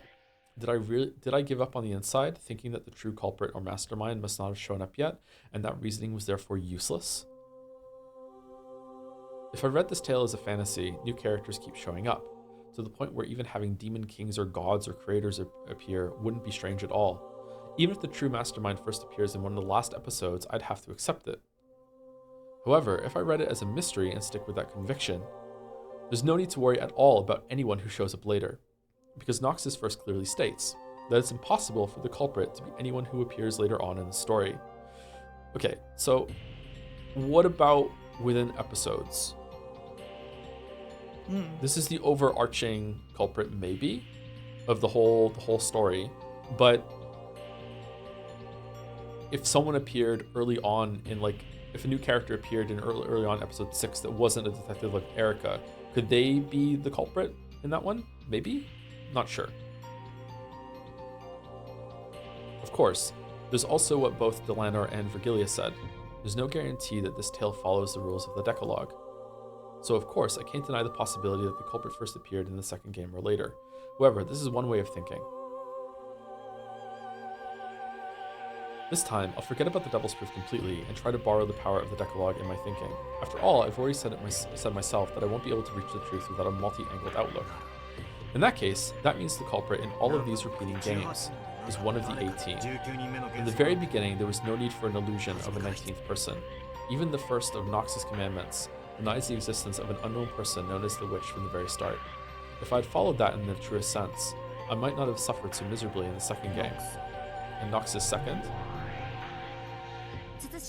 Allow me to speak. Oh, sorry. Allow me to speak. Nox's second. It is forbidden for supernatural agencies to be employed as a detective technique, said the supernatural agency. Delanor's other subordinate appeared without a sound and gave me an answer to my question. That's right. A detective can't go around using magic. So, if this is a fair battle, does that mean that, like the detective, the culprit also isn't allowed to use magic? Allow me to speak. Know that you are free to interpret it as you please. I'm not, though. Yeah, that's right. Sure. I'll interpret it my way. If this game is a battle between me and Beato, then because this tale is solvable, no elements will appear that make it impossible to solve. Let me know if you want me to take over narration for a while, since there's a lot of it. No, I'm good, actually. I'm enjoying doing the narration. Do you want to read it, or? Nope. Okay. Nope. In other words, Samari, things like magic mustn't appear. When they do appear, I shouldn't suspect that the mystery element is breaking down, but I should instead question why it was shown and suspect the witnesses and observers. That's right. That was Beato's greatest weapon in the second game. Depictions of magic couldn't exist in a mystery. By showing me that, she forced me to think that this tale wasn't a mystery, and therefore that reasoning was impossible, so I surrendered. However, if I had believed unshakably that it was a mystery, it would have been completely obvious to doubt the witnesses who claimed to have seen magic. Also, at the end of the first game, it was revealed that this tale was passed on to people in the future by that message bottle. Someone had written about this crime, this tale. In other words, Samari, this entire tale is a world that includes the personal opinions of an observer, namely the person who wrote that message in the bottle, but this was shown to you via a supernatural method and is also magic, and you should doubt this and what this is trying to show you too. But okay, in other words, Samari, the observer isn't God, it's a human. Therefore, there's no guarantee that this description is truly impartial. By the end of the first game, it was already clear that we'd broken the constant premise of the mystery genre, that the story itself must be seen through the eyes of God. For that reason, it's possible to doubt even the observer as well as the witnesses. If I could have doubted this much, then no matter how many seemingly unsolvable displays of magic appeared, I wouldn't have had to blindly accept them and give up. However, that begs the question, is it even possible to solve a tale written by an observer who isn't impartial? If I get obsessed with this, all my reasoning will end here. However, I had to believe called out. Yeah, I had to believe that Beato is trying to fight me through this tale. Because it's a fight, that means I've been given a chance of winning. By giving me that, does it mean that reasoning is possible? This part is tough. Unless I believe that the cruel witch took on the risk of losing to try and have a fair fight with me, I can't get past this part. Just like Virgilia said, it's just like love. If I can't believe that Beato is fighting me head on, with everything she's got, I won't be able to reason any further than this. Sure, I'll acknowledge it. Unless we acknowledge that we love each other, we won't be able to get any further. When Virgilia ran out of patience with the two of us, shy and incapable as we were of acknowledging that out loud, she gave me that red truth instead. That was the red truth saying, Beato wanted me to solve the riddles of this game, so she created them to be solvable. What the hell? It's like Sato-san in Class A says he likes you, like hearing a love confession by our friend. I really am pitiful. Reasoning is love. If we don't love each other, the reasoning won't start. In that case, how can we say that we love each other? If you think you can solve it, just you try. You're incompetent, like hell you can solve it. Yeah, according to George and Nikki, people like that are called Sundora. That brutal witch is finally starting to look a bit cute. If I meet her again, I want to try saying, "You're such a Sundora, milady," if I meet her again somewhere. Tell me the other parts of the Decalogue. I don't care about the order. Give me something that seems useful. Allow me to speak. Nox is 8. It is forbidden for the case to be resolved with clues that are not presented. Allow me to speak. Nox is 6. It is forbidden for accident or intuition to be employed as a detective technique. It must not be solved with clues that aren't presented, and it must not be solved by relying on accident or coincidence. If this tale is made to be solvable, we can read this the opposite way. In other words, Sumari, clues must be prepared so that the case can be solved. And it has to be made in a way that it can be solved without relying on coincidence. If I can believe that Beato is challenging me to a fair game where reasoning is possible, then I can be sure of that.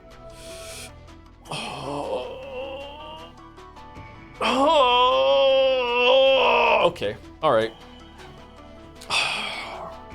Okay. In other words, Sumari, Beato had already left me clues, hints, and messages in this tale. It isn't from the Decalogue, but Erica or someone said this. There are 3 riddles to be exposed in a mystery. One is the whodunit, who is the culprit. One is the howdunit, how did they commit the crime. And one is the whydunit, why did they commit the crime. All of this means that clues related to these 3 riddles are already present inside this tale. No, strictly speaking, it's like this. Because she wanted me to solve these 3 riddles, Beato scattered hints about, though whether I'm capable of catching those or not is another matter. Even if you think a riddle you propose is easy, it might be difficult for the person trying to solve it. In that case, it's only natural that there'll be a difference in how difficult each person finds it. Therefore, as Beato goes through each successive game, she watches me closely and tweaks the game as needed to get a good arrangement. When Beato realized that I'd completely surrendered in the second game because it was too hard, she secretly worried.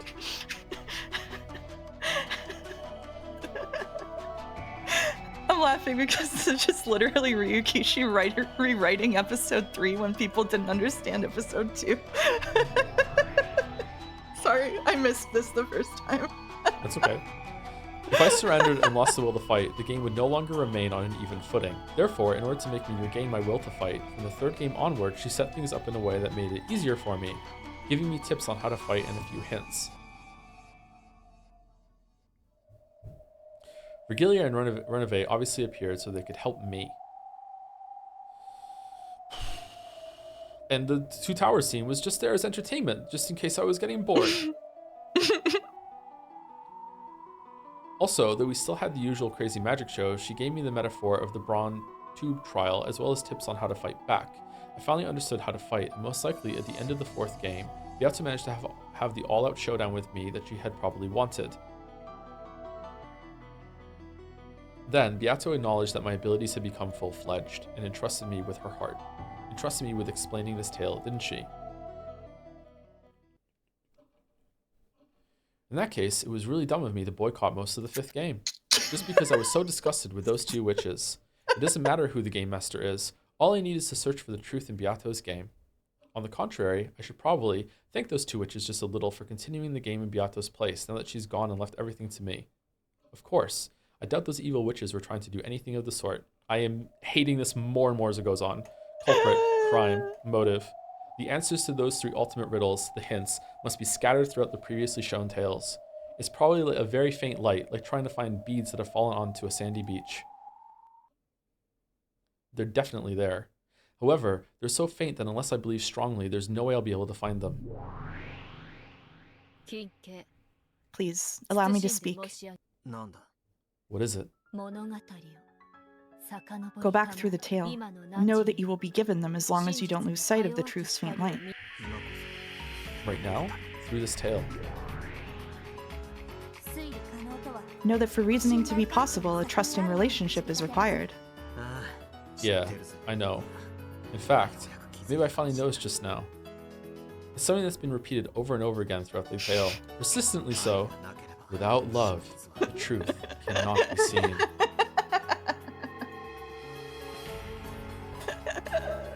Man, this is my first abusive relationship via literature. This is crazy. Slowly, the teen room dissolved into darkness. Then, as though I was slowly sinking into a pitch-black sea, I passed through the crevice of the long journey I'd taken with Beato, and kept on falling and falling. It was a bizarre experience, like crossing over the boundary of sleep while still conscious.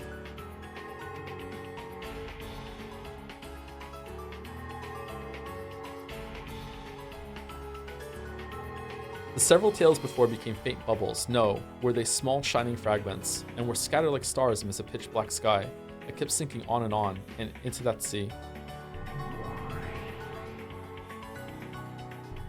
Whoa, holy shit.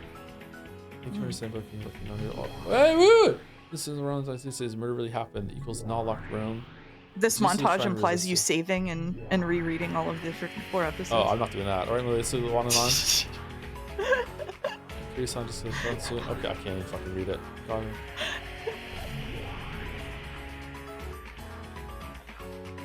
The tales up until now, one after another. Virgilius guided Dante to Mount Purgatory. Isn't it Virgil, not Virgil? Is it Virgil in Dante? Dante's Inferno? Is it really? I thought it was Virgil. Wasn't it Virgil in Mighty Max? I think it's like just an alternate translation or something, maybe.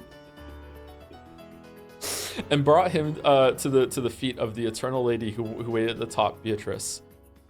Therefore, the innermost depths lay not at the bottom, but at the peak of Mount Purgatory. The eternal lady had been waiting there for Dante the whole time. The whole time. And then I knew.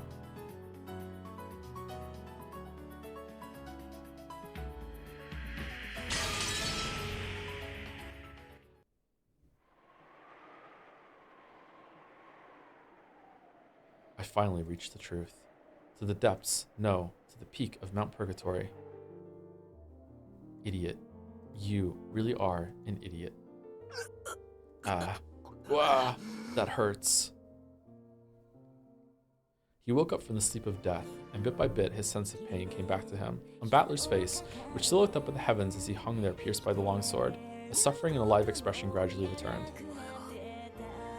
You really are an idiot. Huge idiot. Flowey? Battler noticed. This whole time, Beato had been snuggling up against him, sleeping, and when he held her, he knew that it was not Beato, but her crumbling remains.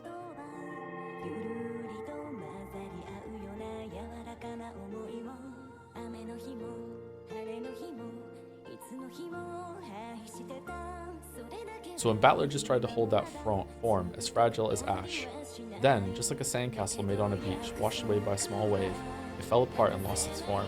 At Battler's feet lay nothing but the ragged remnants of Beato's dress and a pile of ash. No, on top of that pile of ash, he could see something sparkling gold. It was the husk of a single gold butterfly, which had been torn to bits, and so Battler knew I've definitely reached the truth.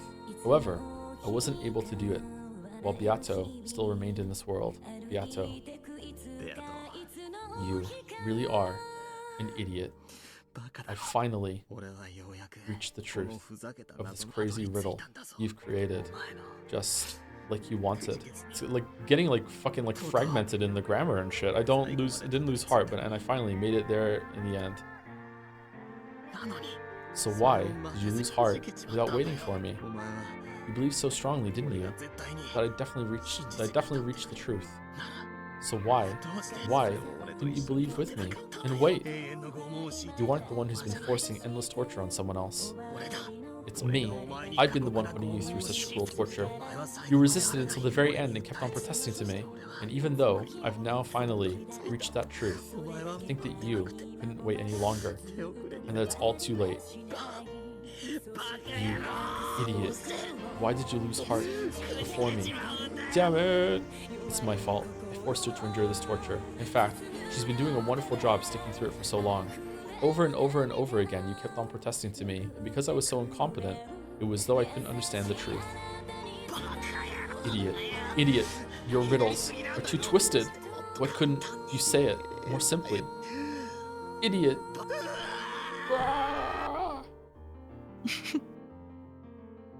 The scream of pain filled the sad cathedral. The sad witch who wasn't able to communicate the truth to Battler. The sad man who wasn't able to understand the witch's truth. Oh, it's me! Battler's howl of anger and sadness rang out for that pair. The clock hung in the cathedral showed that it was midnight on October 5th, 1986. Time was up for everything. You're kidding me. Don't set something like a time limit on this difficult riddle you're so proud of. No, I understand. Even though there was such a faint chance of that miracle happening, you prayed for it to happen. You're just like grandfather. You prayed for and bet on the power of a miracle. One so unlikely that it was totally impossible, less likely than finding a bead you've dropped on a sandy beach. And that means I've now truly arrived at that miracle. However, your time didn't last long enough. If I had reached this point even a little sooner, if I could have seen the truth, even if it had been right before time was up, I might have been able to save you. But right now, I've been run through pathetically. I can't even hold what remains of you. As I attempted to pull the longsword out, I tried stretching out my arms and kicking my feet, struggling to at least touch the remains, but nothing worked. Shit. Damn it! At that time, I noticed a golden glint on the palm of my hand. It was a single wing from a gold butterfly. That small fragment of gold was the only piece of Beato that I was permitted to touch. I cried with all my strength, gripped that fragment, and pressed it against my head, apologizing. Why couldn't I reach the truth earlier? Then I pressed it to my chest, promising that even now I would never again lose the truth. When I pressed my hand against my chest, the sword piercing my chest cut my wrist, and blood dribbled out. That blood spread throughout my fist, and it must have soaked that gold fragment with my red blood. It must have been the only way of telling her that I found the truth she wanted me to know about. I clutched the wings of the gold butterfly with my freshly bleeding hand and pressed it against the red sword that pierced me. At this point, Ushimiya Battler knows, and he understands. He's found this tale is everything.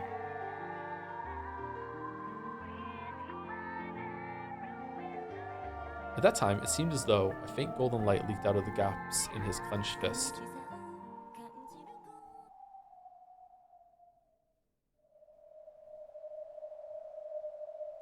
The two witches had their backs turned, and Erika was laughing at Battler's corpse. You mix. The reread made me cry. Sorry. Oh, that's rough. Okay. Oh, that really is pathetic, Battler-san. I'll make your foolishness into a statue and for all eternity. Huh?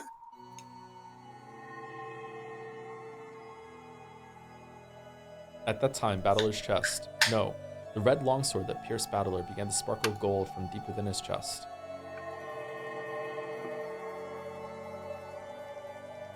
That bright golden light began to change the red sword's color, turning it gold.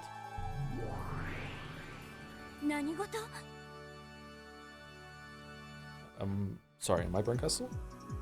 I think so, yeah. Probably. Yeah. Yeah. What's going on? Battlers, what is this? Huh? Gua! Battler coughed up blood and groaned. His consciousness came back. His will to live, his will to fight came back. The red longsword that pierced Battler could no longer be described as such, but now it had become a golden longsword. Then, slowly, gradually, it pulled itself out of Battler's chest.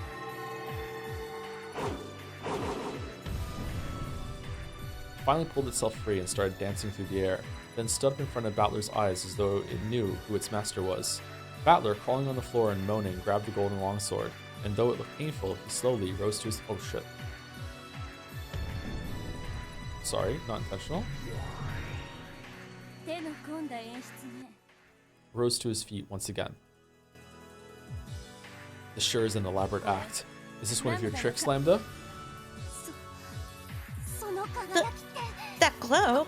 It couldn't be. Lambda stared wide-eyed at that bright golden glow in awe. When she noticed that Battler's resurrection wasn't part of a script Lambda had thought up, Burn also frowned slightly. 悪いわね Sorry, retrials will not be permitted. Justice Sisters, eliminate this resurrection illusion. 了解であります Understood. 45, 410, firing permission granted.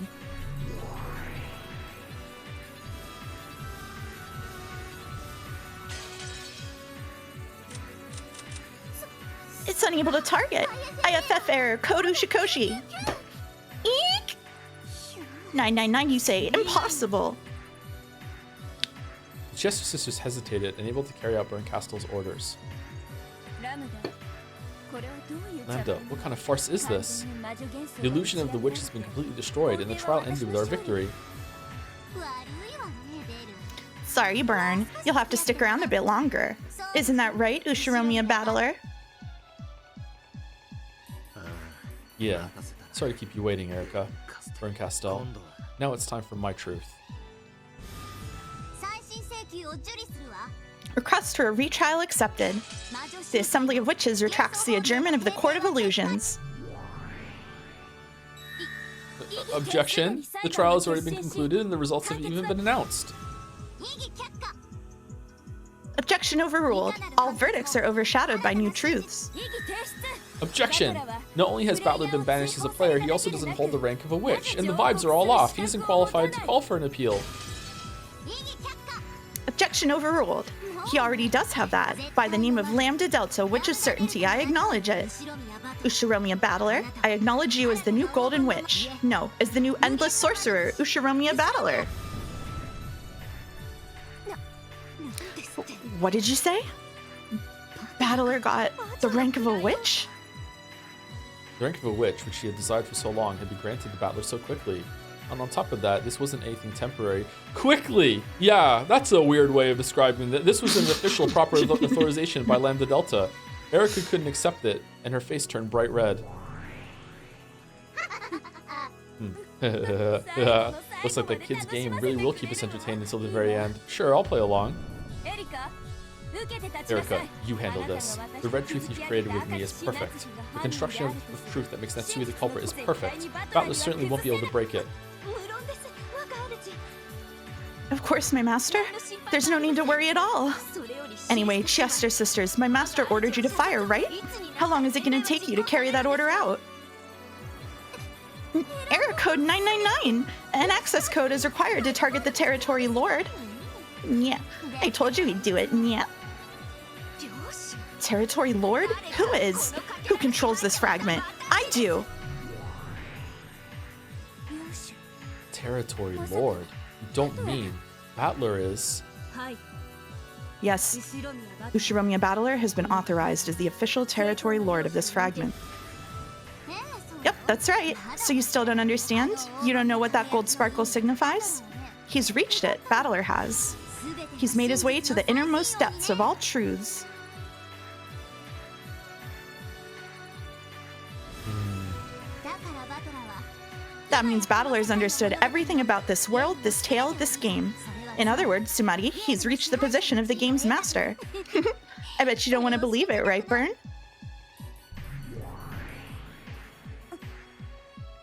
Giggle, giggle, giggle, giggle. Yeah, I don't want to believe it. Okay, I'll test Battler to see whether he really understands everything. Erica, 残念ねエリカ Too bad, Erica. Just when you were finally appointed as the territory lord of this fragment, you've been deprived of that title. このかけら The new territory lord of this fragment is Ushiromiya Battler. Is it awful? Hey, don't you feel just awful? How's it feel to be deprived of that title just when you'd finally gotten it? How's it feel?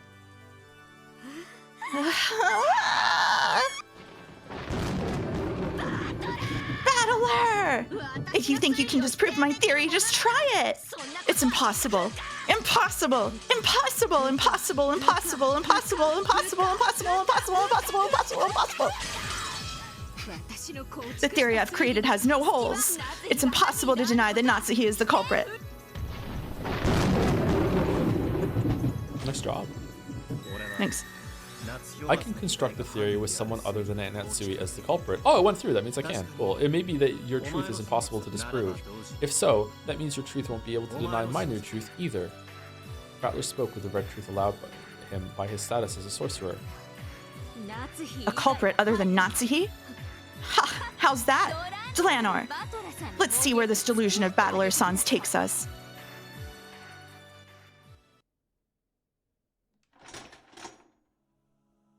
Slowly, Delanor stepped forwards. In her hand was the red longsword of the Decalogue. She also had a blue short sword. In Battler's hand was a golden longsword. The two rivals once again, no, for the first time, they truly confronted each other.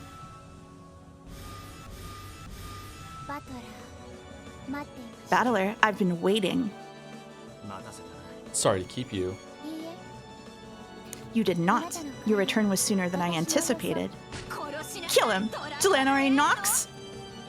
Delanor's form disappeared in an instant, as though her slow, dignified movements from before were only a lie, like Yoda in the second prequel movie. Wow, spoilers. Sorry. The curve drawn by the longsword of Red Truth burned itself into the retinas of those who saw it. My retina! Before anyone had enough time to follow that curve, it was already approaching Battler's chest. Lady Erica's reasoning has solved the fifth game. No new facts exist to overturn this logically derived truth.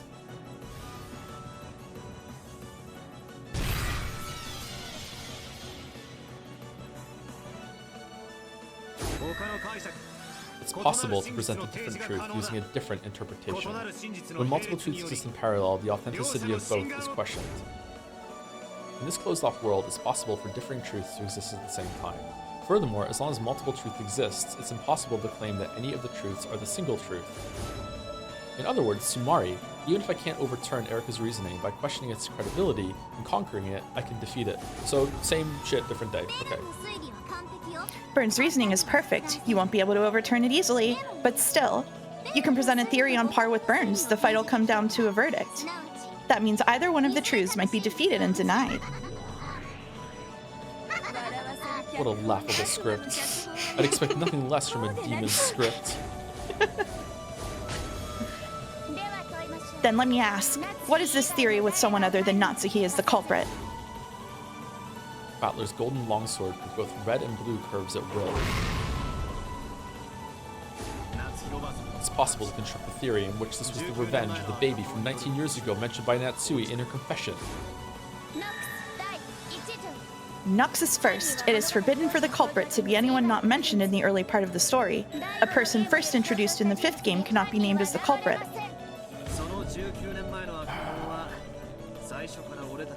Okay, so that is confirming that you can't treat the episodes separately. Okay. What if the baby from 19 years ago... I don't know why I'm still thinking that it's playing fair and taking the clues and some of the read on. The mystery's fucking dead, but okay, we'll play along. What if the baby from 19 years ago was among us since the very beginning? For example, what if it was me?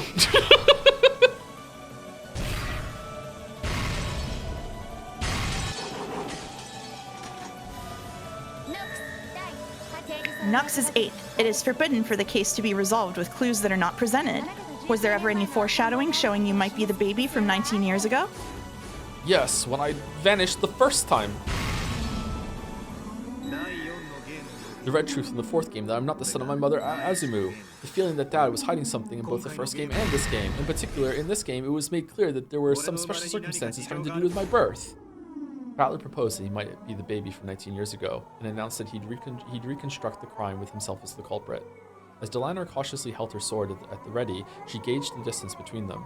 Now that Battler had inherited the position of this world's territory lord and attained the rank of Endless Sorcerer, his movements surpassed human understanding. By now, the physical distance between them probably counted for nothing. Wasn't there another red truth that said he wasn't the culprit, or was that one of those flashbang ones? I can't remember. After all, their extremely agile battle was surpassing the point where the concept of distance made any difference.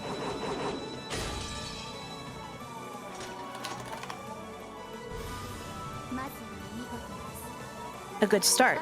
Let us hear your theory with Battler as the culprit. Yeah, I'll let you hear it. I'll prove that this explanation also works, and that you can't be certain Aunt Natsui is the culprit.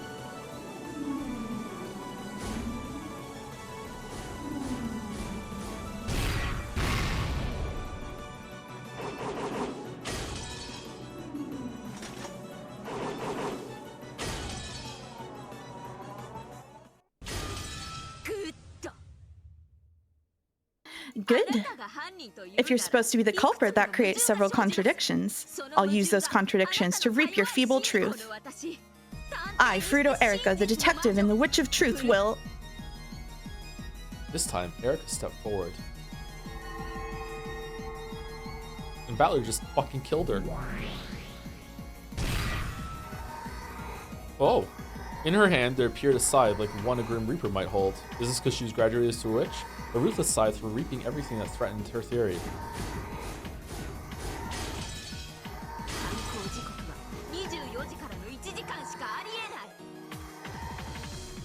It's only possible for the crimes to have taken place during the single hour after midnight. During that 1 hour, you were in the dining hall of the mansion. Therefore, it was impossible for you to commit the crimes.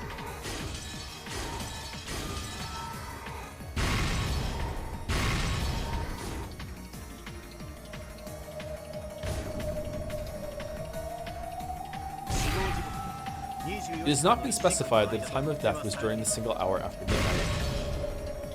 Therefore, it's possible that the crimes didn't occur between midnight and 1 a.m.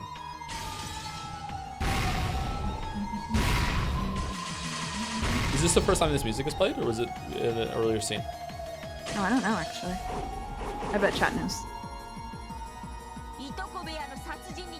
I'll speak exclusively about the murders in the cousin's room.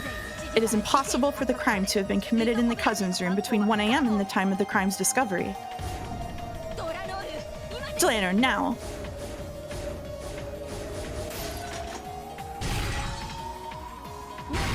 Nox's 8th. It is forbidden for the case to be resolved with clues that are not presented. If the crime actually was carried out in the cousin's room, clues must have been shown. Because clues were not given to the detective, Lady Erica, who was on the watch for any abnormalities inside that room until morning, such a crime is impossible.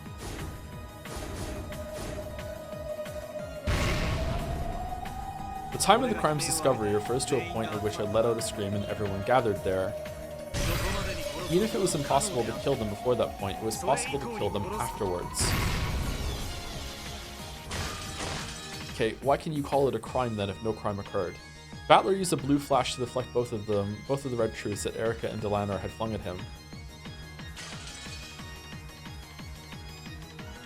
Erica's eyes went wide.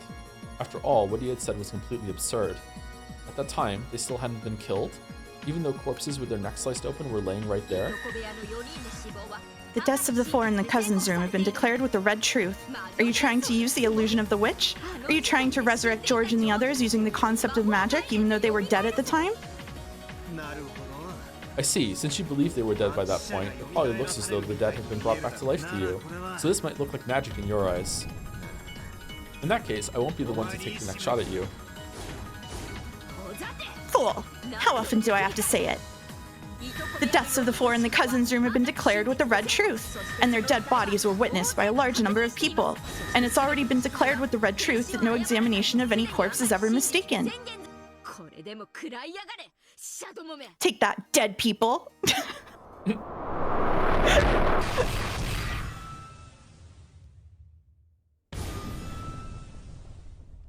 Oh shit. To what point in time did that red truth refer? Have you forgotten, miss? The fierce shower of red was blocked by a magical barrier set up by Renove, who suddenly appeared right in front of Battler. Now that Beato was gone, the demons shouldn't have been able to manifest themselves in the real world. However, he existed here, and calmly dealt with Erica's attack.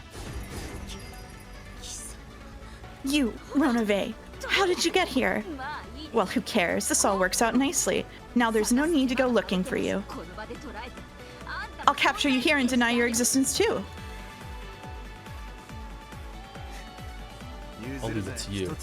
Teach her that you can't control everything with a single arrogant truth. Yes, Your Majesty. Ooh. Well then, allow me to be your opponent for a bit. What do you say, miss?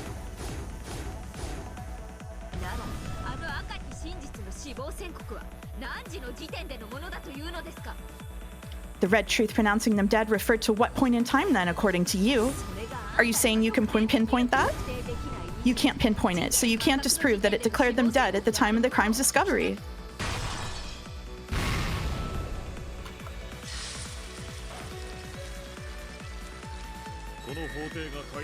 When this court was opened, Lady Lambda Delta made a proclamation. She said this was a midnight answer session. They were pronounced dead at midnight on the second day. In other words, Sumari, at the end of the game. That does not deny the possibility that the murder occurred after the morning of the second day, after the so-called discovery of the crime.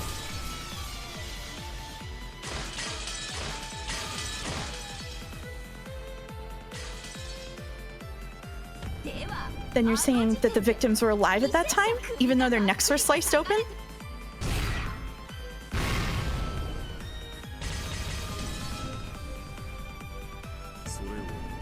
Did you see that yourself, Miss Detective? True, it has been said that no examination of any corpse is ever mistaken no matter who performs it, but it has never been said that there was a rule against describing something other than a corpse as a corpse. Erica swung her scythe recklessly, but Renove blocked everything with elegant gestures made with the shield on one of his hands. So at that point in time, no one was dead? There weren't even wounds on their necks? In that case, why did battlers scream? He just does that sometimes. Better watch your feet, little girl. Ushiromiya Kinzo is already dead at the starting time for all games. Huh? Pitch black hole opened beneath Erica's feet and swallowed her up. She could probably see through to the other side of the hole. It was the same thing you'd see if you looked down out of the skylight on the ceiling of this cathedral. Leah. Yes. Regalia could already be seen in midair inside the cathedral. Smothered mate? As Erica fell from the heavens, Regalia was right below her and caught her on the end of a divine spear that sparkled blue. Shouldn't you rethink your reasoning? Kinzo doesn't exist. Therefore, the way for the bodies to disappear in your theory breaks down. Correct. Unless someone other than Kinzo makes the corpses disappear, your theory fails. Damn it! This is nothing.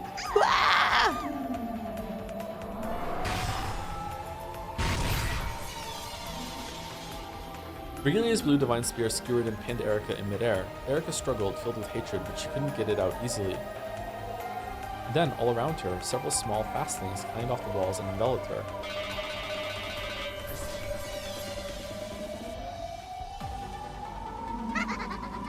Then 7 people manifested themselves at once. We are the 7 sisters of purgatory. Know this, foe of our master. You lowly paperweights. After George's death, his body was never moved. After Jessica's death, her body was never moved.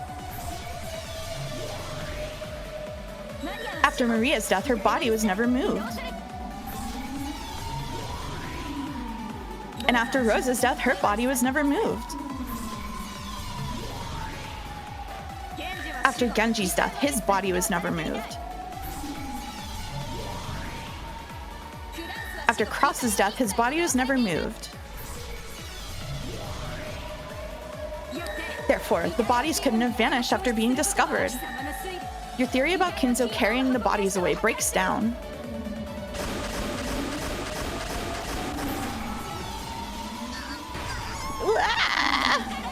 But so what? Even without Kinzo, I can explain how the corpses I, Fruto Erica, have to revise my theory? I do? The detective does?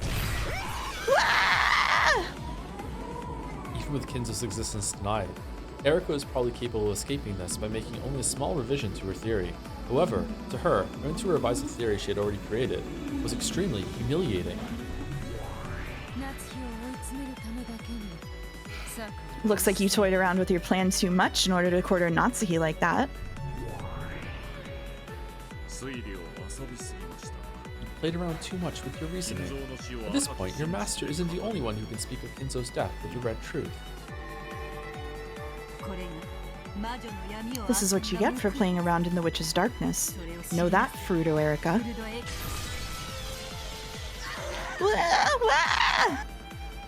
Of course, even Erica had doubted Kinzo's existence from the beginning.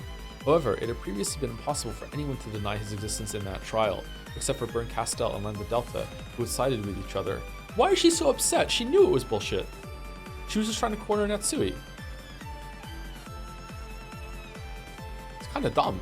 And because of the willful silence of those two, the truth about Kinzo had truly been unfixed. She's mad because she's losing. And yet, they think that Battler had become a witch, a sorcerer, and capable of using red without proof. However, she had her own Inquisitor of Heresy who would also use red without proof to counter. Lanor! Nux is second. It is forbidden for supernatural agencies to be employed as a detective technique. If you intend on showing that Kinzo has died with the red truth, I demand that you present evidence of a human truth supporting such a statement. Forgive me, damn geezer. Overcome it, Battler. Don't let my corpse stop you.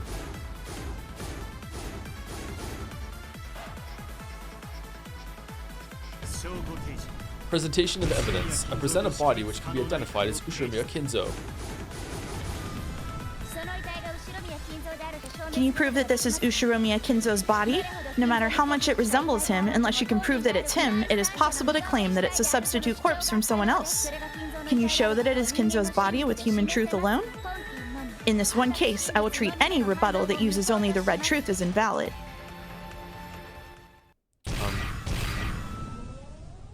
Okay. Ooh. Any counter with the red truth will be invalid? I guess that works. It may be true that the existence of third-party corpses has already been denied with the red. However, if saying that with the red is forbidden, Giggle, Battler has nowhere to run to. What about with the support of a red? That's right. In this close-off for Kenjima, there's no objective way to show that this corpse is grandfather's. And that itself suggests the possibility that this corpse is a body double. This unidentifiable body cannot serve as proof of Kinzo's death. I thought every single examination of a corpse was always objectively verifiable or something like that. Wasn't that said in red? Or no? I guess not? Okay. Checkmate. My theory is rock solid. Delanar had sealed off the red truth as a means of proving that Kinzo's corpse has been shown. Even with the power of witches, Battler couldn't argue back. How are you going to prove that the corpse is Kinzo's if the red truth is sealed? It's impossible. It can't be done. With red or blue, right?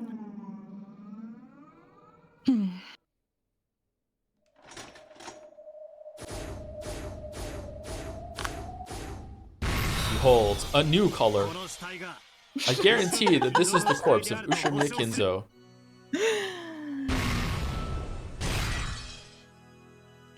Then, when Delanar met with Battler's golden flash, she was unable to fully block it with either her red longsword or her blue short sword, and she was blown backwards into empty space.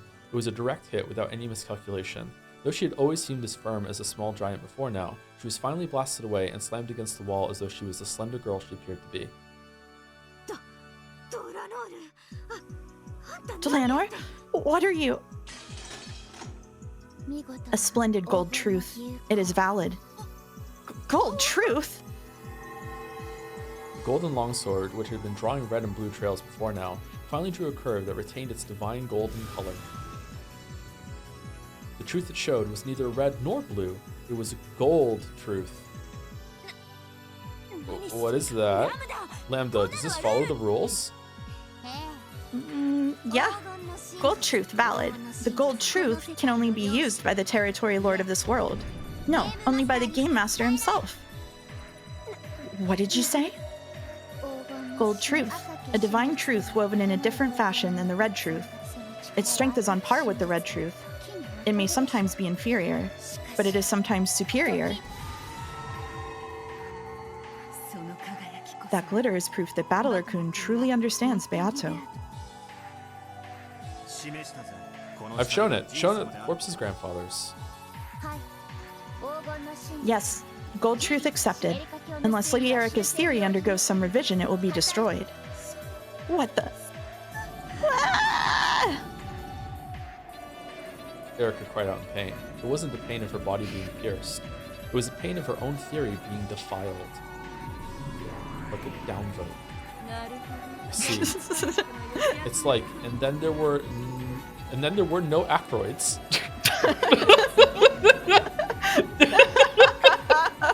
Not even Dan. Not even Dan. Just when this. Giggle, giggle. What a crazy mashup of great works. Battler, it would be excessively unrefined to say any more. Even without saying another word, you've fully made your truth about the corpse's disappearance understood. I see. That thing you're thinking of doesn't conflict with any of the red in this trial so far. Your truth based around the revenge of the man from 19 years ago had been completely understood and processed. I proclaim that your truth has now been established. What? What the? Why is that, Great Lady Lambda Delta? He still hasn't explained everything.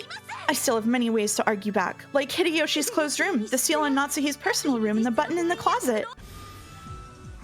Do you really still think you're capable of defeating Battler's argument? Only Erika, the one who was supposedly so intelligent, couldn't understand. She couldn't understand that Battler had already reached the real truth. Gold? Okay, so we're just making up rules now. Sure, whatever. The mystery's already dead anyway. Hope you guys are prepared for me to bring this up every stream from now on until Ryukishi declares in red that episode 5 is non-canon. If you disagree, then be sure to leave a message in Jad so I can refuse to read it and call you toxic. Like, unironically, yes? Yeah? Yeah? I don't think Koru likes me very much. She couldn't understand that Battler had already reached the real truth. Grandfather's absence has therefore been proven, and the dishonorable relationship between Aunt Natsui and Grandfather has been removed from consideration. Aunt Natsui is pure and faithful. What? I won't permit this vulgar tale you're all so fond of. Battler-kun. Furthermore, because doubts have been raised about the time of death for all who have died so far, the alibis for everyone besides Aunt Natsui are null and void. The argument that the crimes couldn't have been committed by anyone except Aunt Natsui no longer stands. The Lanar, who must have risen to her knees at some point, slowly stood up. The flash from the golden longsword was still buried deep into her chest. Though pain didn't show her expression, her awkward movements clearly showed how serious the damage she had taken was. Even though she herself knew that the match was long over by now, the Lanar didn't abandon her duty. However, in the cousin's room, you witnessed dead bodies which were impossible to misidentify. Are you trying to say that was a falsehood? Nox is 7th. It is forbidden for the detective to be the culprit. The detective is obligated to keep to an objective point of view. Your theory would mean you violated this obligation.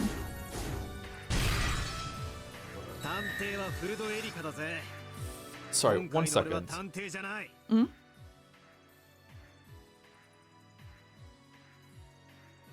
I don't even understand how the red is being used here. The red is being used to ask a question?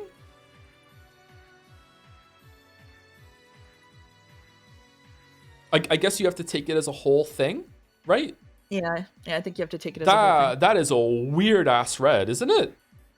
Mm-hmm. Okay.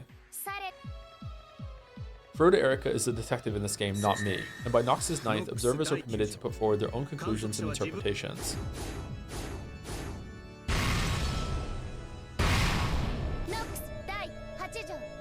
Nox is 8th. It is forbidden for the case to be resolved with clues that are not presented. Until now, you've been the detective. Was it ever shown that you were not the detective this time and you were an observer with a subjective viewpoint? Unless it was, you do not have the right to falsify your point of view. In this game, when I figured out the device of the Epitaph's riddle, I witnessed Grandfather. As has already been shown in red, Grandfather doesn't exist. It was impossible for me to witness him. Therefore, it has already been shown that my viewpoint wasn't objective. It is possible that it was just a sheet or something fluttering in the wind and rain which you mistook for Kinzo.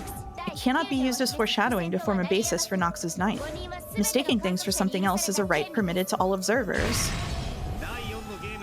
There's the red truth which we have to show during the 4th game. No person will mistake Ushimiya Kinzo by sight.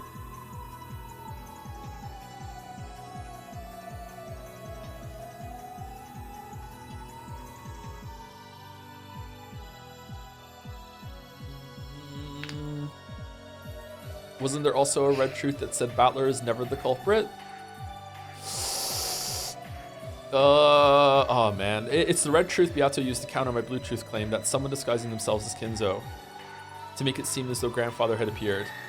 In other words, on this island, Samari, on this island, anything which might lead someone to visually mistake something for grandfather, including someone else pretending to be grandfather, cannot ever work. All of Aunt Natsui's schemes to make it seem grandfather existed were hidden in the relatives' blind spots. All of them clever tricks like he was here just a second ago, or he's in his study alone now. They never tried to make anyone mistake something they saw for grandfather himself, so there were no contradictions. No, oh, there wasn't a red truth to that? Okay, my bad, then I just misremember. If they had tried to dress one of the servants in grandfather's robe, it probably would have been seen through it in an instant. It has been guaranteed that none of the characters in this tale would mistake something for grandfather by sight. If someone claims to have seen grandfather despite that, it becomes a lie. Allowing lies to be contained within their observations is a right granted to everyone, except for just one person, and that person is the detective. Because of the right granted by Nox's Knight, everyone is allowed to mistake a sheet in the wind for something else and talk mistakenly about what they saw. However, mistaking it for grandfather in particular is not permitted in this game due to the red truth. You are not misremembering. There was, in this episode, a red truth, I think from Virgilia, that was Battler Kun isn't the culprit. Battler Kun didn't kill anyone. This can be said of all games, but it's ambiguous as to whether that counted for things that happened in the future. So you're not like imagining things. I mean, it literally says this can be counted for all games. So if something said in a previous game can account for this one is even more saying that it's for all games. Okay, all right. Yeah. I don't understand how a previous red truth can override Nox's rules. Like if Beatrice said in red, Nox's 8th doesn't apply for this game. Fuck you, it's gone. I guess so. Like that's kind of odd. Okay. It also doesn't account for him being an accomplice. It just means he didn't directly kill anyone. Okay. Yeah. So once you've claimed to seen Kinzo, it was no longer misrecognition, but intentional. In other words, this proves that the observer was not objective. Is what you were saying? In this case, unintentional misrecognition is not permitted by the rules of this game. However, it is possible to intentionally lie about seeing something you never saw. And that is an action not permitted to a detective who is obligated to maintain an impartial perspective. Forgive my crazy argument. It's all finished now. No, it's okay. Because men like you exist in this world, you will surely protect the fragile, but not that fragile, truth from any kind of pride. She finally said You will surely protect the real truth from the tyranny of any plausible truth. That might claim to exist as the sole truth and try to exterminate all fragile, but not that fragile, truths. Okay. So if Erica's perspective always has to be objective, that means when she's speaking to Burncastle at breakfast, that means Burncastle objectively exists, therefore magic does definitely exist. So, what does that mean? Battler's golden... See how it's just all falling apart? Battler's golden longsword drew a massive blue arc as though splitting the heavens. I'm glad I could fight with you. Therefore, more than anything else, my perspective in this particular game is based upon the 9th commandment, not the 7th. The fact that I claim to have seen grandfather is proof!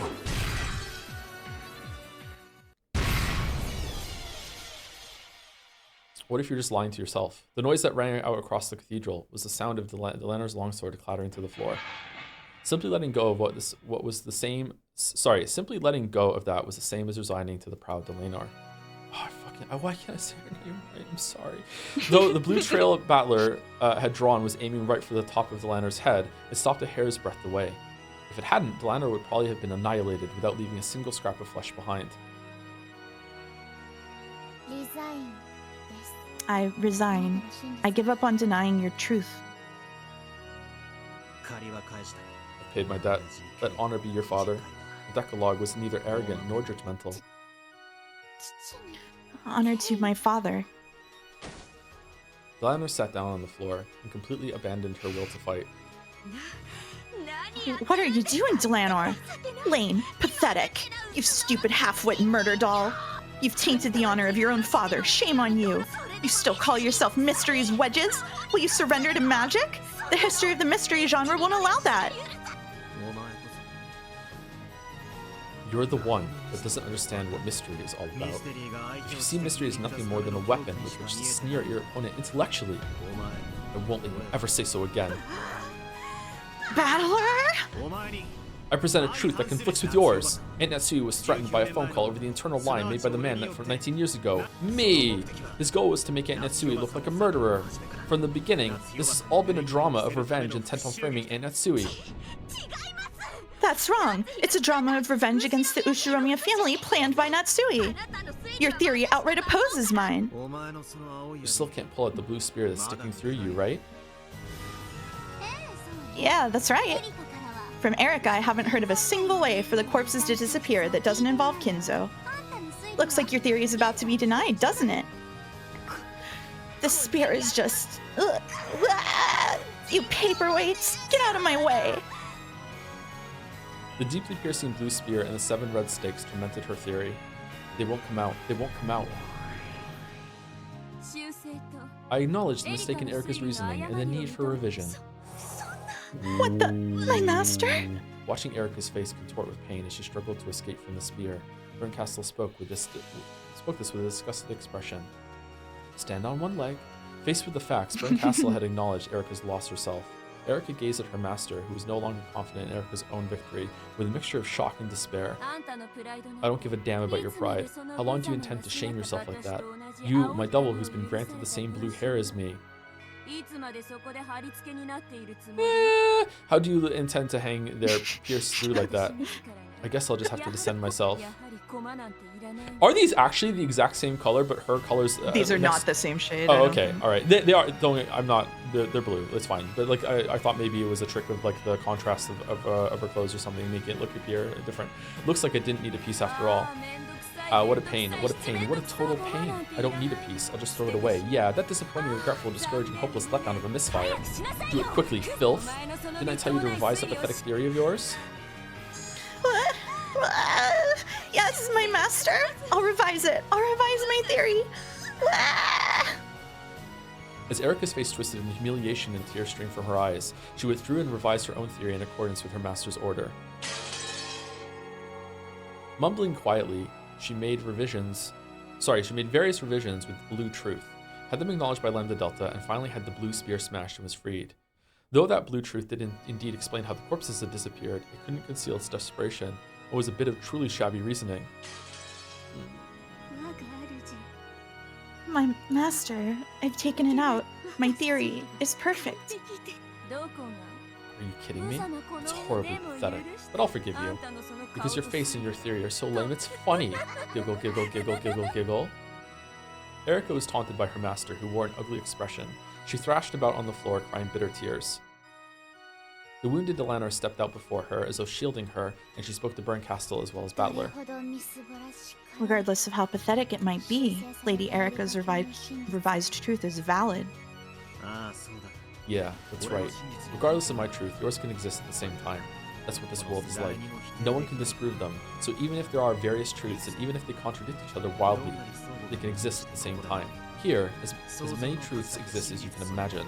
No one can just deny that all on their own. Yes, that is true. I won't let anyone deny Lady Erica's truth. Delanor. As long as I'm here, I will protect that truth. No matter how pathetic it is, I will not laugh at that truth. This is the subtle own. Yeah, no matter how pathetic it is. The words of Delanor, whom Erica had previously looked down upon, led Erica to once again thrash about on the floor, sobbing. And, because no unique truth exists, everything is covered in darkness. Therefore, while both my theory and Erica's theory are impossible to deny, neither is a unique truth. They are vague, and while neither can be denied, neither is certain. Because there has been no decision, the illusion of the witch still exists.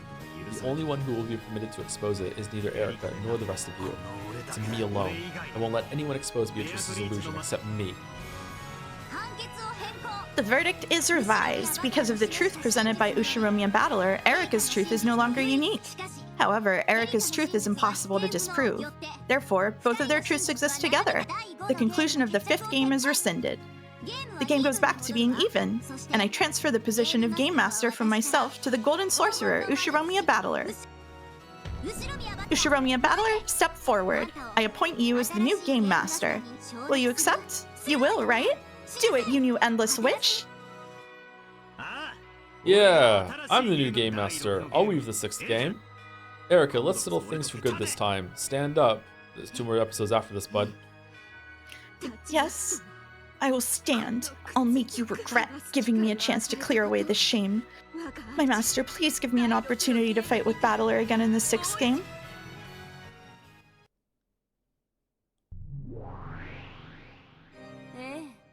Sure. Of course I'll give you a chance. Wow, incredible. She said, I'll give you a chance. Isn't this a miracle? From the Witch of Miracles, Bernkastel. Erica, you've miraculously managed to escape with your life. In the 6th game, Battler's game, expose the truth no matter what, unless you want to be tossed aside into the darkness of oblivion. Yes, my master. Dlanor. Of course. I will give it my all in the next game as well. I won't pretend to be a guest any longer. Together with Dlanor, I'll tear your game to bits. Sure. I'll invite you to my 6th game. Sorry, but that title of yours, Checkmate of the, isn't cutting it. It's your game. You can decide the name yourself. Just bring it on. I, Fruto Erica, am a detective before I am a witch. I acknowledge you as the new master of this game, and I issue a proclamation of war. I'll definitely expose it all. I'll kill you, Golden Sorcerer, Ushiromiya Battler. Yeah, come at me with all you've got. Frodo, Erica! Just watch, Beato. I'll take charge of your game, and in this next game, I'll prove that I completely understand all of your riddles.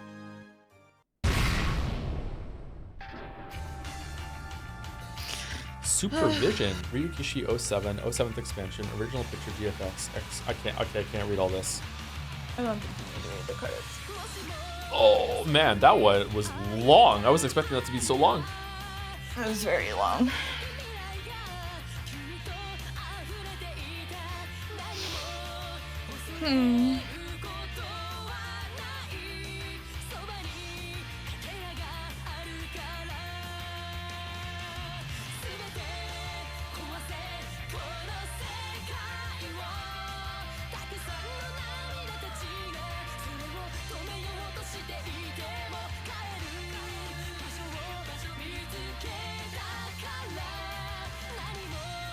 How you doing? I don't want to fight with chat. I'm tired of fighting with chat. Alright, don't fight with chat. It's okay. You don't need to. That's true. I think you're in an unenviable position where if you don't talk, people are gonna be like, but I wanted him to talk, I like just theorizing, I like getting his take on it. And then if you do talk, there's like a big explosion. So I think you're in an unwinnable situation here, personally. Okay, so like what amount of percentage of the audience would appreciate one or the other? I think there's probably a larger amount of people that would prefer to have thoughts, even if it's gonna be incendiary to some people, rather than just have silence. Yeah. And people are gonna read into the little things anyway. Okay, so I'm really surprised that Ryukishi managed to like subvert expectations at the very end by kind of doing what I wanted, which was that Battler, I wish Beatrice had been there, but Battler came out and dunked on the game and really dunked on Erica, dunked on Bernkastel, really had his turnabout moment where the big hyping came on, but yet it still did it in a way that made the mystery worse. And like to me at this point in time, I'm at probably the same position I was like 2 streams ago, I guess. I can't remember when I said it. I guess we're going to go into episode 6 and we're going to see if it's resolved there, because episode 6 is feeling like part 2 of episode 5 at this point now. Unless there is like a big like refactoring of everything that's gone on right now, with how the red truth is being used in ways that I don't think is fair or good, how I think it's actually, there's probably some conflicts now. I know Chad is going to fill up with, there are no conflicts. There's at least a couple conflicts, like dead nuts on. There's at least 1 or 2 at this point. The golden truth is, I don't even want to talk about the golden truth until we see it some more. My read on this, and again, unless there is some sort of justification, reversal, whatever coming, the mystery of Umineko is dead. The mystery side is dead. Maybe that's what it wants me to think of. I don't know. Hold on, let me get into the here so we don't go. The mystery's dead. I don't know if this is what was meant to happen. Like, it's like, this is the magic side and it's meant to make me feel like the mystery is dead, and it's going to come back later on for the conclusion. The mystery comes back and it's like, hey, we pulled the wool over your eyes. Some of these segments that you were meant to be the detective actually were more magical, and blah blah blah blah. You know, like, keep on with it, all that shit. But the mystery is dead, and it's really frustrating because I liked the mystery, but I'm still going to really enjoy Umineko. There's pretty much nothing that could happen at this point that can take away the highs of episode 1 through 4. Episode 1 is just amazing after the parlor scene. There's no way you can take away the maturity and like the actual like courage to show Rosa and Maria's interactions. There's lots of them like that in there. There's also like just for sheer entertainment, there's been a lot of hype moments that have been in it. There's been a couple in this episode too.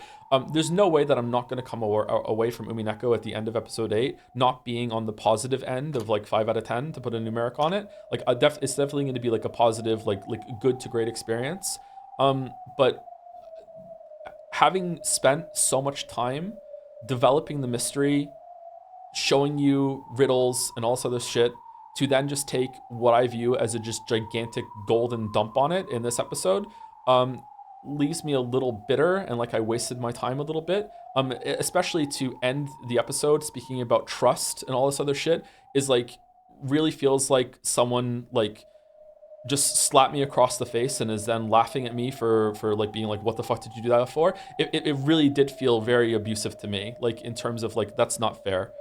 So I really think the mystery side is dead, and I also think that maybe the mystery side isn't even the point. Maybe like with all the meta stuff, we're going to go into the next couple episodes, and it's going to turn into like the mystery and the language that they're using in the mystery language was a way of communicating with Battler, and this is all like more mystery themed than actually a mystery. I don't know.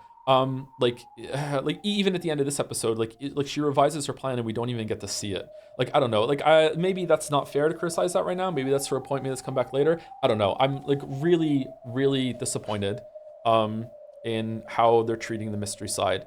And again, like Ryukishi has shown many times throughout this that oh, I don't really like this, where is this going? And then I have the exact reaction to it, and then there's this moment that turns and I'm like, oh shit, okay, it was planned, here's the reason.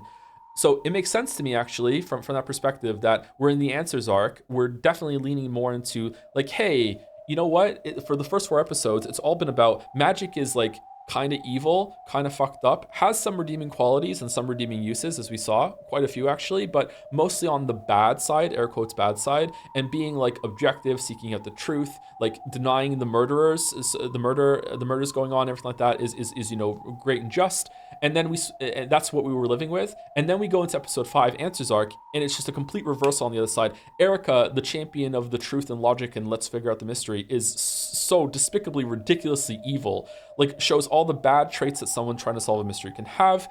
Whereas the magic side is like your refuge there, and you want the magic to come back. So it makes sense to me that, you know, the last 4 episodes might show, or the last 3 episodes, because I'm pretty sure like it's going to come together in episode 8 maybe. That's how I'm viewing how stories usually are constructed, but maybe not. It makes sense, but I was expecting to have more of an olive branch extended at the end of this, where it's like, hey, the mystery side still doesn't matter, it still actually matters, and it felt like it was building to that in the garden scene, and I'm like, okay, it's talking about Nox's rules, it's talking about like going back and solving it, it's basically begging you not to give up and love it, and then in the very next scene, it just does this. I just can't. Maybe I'm just too stupid. You can take that and run with it if you want, Umi fans. Maybe I'm too stupid. Maybe I'm too blind. I don't have love. I stopped thinking. Whatever the fuck you want to say. I cannot see a way that what just happened can be like reconciled and seen as okay as a mystery kind of thing without at some point Ryukishi coming out and saying, hey, that was all bullshit. Haha, got you. Now let's move on. Like on that level of like this didn't happen the way that it showed. Like this was an example of a magical deduction trial thing that we were just like showing like what would happen if they crashed into each other and the magic overpowered. So that's how I view right now. However, again, want to come back to this. I really like everything that goes on with Battler and Beatrice.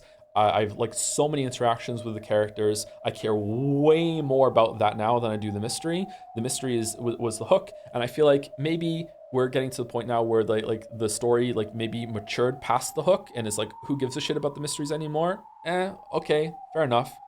Maybe the mysteries in 1 through 4 are like proper. You can go back and solve them and everything. I don't know. I don't know how much it's gonna relate back, but so far, episode 5, like, man, the mystery's dead. It's just dead. Someone asked for my opinion. Go for it, Mouse. If you can say it without spoilers, or if you want to say it with spoilers, I can go away for a couple minutes if you want. No, I don't think chat wants spoilers either. I think that okay, how do I put this? So you've said a couple of times that you think that whatever is going on here goes on for way too long. I agree. I do think that episodes 5 and 6 have like a good narrative arc in the end.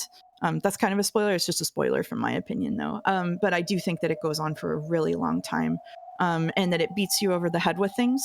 If you don't agree with it, it just feels like it feels what you're feeling now. It's just more and more disrespectful as you go on. I think that telling you to have trust and without love it can't be seen over and over, like basically directly to the reader, is a cheap shot, and kind of a screen for saying, if you're not the right kind of reader for this, you're going to be punished. I think that you have been really engaged with the mystery throughout and a really attentive reader, and it's completely unfair for people to be railing on you about this stuff because, in a sense, like, you are really engaged with the mystery, and that's almost the problem. Like, you made a lot of calls really early on that were really smart. And I think that episode 5, kind of the more engaged you are with the mystery, the more it punishes you, which drove like a pretty similar reaction to what you're having among Japanese readers originally. The fans of Umineko who have stuck around long enough to be doing this are the ones who liked it. Yeah. So when Answers Art came out in Japan, people had a really similar reaction to what you're having now. And this is one of the reasons that it wasn't as popular as Higurashi, because the readers really didn't like it.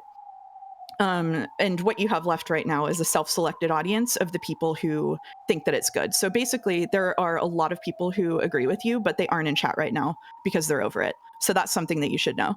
Like, whenever all of these people are railing against you, these are the people who are left like 20 years later or whatever, who are still really into it, and the ones who weren't pieced out.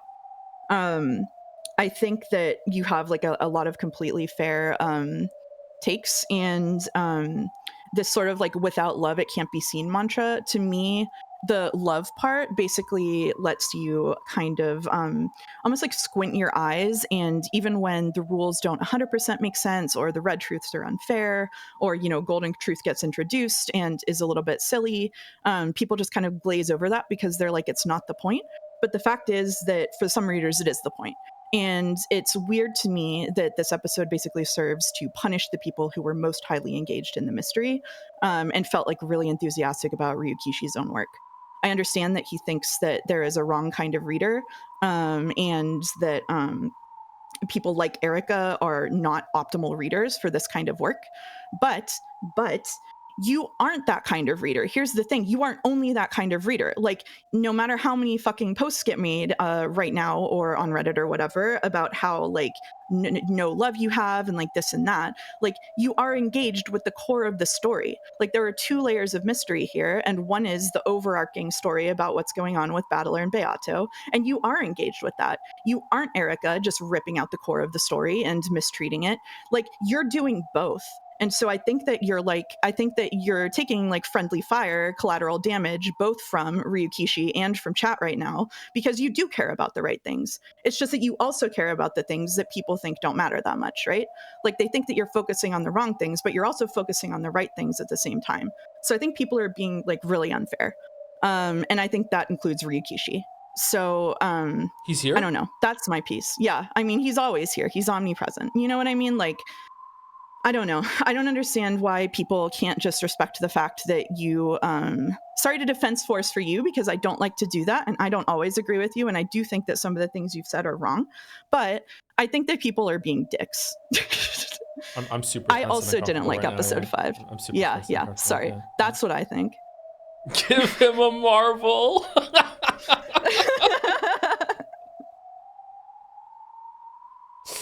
criticism is love. Chad is right. Like, that's the thing. The reason that you're engaging with it so thoroughly is because you care about it. Like, don't people want like you to care about what's going on? It's crazy. Like, I don't know. I mean, I think that you have a lot of good points, and I like episode 6. That's what I think. I hope I like episode 6. I do still really care about the overarching thing that's going on with the family, but especially Battler and Beato. I actually feel kind of sad that like Battler understands and jumped ahead. I guess if I went back through the story like he did with that montage, maybe I would be there with him, but I'm not going to do that because it's like crazy long. But yeah.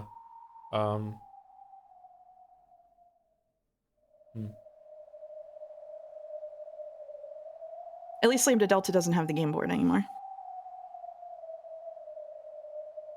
True. And now I will take slow mode off Umifolden. Ooh, they were in slow mode? They were in slow mode. The rare punishment.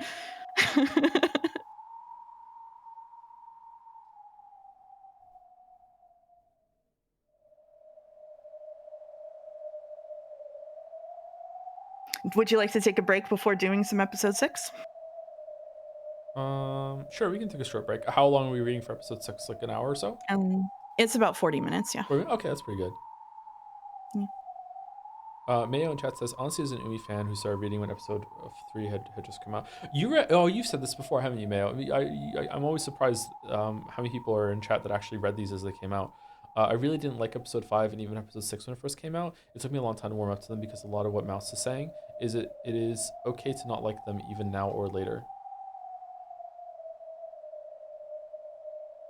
Is there someone who like is politely strongly disagreeing that I could read out for like another perspective? Probably Jelly. One question, if it's all right. When you say the mystery is dead, what do you mean by that? I don't know if I can go on to that without going like on like another 50-minute talk. I feel like as someone who has been heavily invested in the mystery, I still have plenty of reason to stay invested in it. Maybe not following the mechanics well enough. I mean, to me, this seems to me like what I said about basically like squinting so it's a little bit blurry so that you're willing to give it like more leeway. You know what I mean? Like, Yeah. If like some people are still invested in the mystery because they're willing to give more leeway to the definitions of things, and like it doesn't bother them that the red truth is kind of malleable and being used in different ways and being redefined as it goes on. Like, but like I don't think people like. There are no choices being made here about how to read. Like, Joe is just literally saying the things that he feels. Like, I don't know what to tell you. Sorry to speak for you, but like, there are different kinds of readers. We know there are different kinds of readers, Umi Fullers.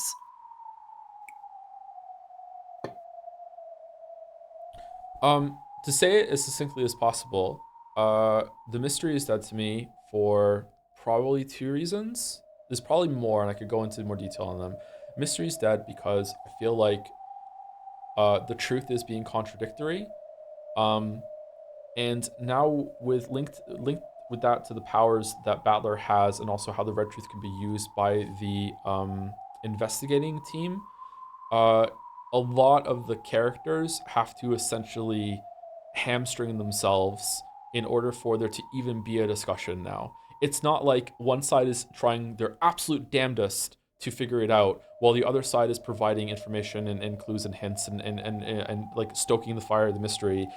Now the investigative side has to just be purposefully being as brain dead as possible in order for there even to be a conversation now, because the investigative side has the power to just sit there and say, is this true? No, it's not. Okay, let me move on. Oh, is this true? Oh, guess not. Let me move on. Oh, excuse me, witch that's in the sky that's controlling the investigation. Can you confirm this if you can? Oh yeah, I can. Here you go. Now, some people in chat are saying that no, all those times there's enough proof and like there's setup and that allows the red truth to be used. There's been at least 3 times, just off my head, it's probably way more. There's 3 times that that has not been the case. And the investigative side can just decide what is true and just say it, and if it is true, then it gets to be locked in as a red. Or like the circular reasoning that we saw when it came to the receipt being put into the door with Kinzo in the study scene. That scene was not duct tape; it was just a receipt. So therefore, a lot of things that could be like applied to that and it could dispute it should have been available and fair game. But because they were able to say it in red, it was locked in as truth, and they couldn't do it.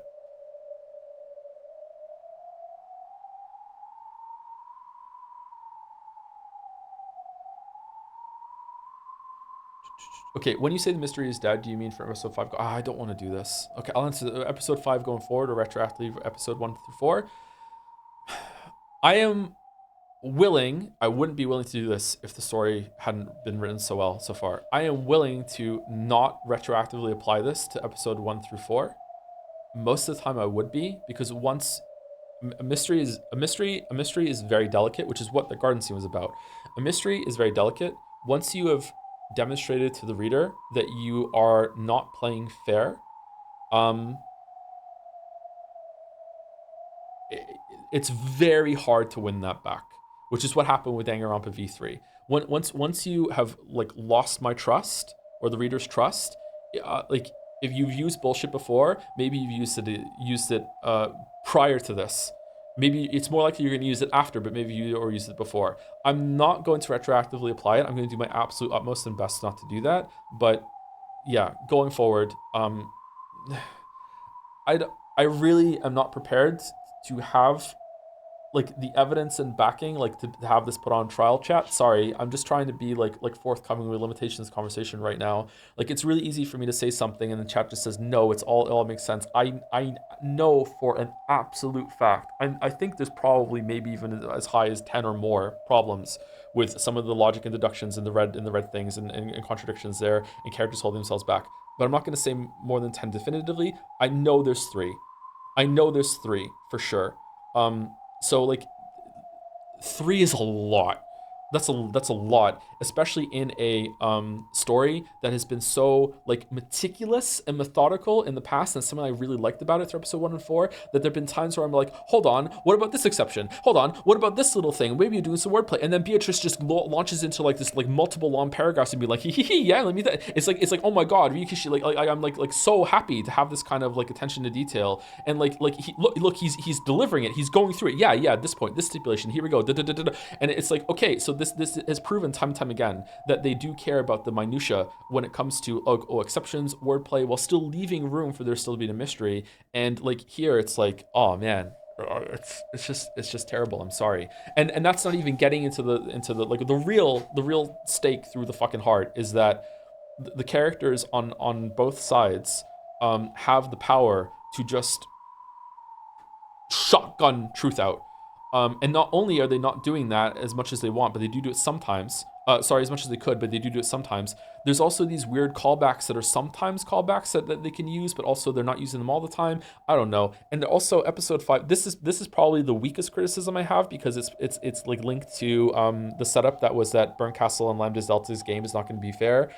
Some of the shit that they did with the Red Truth in this game was like Virgilia showing up and doing the corpse thing, like stuff like that.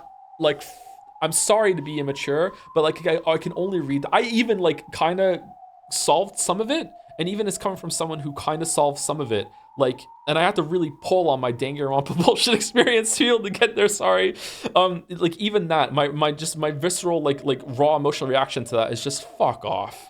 Like really. Like, we're better than this, Umineko. But again, that is the absolute weakest criticism I have for episode 5, because it was set up with Lambda Delta and Burn Castle like taking control of the game board and them doing fucked up things with the pieces, right?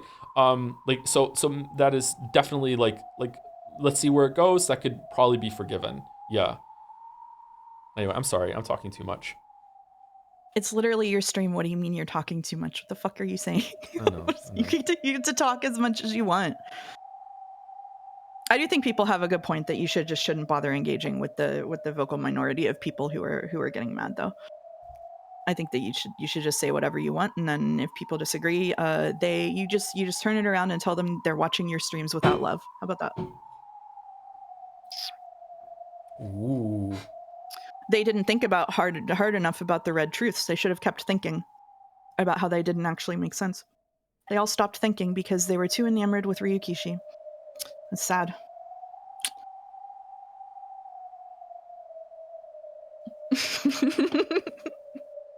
They're really being Erica's about it. I want to be really mean to chat right now.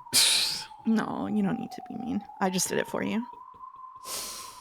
Oh, there's a comment in chat right now. I want to be so mean. No, I'm good. I'm good. I'm so cool. I was lying. I was lying. I was lying. I was lying. I don't want to be mean. I don't want to be mean. Yeah, somebody extremely based in Umiden says, if people are mad at you for not liking a thing, just don't fucking pay attention to them. And I think they're right.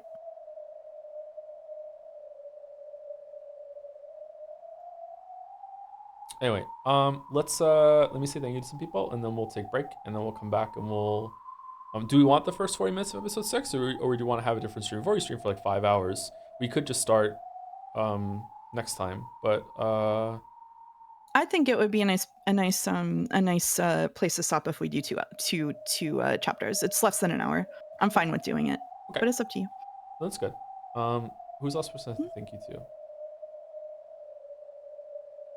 Oh man, okay. It's been 2 hours. Okay, my bad, sorry. All right, thank you Artem V for the resub. Thank you Kieran Soul for the resub too. Thank you Mediocrities86 for the resub. I'm gonna be here for a little while, man, so if you want to extend a break or you want to get a like kettle on for tea or anything like that, you can bounce out real quick if you want. But okay. If you want to stay, it's okay. Thank you. Do you want me to mute the microphone? If you do, you can let me know, okay? Okay. No, I'm just gonna stay. It's all okay. Right. Thank you Mediocrities86 for the resub. 6 months of jokes about appliances and your name. Good times. Tom, you're doing well. Keep going forward, my dude. Thank you very much, Mediocrities. Speaking of appliances, I need to go put the laundry in the dryer during this break. Shit, I forgot to do that. That's important because it's my bedding. I can't sleep after this if I don't put it in the dryer. Thank you, Dev152 for resub. Earth B as well. I write these words in steel. For anything not set in metal cannot be trusted. Oh, there's steel truth now. Okay, all right. Fucking, we're gonna have one for every Pokemon soon. Thank you. Thank you, Huli Gordeau, for the bits. In a couple of months, Joe's streams will devolve far enough that they'll just become like those TikTok NPC videos where we just pay coins to make him say stuff like Sumari, useless, ayaya, on loop over and over. Crazy how some people actually spend money to hear that, right? Yeah, meta, very nice. I would make a killing on Fiverr, huh? Thank you, Kane Will Rise, for the new sub. Thank you, Kane Will Rise. Thank you, Zero Nanashi 1 for the resub. We're so back, he loves it. I am behind 2 streams.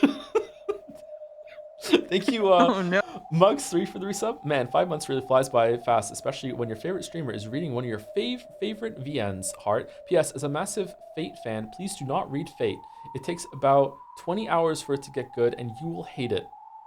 20 hours. How long is Fate's Stay Night? Is it longer than Umineko? Or is it still going? Is it done? 60 a bit. Oh, is it over? Or are there a lot of spin-offs and shit? I guess so, maybe. Thank you, Alizan IRL for the resub. It's over, we're so back. It's over, we're so back. It's over, we're so back. Thank you, Wolflink resub as well. Keep up the good work. Thanks. Thank you, the Chum Bussy for the resub. First Umineko stream. I don't know why I expected this one wouldn't have lollies. Yeah, I know. Weirdly, Mal showed me some of the different art of them, and I think, correct me if I'm wrong, this is definitely true for Burncastle at least. But this version of the art is the one where they look the most like lollies, which is odd. Yeah. Of the Burncastle ones, the one from the Pachinko sprites that everyone hates the most, those look the best actually. So like, weird. Thank you, Sandra Rain, for the bits. I hereby surrender. Despite all my pride, the gulf between Koro and I is simply too great. He is just too funny. Koro has fought against me valiantly, and to respect his tenacity, I shall admit defeat. I am simply unworthy of being his rival. Thank you for an excellent battle up to this point, Koro. By all means, please continue your reign. I shall fade away into chat as just another nobody, but please never forget me, your rival. Also, Hydro, I guess. Thank you, Sandra Rain. Pitter patter. Thank you, Pals, for the bits. You know what VN doesn't fall apart at the end, chat? Oh, shit. Thank you, Henry, for the bits. The real mystery was friends we made along the way. Kinda true. Goated Outlook. Thank you, It's Jesus, for the bits. This was the most refreshing conversation ever. I feel so vindicated. 10 minutes ago. Okay, I'm not really sure what's that's about, but probably toward the end of it. Glad you enjoyed the conversation. Glad you got something out of it. Thank you, Accordion, for the bits. 500 bits. Hey, Joe, off the Fate bit for a bit to say, I read 1-4 with you as the streams went and finished up the rest when you went on break. I really loved episode 5 and can say it is my absolute favorite. At the time, I found the episode to attempt to construct why certain elements must be presented to create a good mystery, and I really enjoyed the presentation since I found it really novel. Very interesting to hear your interpretation. Okay, good. We got someone that disagrees that that I could read out loud. That doesn't spawn into a conversation like that. All right, thank you for that, Emma Cordian. Can I give you your bits back for that? Because you just did me a service there. Thank you. Thank you, Kaylee Gal, for the bits as well. Thank you for engaging with Umineko Joe, despite not liking episode 5 as much as I did. But like Mouse said, I'm glad you have engaged with it with love as much as you have. I hope your opinion of the answer arcs improve in the other episodes, and if not, it is what it is. Also, thank you, Mouse, for your speech earlier. It was really nice.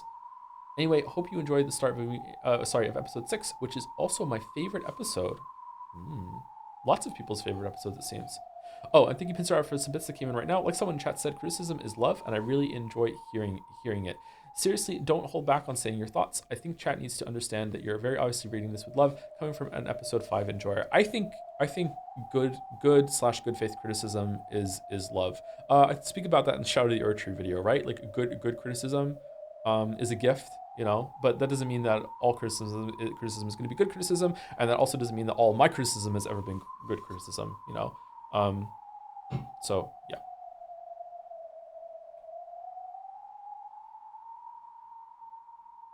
What the fuck is a nerd tree? That's true. Will you play Metal Gear Rising as part of Metal Gear Marathon? Wow, just out of nowhere. We already did that one. It's on YouTube if you want to go watch me play it. I wasn't very good at it, so be warned.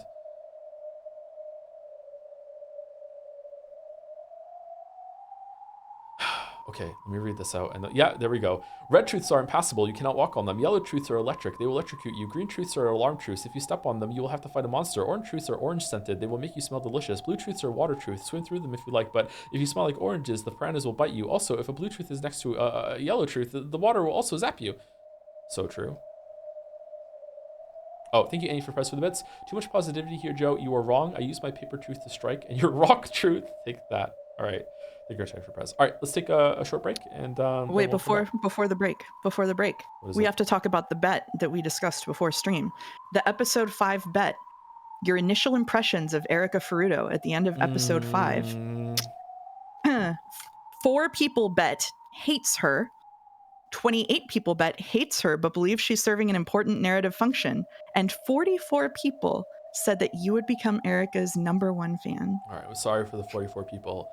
All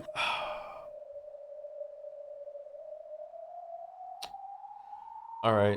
Well, I'm really sorry to those 4 people. I wish I could give you a good payout, but if my view of the read of the story is that Erica is actually important to the narrative, I hate her, but she is undeniably important, and it would actually be insulting to say otherwise to the author.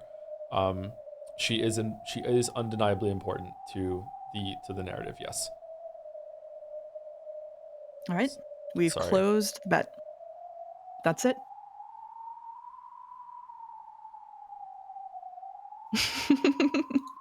Thank you. Now we can go.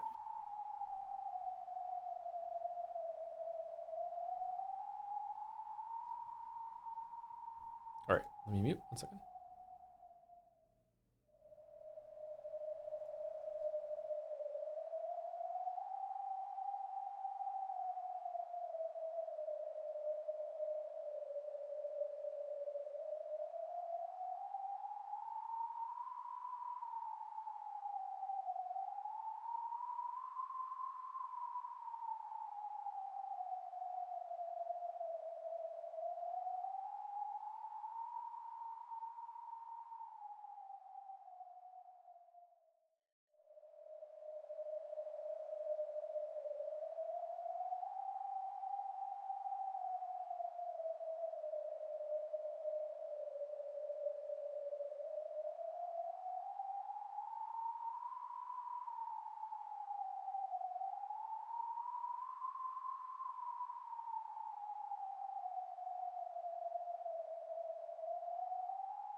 Okay, should be back.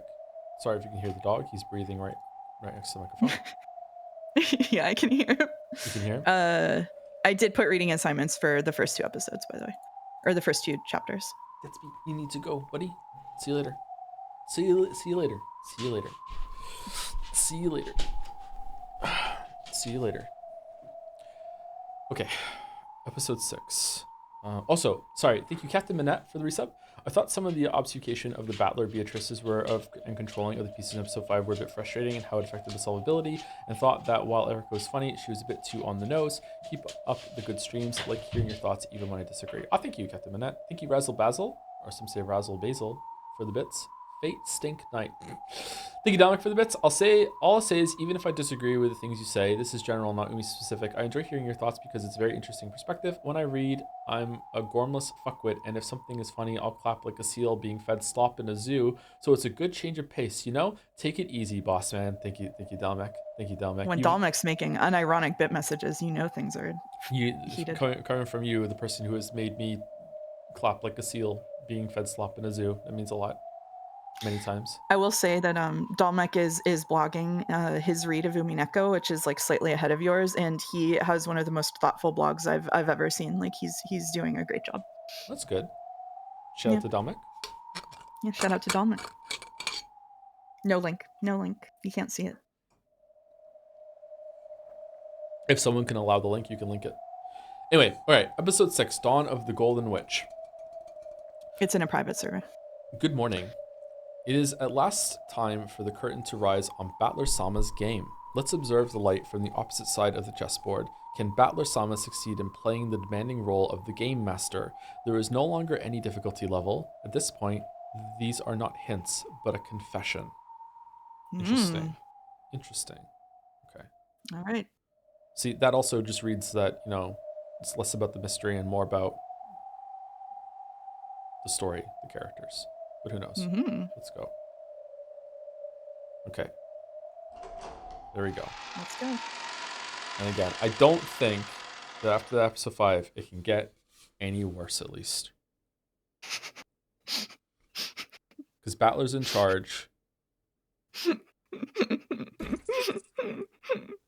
Erica will be banished to this really bad role. Burncastle's mad at her. It can't get any worse.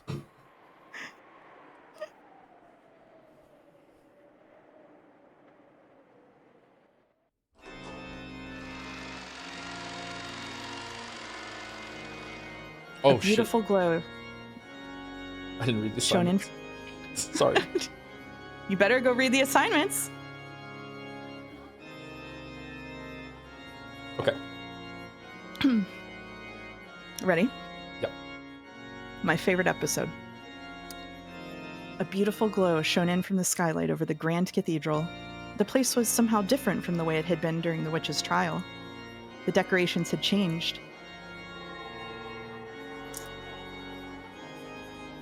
The several pleasantly sparkling white ribbons that adorned it were thin like razors, but they trailed beautifully in the air. Flowers were arranged all over in a way that would make any place look cheerful. It was like how a single drop of impure water can spoil an entire cask of wine.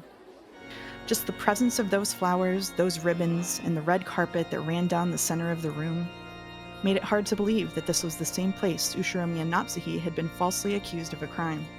Wow, direct continuity. Huh. It had truly become a wedding chapel.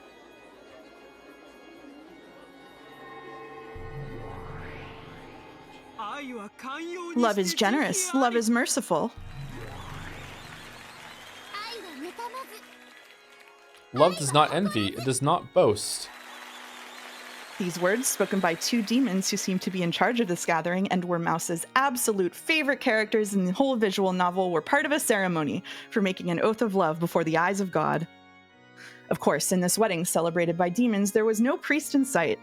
Instead, there stood the witch who controls miracles.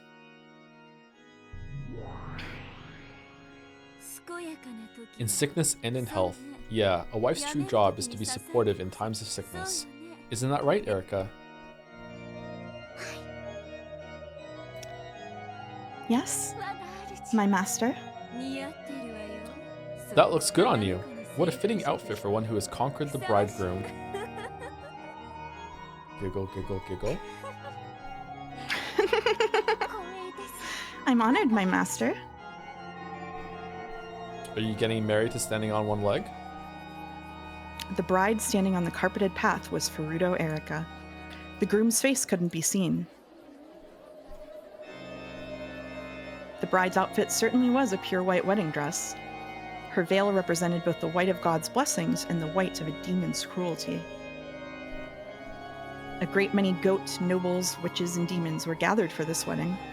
If only their heads hadn't been those of goats, it would probably have seemed a very refined crowd worthy of this great cathedral. I'd expect no less of you, Byrne. The stuff you manage to think up is always so twisted. A wife supporting her ailing husband. Isn't that a lovely story? It suits you well, Erika. And congratulations to you too, Mr. Groom. Whoa, Big Burncastle. Yeah, at that point, Big Burncastle stared straight into the groom's eyes. The groom didn't answer. His eyes were gray. His lips would mutter something from time to time, but no one could tell if the words meant anything. Hey, are you listening?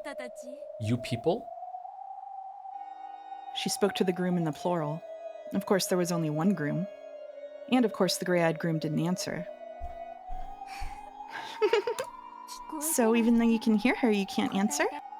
Don't worry, okay? Battler-san?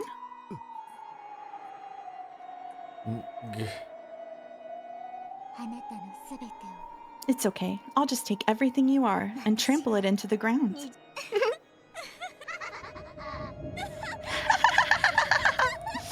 The Witch of Miracles sneered with an evil smile that even a demon would shudder to look at.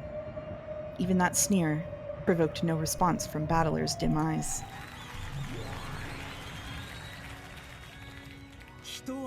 People live for the sake of love. Therefore, today, you have fulfilled the purpose of your lives. Oh, how great is the power to live, the power of love. I pray that the brightness of this day blesses these two for all time. Just give it a rest already, you demons. What comes next? The couple will now make an oath of eternal love. After that, they will exchange rings. On Battler's hand was a ring bearing the seal of the one-winged eagle, proof that he was the territory lord of this world. And on Erika's finger was a diamond ring that could not be shattered by any miracle. Diamonds signify an eternal bond. However, in Greek, the word diamond simply means unbreakable. Erika wasn't vowing to love Battler forever. She just wanted to rule over him as her eternal property. This wedding was being performed for the sole purpose of defiling Battler. Don't worry, I won't love you forever. After all, the point of this ceremony is to make you submit to me. Your heart will be shut inside an inescapable closed room forever, where I, Furuto Erika, the detective and the Witch of Truth, will command it. Your position as territory lord and your ring will become mine. Can't get. What was that? Can't get out. I fucking respect the double down. I fucking respect the hell out of it.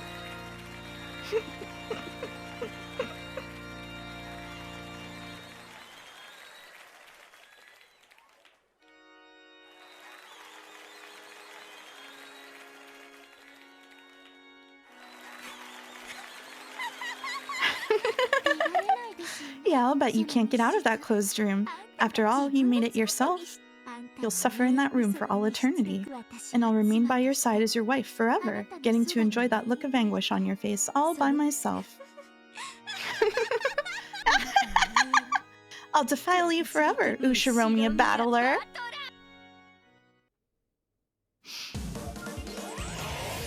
"48 hours earlier. Man, I'm Game Master now. I can do whatever I want. What am I gonna do? Some research I could do would be to make a closed room that not even I could solve, and then put myself in it. Oh, whoops.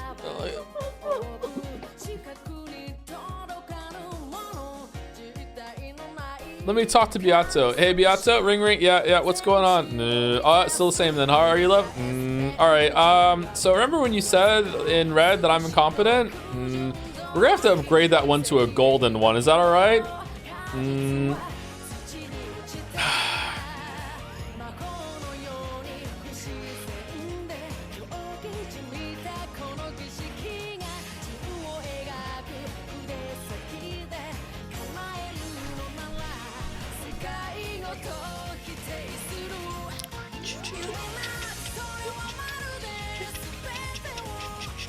It's not as bad. The first one's way better though. Yeah, that's true.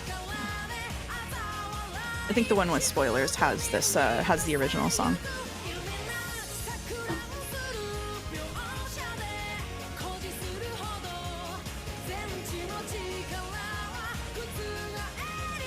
Do you want to take narration on the last section, even though I assigned it to myself? Sure. It's up to you. Okay.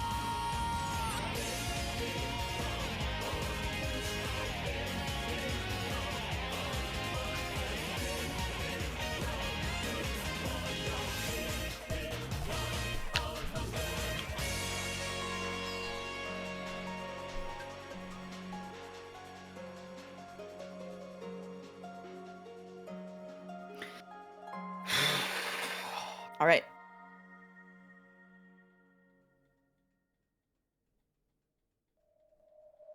The Witch of Theater going. All that could be heard was the sound of the wind. A sound of misfortune brings sadness and unease to all who heard it. Is this chapter 2 or is it the end of chapter 1 still? This is chapter 2. Okay. Slowly, I came back to my senses. I finally regained consciousness on top of a bed with a firm mattress. Where was this again?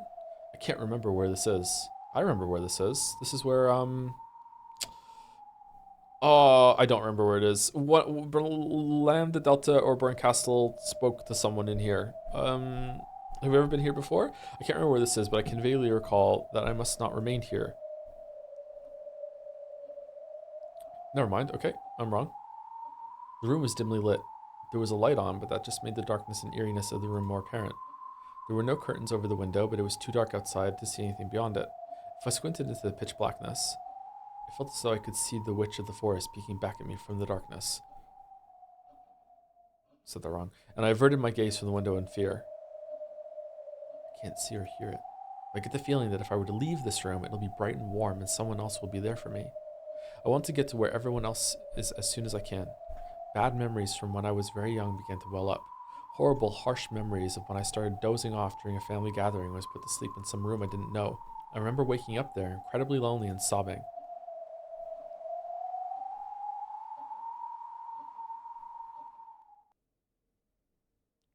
I must not remain in this room. I just want to get out of here quickly. Once that thought crossed my mind, I didn't want to stay in the room a second longer than I had to. I'm scared. It's creepy. Where is everyone? I want to get out of here right now. I opened the door, trying to leave the room. A pleasant glow snuck in through the crack of the door. As I thought, the corridor was filled with a comforting light. I couldn't actually hear them, but I could sense that far away, people were enjoying themselves.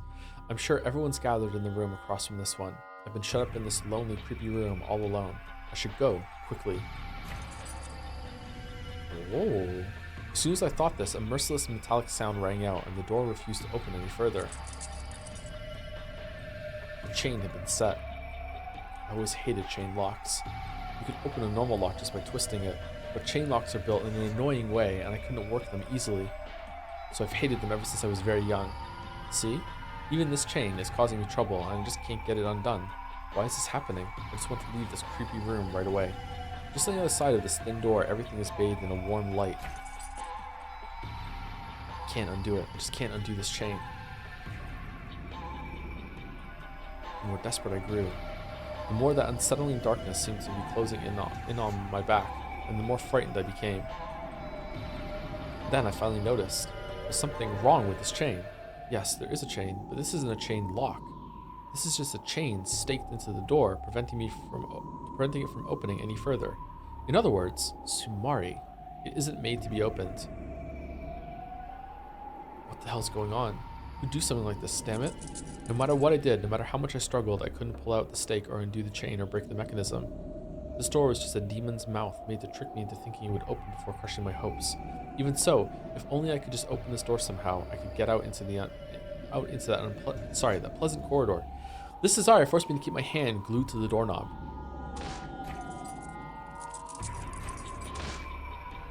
But it was useless. This battler stuck in the room, but both the chain and the stake were firm, and no matter how much I clattered them about, there was no chance of the door opening any further.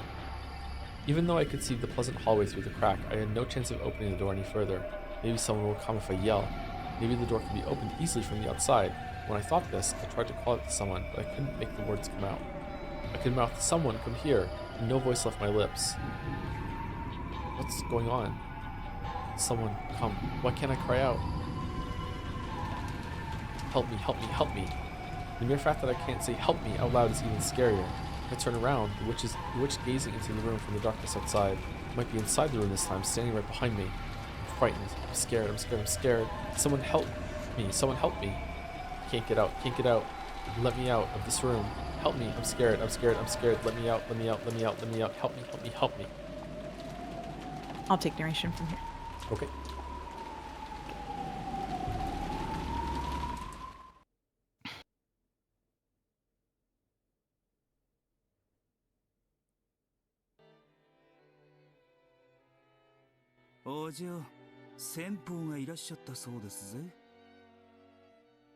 Sounds like they've That's arrived, lady. Eh? Huh? Oh. Amakusa ran his finger down my cheek. In an instant, I awoke from the doze I'd just been in. I glared at Amakusa for waking me up in such a creepy way, but he just pretended not to notice. She's back! Where is this? It feels like a parlor in some dignified person's house. But I have no memory of this place at all. Where is this? And why am I... You still half asleep, lady? ごめん Yeah, sorry. Where are we? Huh? Apparently, he hadn't expected me to forget something like that just because I wasn't fully awake yet. For once, I agreed with him. Why am I in some parlor that I don't recognize? The sound of the footsteps from the they Amakusa had mentioned had come right up to the opposite side of the door. I could hear conversing voices. Is that a woman? Judging by the coffee and snacks laid in front of me, I was the guest here. In that case, I'd better remember why I came here, or at least who it was I came to visit. Who am I? Ushiromiya Angie. Who's the man standing behind me? Amakusa Juza, the man who used to be my guard long ago. He's now the bodyguard Okanogi assigned to me. In that case, is this after Aunt Eva's death, when I've thrown off my pursuers on that journey to find out what happened 12 years ago? Is that how it went? Do I really have a memory like this?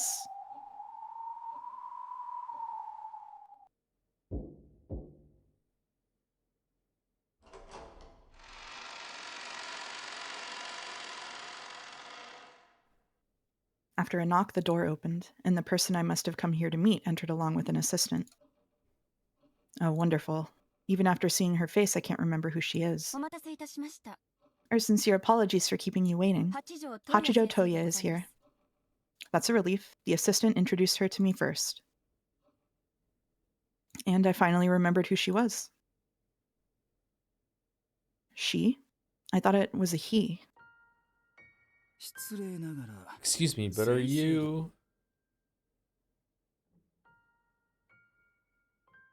ええ That's right. 私が I'm 八条 Hachijo Toya.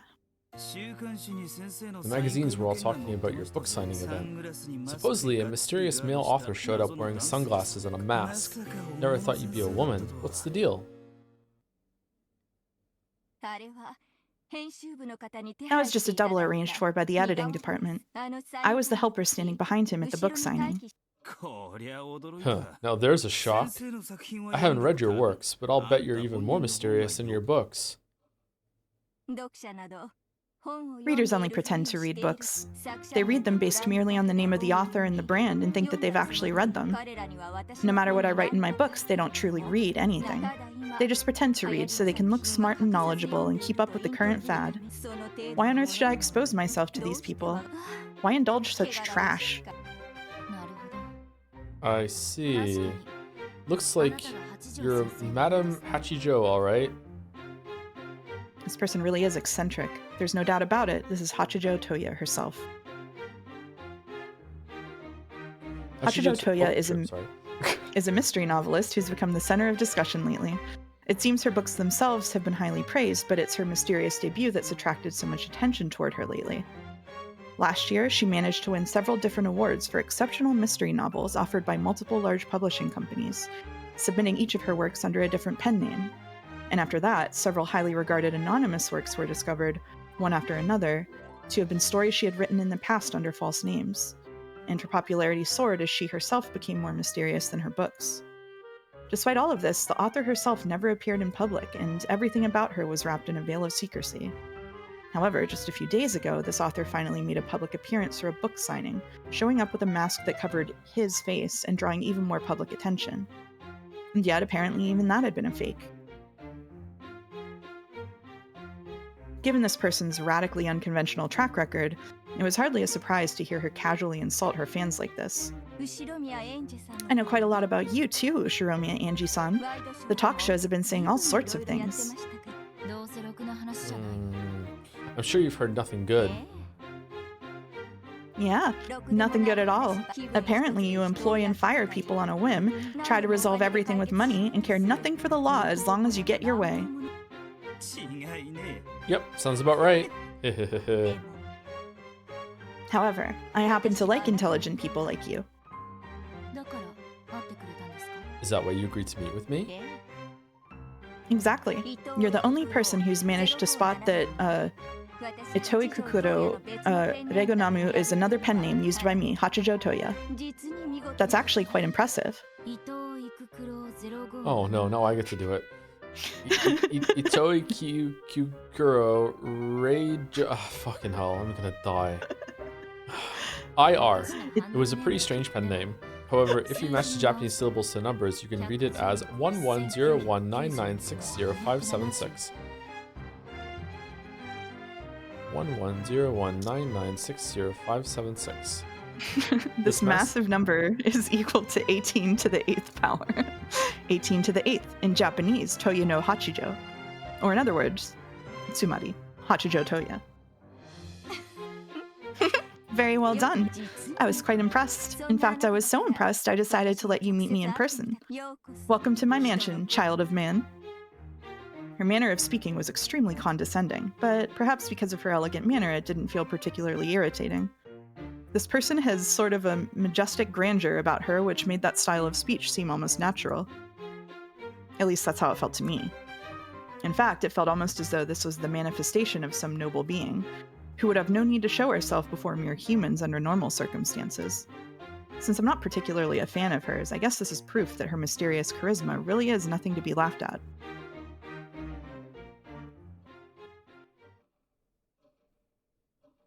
However, I didn't come here to talk to Hachijo Toya, the mystery novelist. I'm interested in Itoi Kukuro Regonamu, the mysterious web author who only released her works over the internet. What's with the numbers? A nice job there. It was just laying out the numbers that were in her name. Okay. Around the Japanese parts of the internet, Itoi Kukuro is an extremely famous witch hunter. However, she isn't a big opinion leader like Professor Otsuki. She's one of those message bottle forgers who are always the center of vigorous debate. Message bottle forgers are, as the name suggests, people who forge and post the contents of what purport to be mysterious message bottles, detailing the events of the Rikenjima incident. They claim to have discovered a new message bottle, and post either a very similar counterfeit story or a new theory with their own interpretation of the truth, all of which are supposedly written by Ushiromiya Maria. In so doing, they openly take on the name Ushiromiya Maria, writing up new bizarre tales as if they'd been present themselves and knew the truth. Episode 5 is just fan fiction of one of the bottles! Yes! I'm back in. I'm so in. Sorry, go ahead. They then send. Why do you think I wanted to read up to this chapter today, buddy?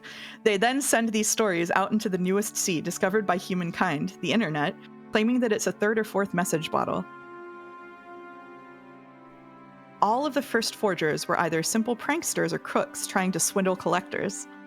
Eventually, though, people who claimed to have solved the riddles of the message bottle tales and reached to the truth started to appear, and they started creating original works of their own, third and fourth message bottles from Ushiromiya Maria, as though they had moved over to the riddle teller's side. These people rewrote the tale of the witch with whatever interpretations they wanted, and every once in a while, parts of their theories would gain big followings on the net. Some of these creations grew to be so widely trusted that they were believed to contain some grain of truth. The more rigid witch hunters openly despised these people, calling them forgers, counterfeiters, or just witches. Though they claimed to have reached the truth, they refused to tell anyone and created fake message bottles as though testing everyone else. It was no surprise that more straight-laced witch hunters were seriously annoyed by these forgers. However, among those who simply liked to entertain themselves with the occult fantasy of Rikkenjima, an extremely small number accepted these creations as literary works, glad of these additions to the mysterious tale. Itoi Kukudo was the most highly regarded of these forgers. End of the Golden Witch. End of the Golden Witch. I've read that one. That's one hell of a hobby you've got there, killing off other people's families however you like. Did you come all the way here just to say that? I think not, final descendant of the Ushiromiya family. In her latest forgery, End, she killed off 7 members of my family, at least during the actual story. No, if you count Alliance and Banquet, the other forgeries she's made before now, then she's killed off most of my family in horrible ways, over and over again. Of course I want to complain.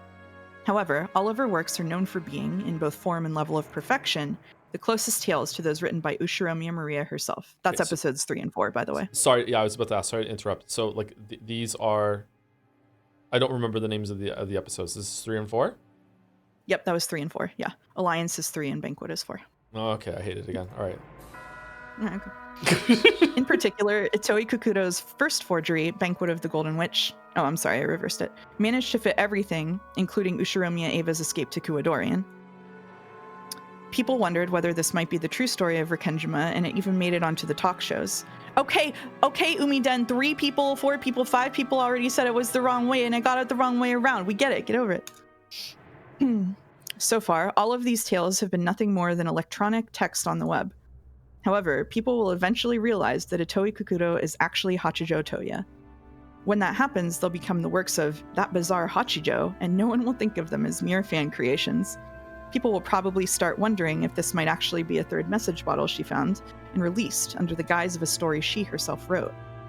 When that happens, these stories will probably seem even more bizarre and credible.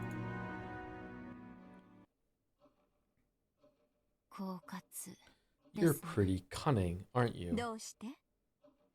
Why do you say that? You're doing this to make your forgeries seem more mysterious and more credible. And what do you mean by credible? Once you've gained credibility, your forgeries will rise to the level of truth.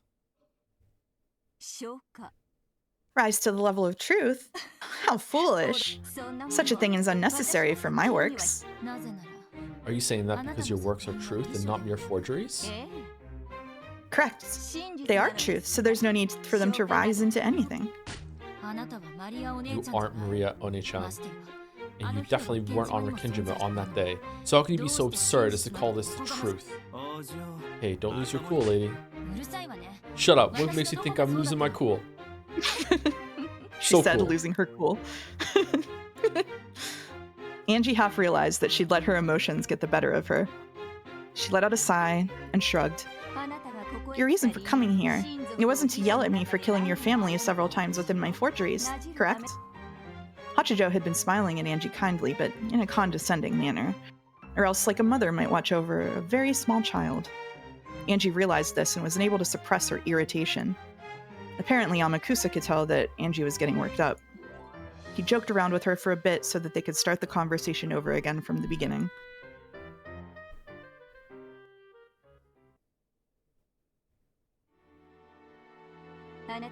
The thing you came here to hear is the truth that I've reached, is it not?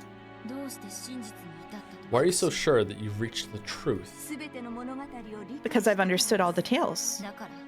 And I'm asking you why you're so sure about that. Do you think the sun ever revolved around the Earth? Hachijo suddenly started talking about the Ptolemaic theory. Angie was about to tell her not to answer questions with more questions, but she quickly realized what Hachijo meant. Humans used to support the Ptolemaic theory. However, that theory has been rejected in the modern age. Does this mean that, at the instance that theory was rejected, the sun stopped moving and the Earth started revolving around the sun? Of course not. The truth doesn't change based on what humans believe. Then right now, your denial of my truth means exactly the same thing. The idea of heliocentrism was proposed by several scholars before Galileo. However, it was hard to objectively prove that theory using the scientific techniques available at the time. Even so, that didn't change what the truth was. And yet it moves. So, you're saying the truth is still the truth whether you can prove it or not. Correct. In the future, when the full truth finally becomes known, people will look back and realize that I had already discovered it. Apparently, Angie just couldn't stand Hachijo's attitude. She kept getting irritated, and every time Amakusa would joke around until she settled down again. However, there could be no mistake that Hachijo was a genius, and had used her extraordinary intuition to form a most interesting outlook on the events that occurred on that island. That was why Angie had wanted to contact Itoi Kukuro and hear her views. Still, this meeting truly had been fortunate for Angie. She hadn't been absolutely sure that Itoi Kukuro was Hachijo Toya. She hadn't thought that the publishing company would really contact the author, and moreover, she hadn't dreamed that the mysterious masked author would grant her an interview under such short notice. The more she thought about it, the more she realized that the sum of the events leading to this meeting made for nothing short of a miracle. Yes, a miracle. After all, in almost all cases, I'd never be contacted by the publishing company and would leave for Nijima the next day.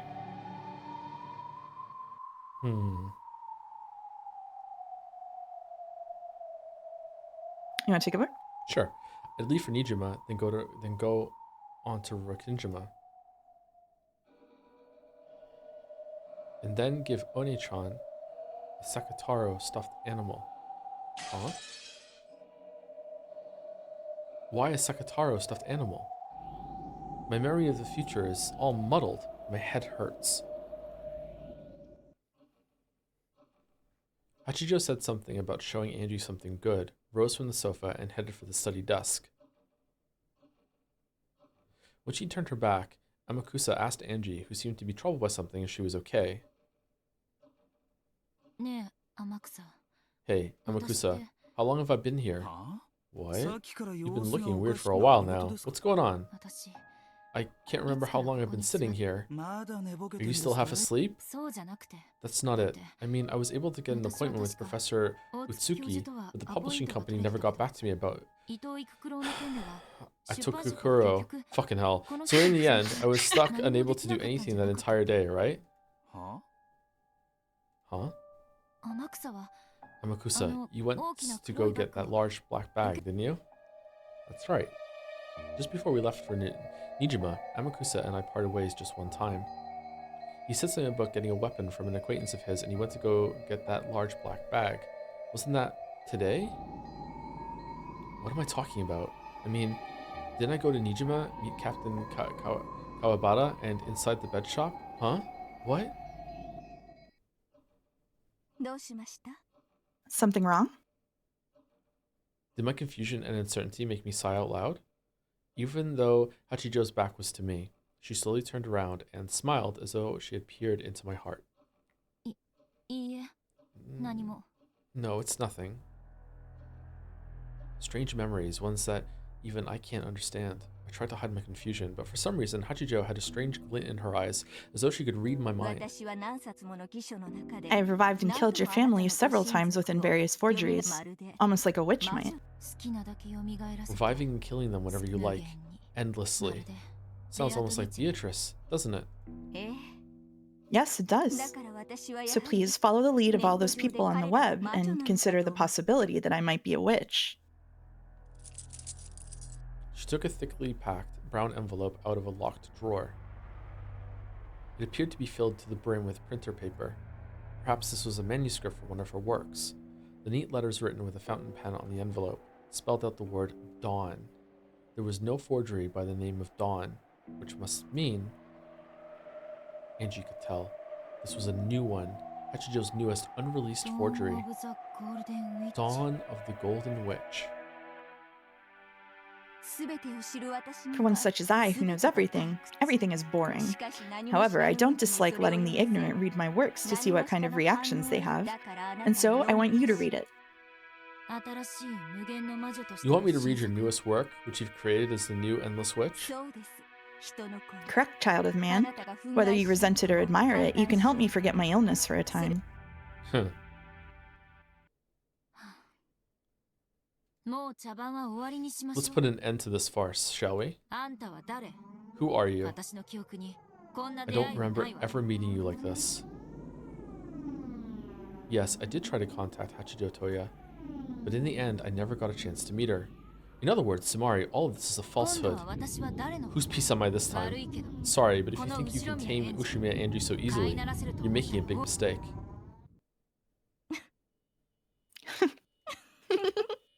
Yes, I'd hoped you'd be this interesting. She finally couldn't hold it back and burst out laughing. Gradually, the space around them seemed to be filled with a strange purple mist. The room itself seemed to twist and bend. Her figure also twisted, and after something that couldn't be described elapsed, her form changed to become just what she had called herself, a witch. Splendid. You did well to see through my veil. Oh, it's not Burncastle? What the fuck? It seems I'm the type witches just love to cling to. You all have that same condescending tone towards humans. I figured you were a witch right away. The novelist sitting on the sofa was nowhere to be seen. Even Angie's bodyguard, who was supposed to be around at times like this, was gone.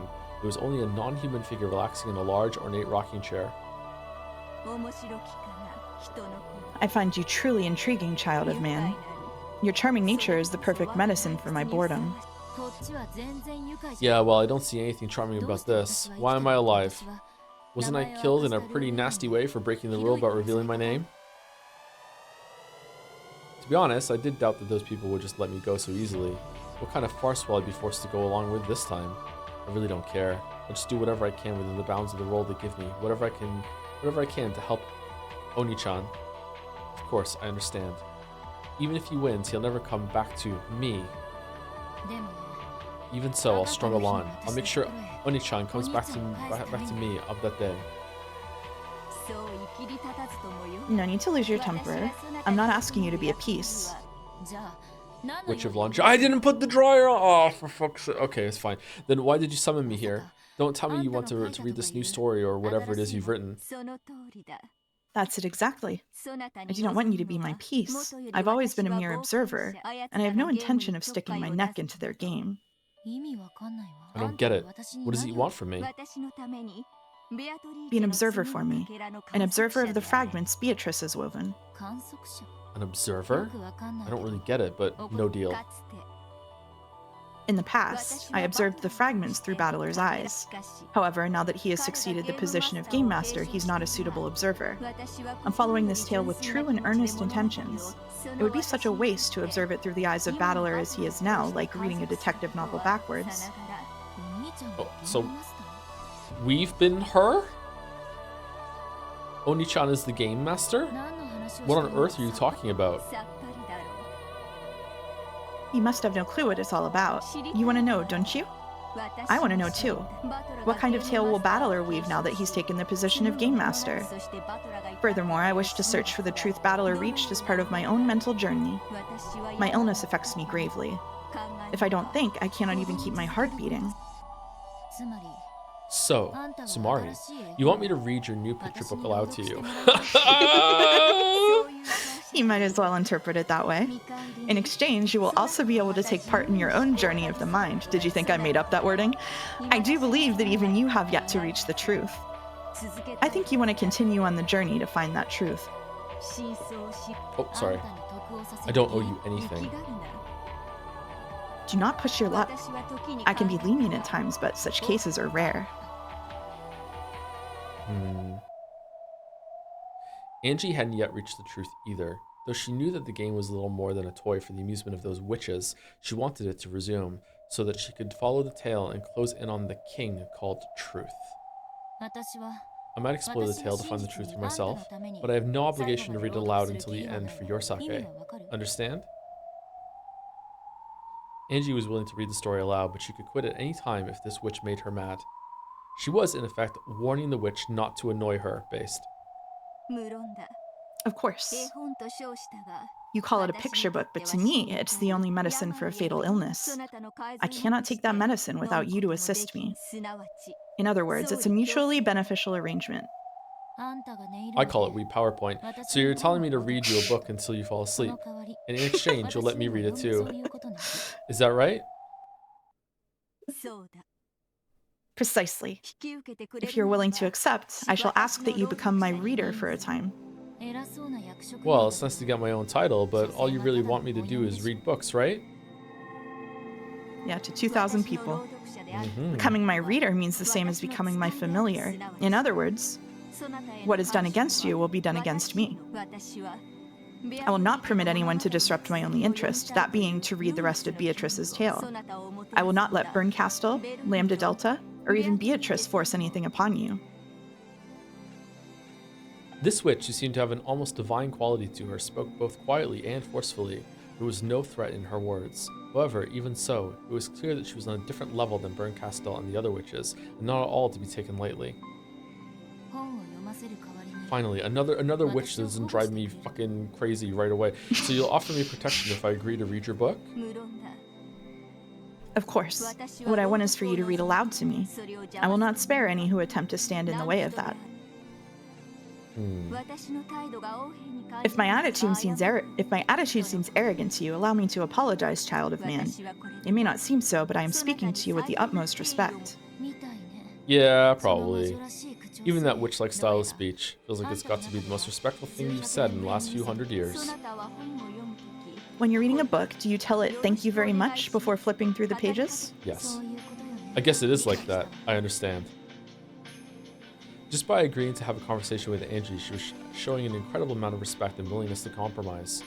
Angie shrugged, and she also nodded to show her consent. Sure, I'll be your reader. I get that you showed a ton of respect just by asking for my consent first. You understand well, child of man. My name's Angie, not a child of man or whatever. Very well. As proof of my respect for you, I will acknowledge your name. For her, acknowledging human names was like acknowledging the names of all the leaves scattered across the ground. So, her acknowledging Angie's name was a miracle. No, it was immensely good fortune. From this point forth, Ushiromiya Angie will serve as reader and Miko to the Witch of Theater-going, Featherine Augustus Aurora. Until you finish reading, I shall bring calamity to all who attempt to hinder your task. Yeah, my immortal last name. What? Wow. Holy shit. Where's Renee's me? Holy fuck. When the Witch of Theater-going, Featherine, spoke this, Angie was wrapped in her bright light.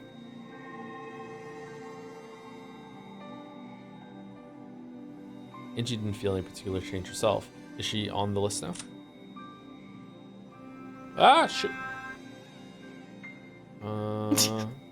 Featherine Augustus Aurora. What is this outfit? The majestic Witch of Theater going, drama and spectating, she is tired of life after 1,000 years and constantly repeats the cycle of life and death. In the past, she served as the master for numerous games as a legendary witch, but her legend, glory, and memory have already disappeared into the past and been forgotten. Only the solemn medal she wears on her chest retains those memories. The horseshoe-shaped object floating around her head is a memory aid device. It records her name, appearance, and other aspects of her personality. She is so old that she would not be able to preserve her own individuality without this. And now we have Angie side on the bottom now too. Interesting. Right, human side.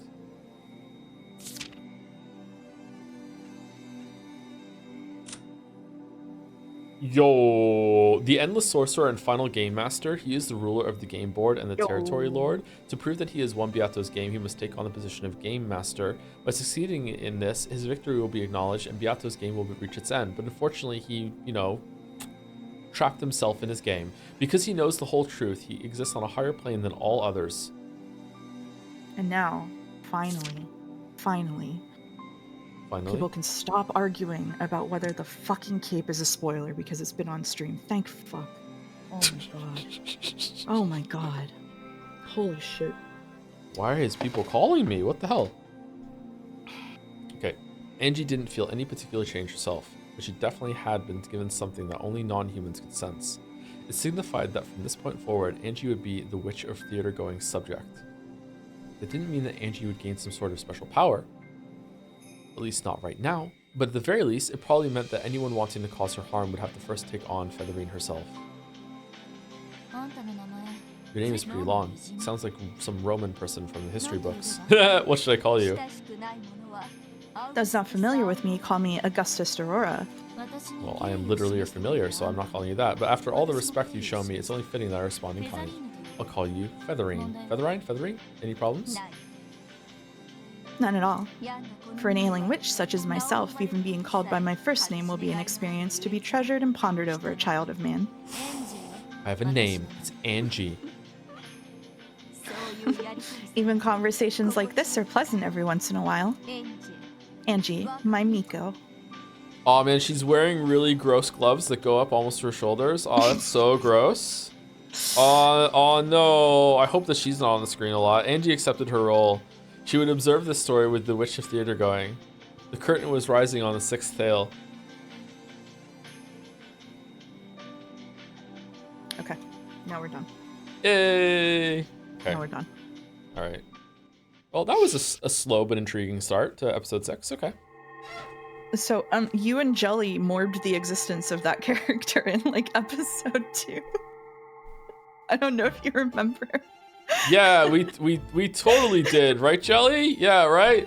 Yeah, high five. Yeah, did we? You did actually. You were talking about how you really hoped that there was like someone just writing fan fiction. Oh, okay. On stream, yeah. Did you just high five yourself? No, I high five Jelly. What are you talking about? I high five Jelly. I don't remember that. How long ago was that? Holy shit, that was months ago, wasn't it? Months and months ago, and unfortunately, I have just so much knowledge in my head about what's happened. What do you think about stories being forgeries? I mean, like, it was revealed that it was, like, maybe not true. I don't know. Like, what do you mean maybe not true? Emphasis on the maybe. Like that whole scene was like the witch coming down and talking to her, right? I'd like some more information first. Kind of an interesting idea, though. I think it would definitely happen. I feel surprisingly engaged with it becoming like this occult hobby and people writing about it, like the SCP files, and here's what happened in my version, here's what happened in their version. Like, I feel like that's interesting, and it's almost, it's fucked up at the same time, and it makes what happened on the island feel more real, like from that perspective of being like, oh, you know, the real battler, if there even was a battler on the island at this point, but the real people that died on that island had no idea that, you know, like their lives would be like trampled on and wrung out for everyone's entertainment after the fact. But they had no, it's kind of messed up, but in like in a way that's both interesting and makes me kind of immensely sad. I don't know. And now you have unlocked the fourth weapon of the Umineko fan. What's that? Which is, if you don't like something that happens in the story, just blame Toya. Oh, it's not real. Okay. It's not real. It's I'm interested in true crime, but I also do kind of hate it. It's a weird like conflict in me. Like, yeah, that I feel like it is disrespectful, but at the same time I'm like fuck, it is interesting. Like, you know, in a morbid way. Yeah. Anyway, before I go, who are we rating? I can get that going. Are you streaming tonight, Mouse? Probably too tired, right? No way. Okay. No way. Hypothetical Walrus is streaming. Okay, we'll go Hypothetical Walrus. I'm not expecting like Umi news from Hypothetical Walrus, by the way. So, but we'll raid the Walrus. What stream tomorrow? Are you gonna do Umineko tomorrow? Sorry, I just sent the raid through. I don't know. I might. I'll talk to the Mouse about it. If I do it tomorrow, are we set up to go Jelly on Saturday? Yes. Okay, then I will read Umineko tomorrow then by myself. Okay, I can confirm that right now. There we go. Umineko's tomorrow. Okay. All right. Thank you, Simple from Jazz, for the bits. Thank you, Joe. Thank you, Simple. Thank you, Varens1666 for the new sub. Welcome, welcome. Thank you very much. Thank you, Mayor Zombies for the resub. I'm glad Umineko became your favorite piece of media ever, Joseph San. Thank you very much, Mayor Zombies. Thank you very much. Thank you, James Butoke for the resub as well. Much love. When are you playing ____? Oh, Expedition 33? Probably sometime in July, maybe August at this point. I'm not sure. But yeah, so that's the earliest is July. Thank you, Noibe, for the bits. Hey, Tom, Chemo Guy from one episode 3 stream with Jelly here. Last time I misunderstood Mouse's prompt to say something nice about Joe as genuine instead of an excuse to chat to endlessly riff on you. But this time I don't need that prompt to say that your opinions about episode 5 echo my own from more than a decade ago. Some chatters just clearly lack love to see what you do. Please never stop thinking out loud. Oh, wow. Okay. Thank you, Noibe. Yippee. Yippee. Thank you very much. Hope you're doing well.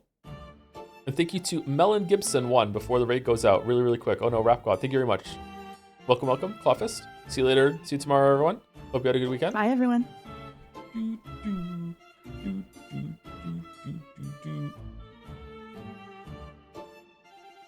Raid is out. So anyone stuck around or is watching on the VOD, see you later. Thank you very much for watching. And also to anyone who came back because we went over 7 o'clock and you might have missed the beginning of episode 6. Sorry about that. See you later. Want to say goodbye, Mouse? Goodbye, Mouse. Goodbye, Mouse.